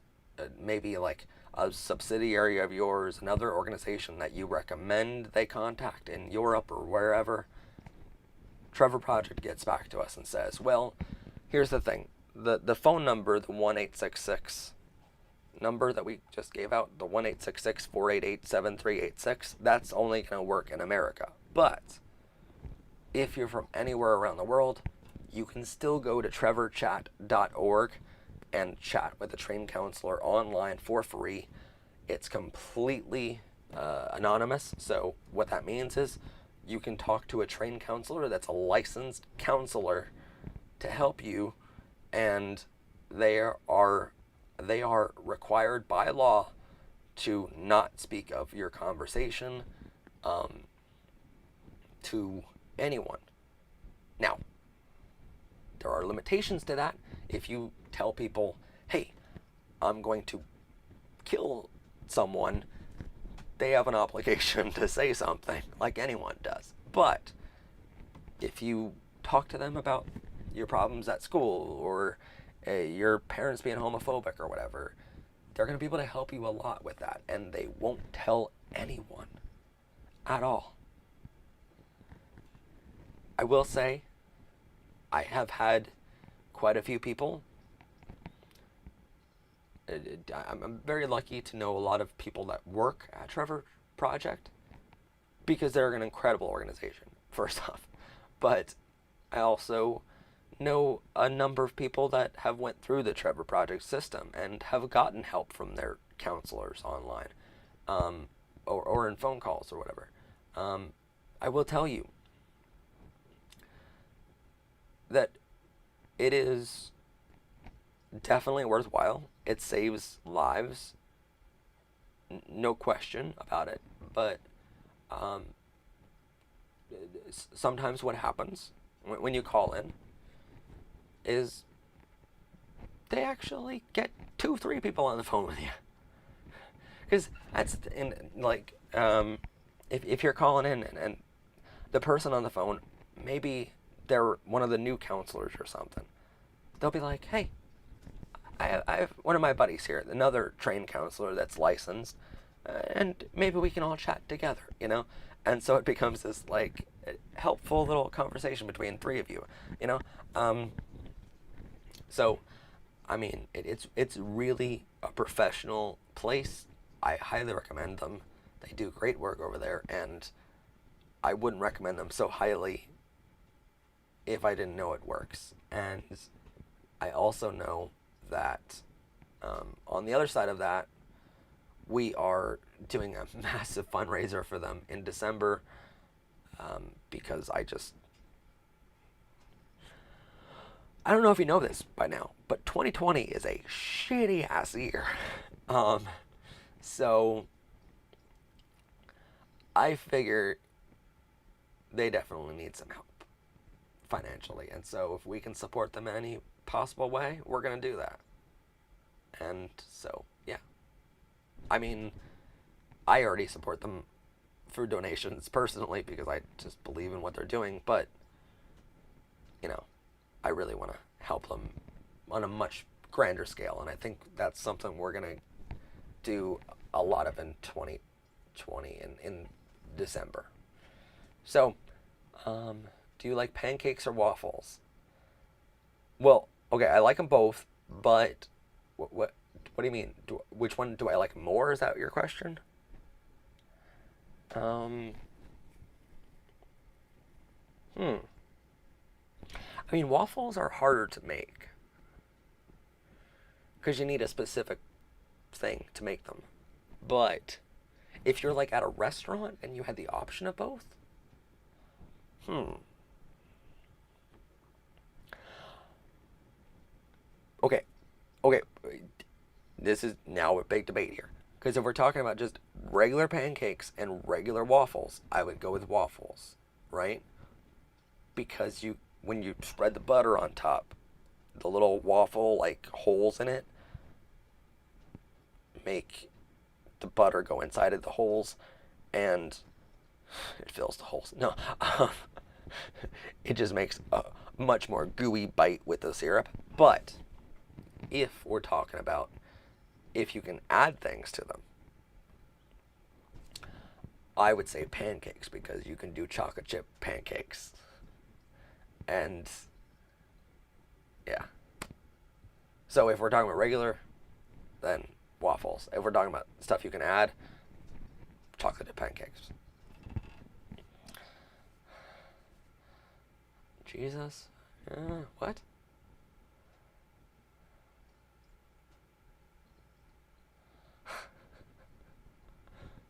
Wait, are you calling my nose a Squidward nose? If you live in New Zealand, there's a kids line for college kids. Did not know that.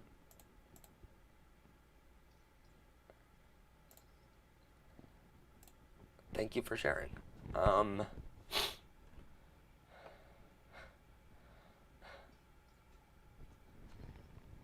But yes, Trevor Project is highly recommended. Anyway, it's coming up on 5 hours of a stream. 5 hours, man. 5 hours we've been streaming. Mostly talking about Trump. Is that a good thing or a bad thing with the Squidward nose? I don't know.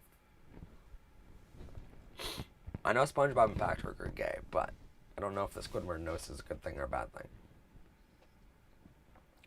Blueberry waffles.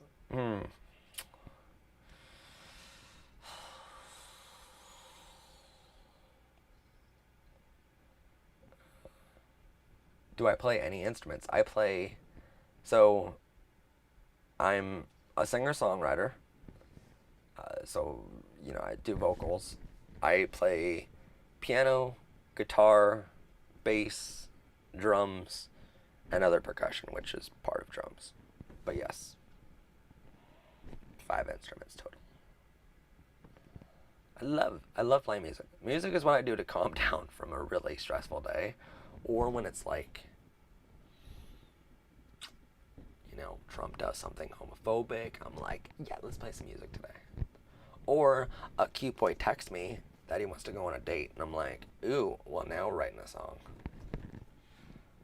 Okay, but you need to try Oreo waffles. I wish I could, but I get massively stomach sick when I eat Oreos. Oreos are great, but I just get really sick on them. So if I'm okay with being sick the next day, then I'll eat Oreos. But Matt, when's the PBR Among Us server? I don't know. When I can play it on my computer on my Mac, then I'll then I'll do it. Crisp, accept more LGBTQ more than what? Well, I'm glad you're here, Brenna. Yeah, music has been my cope since I was 9 years old, and honestly, if it wasn't for music, I wouldn't be alive right now, because during those very dark times, that's music is what got me through, and still is. So, what's the fan art email? fanart@prideclassroom.com. I should make a jingle for that. But yes, just fanart@prideclassroom.com.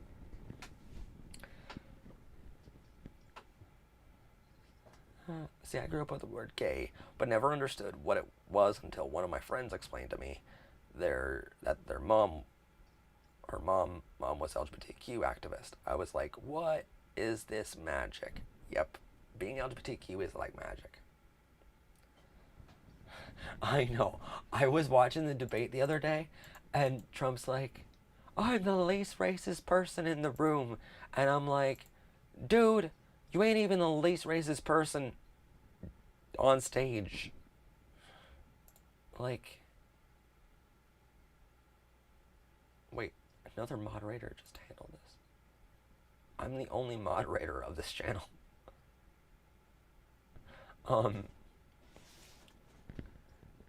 I have to leave because school, Matt. I love everything you do. Thank you. Oh, thank you for being here, Lizard.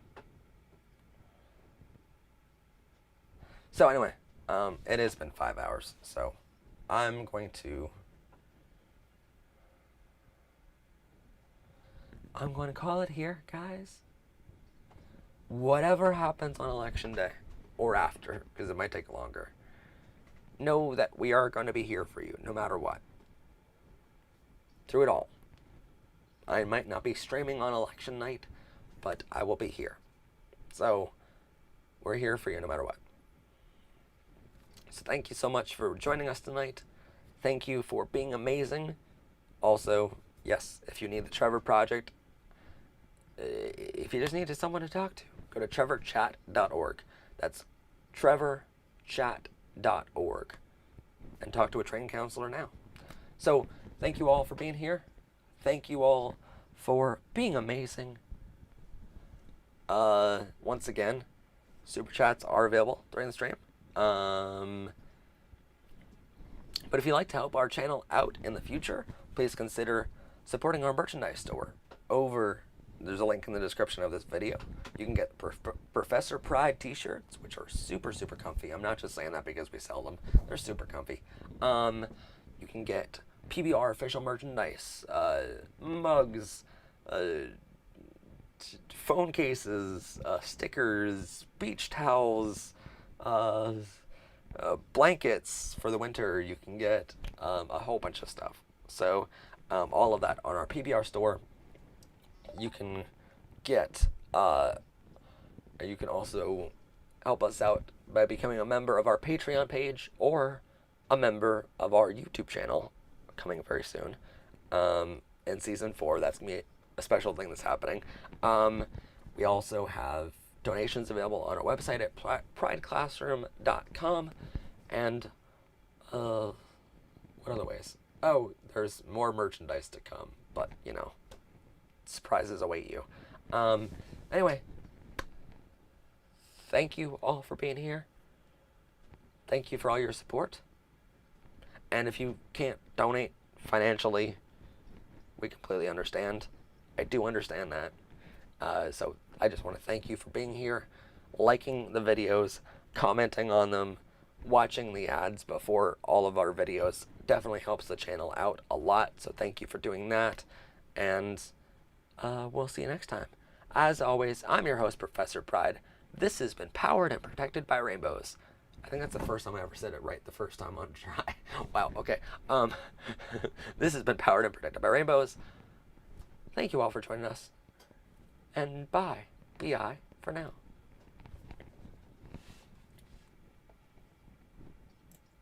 And now we wait a couple seconds to make sure that the streaming software gets the whole thing.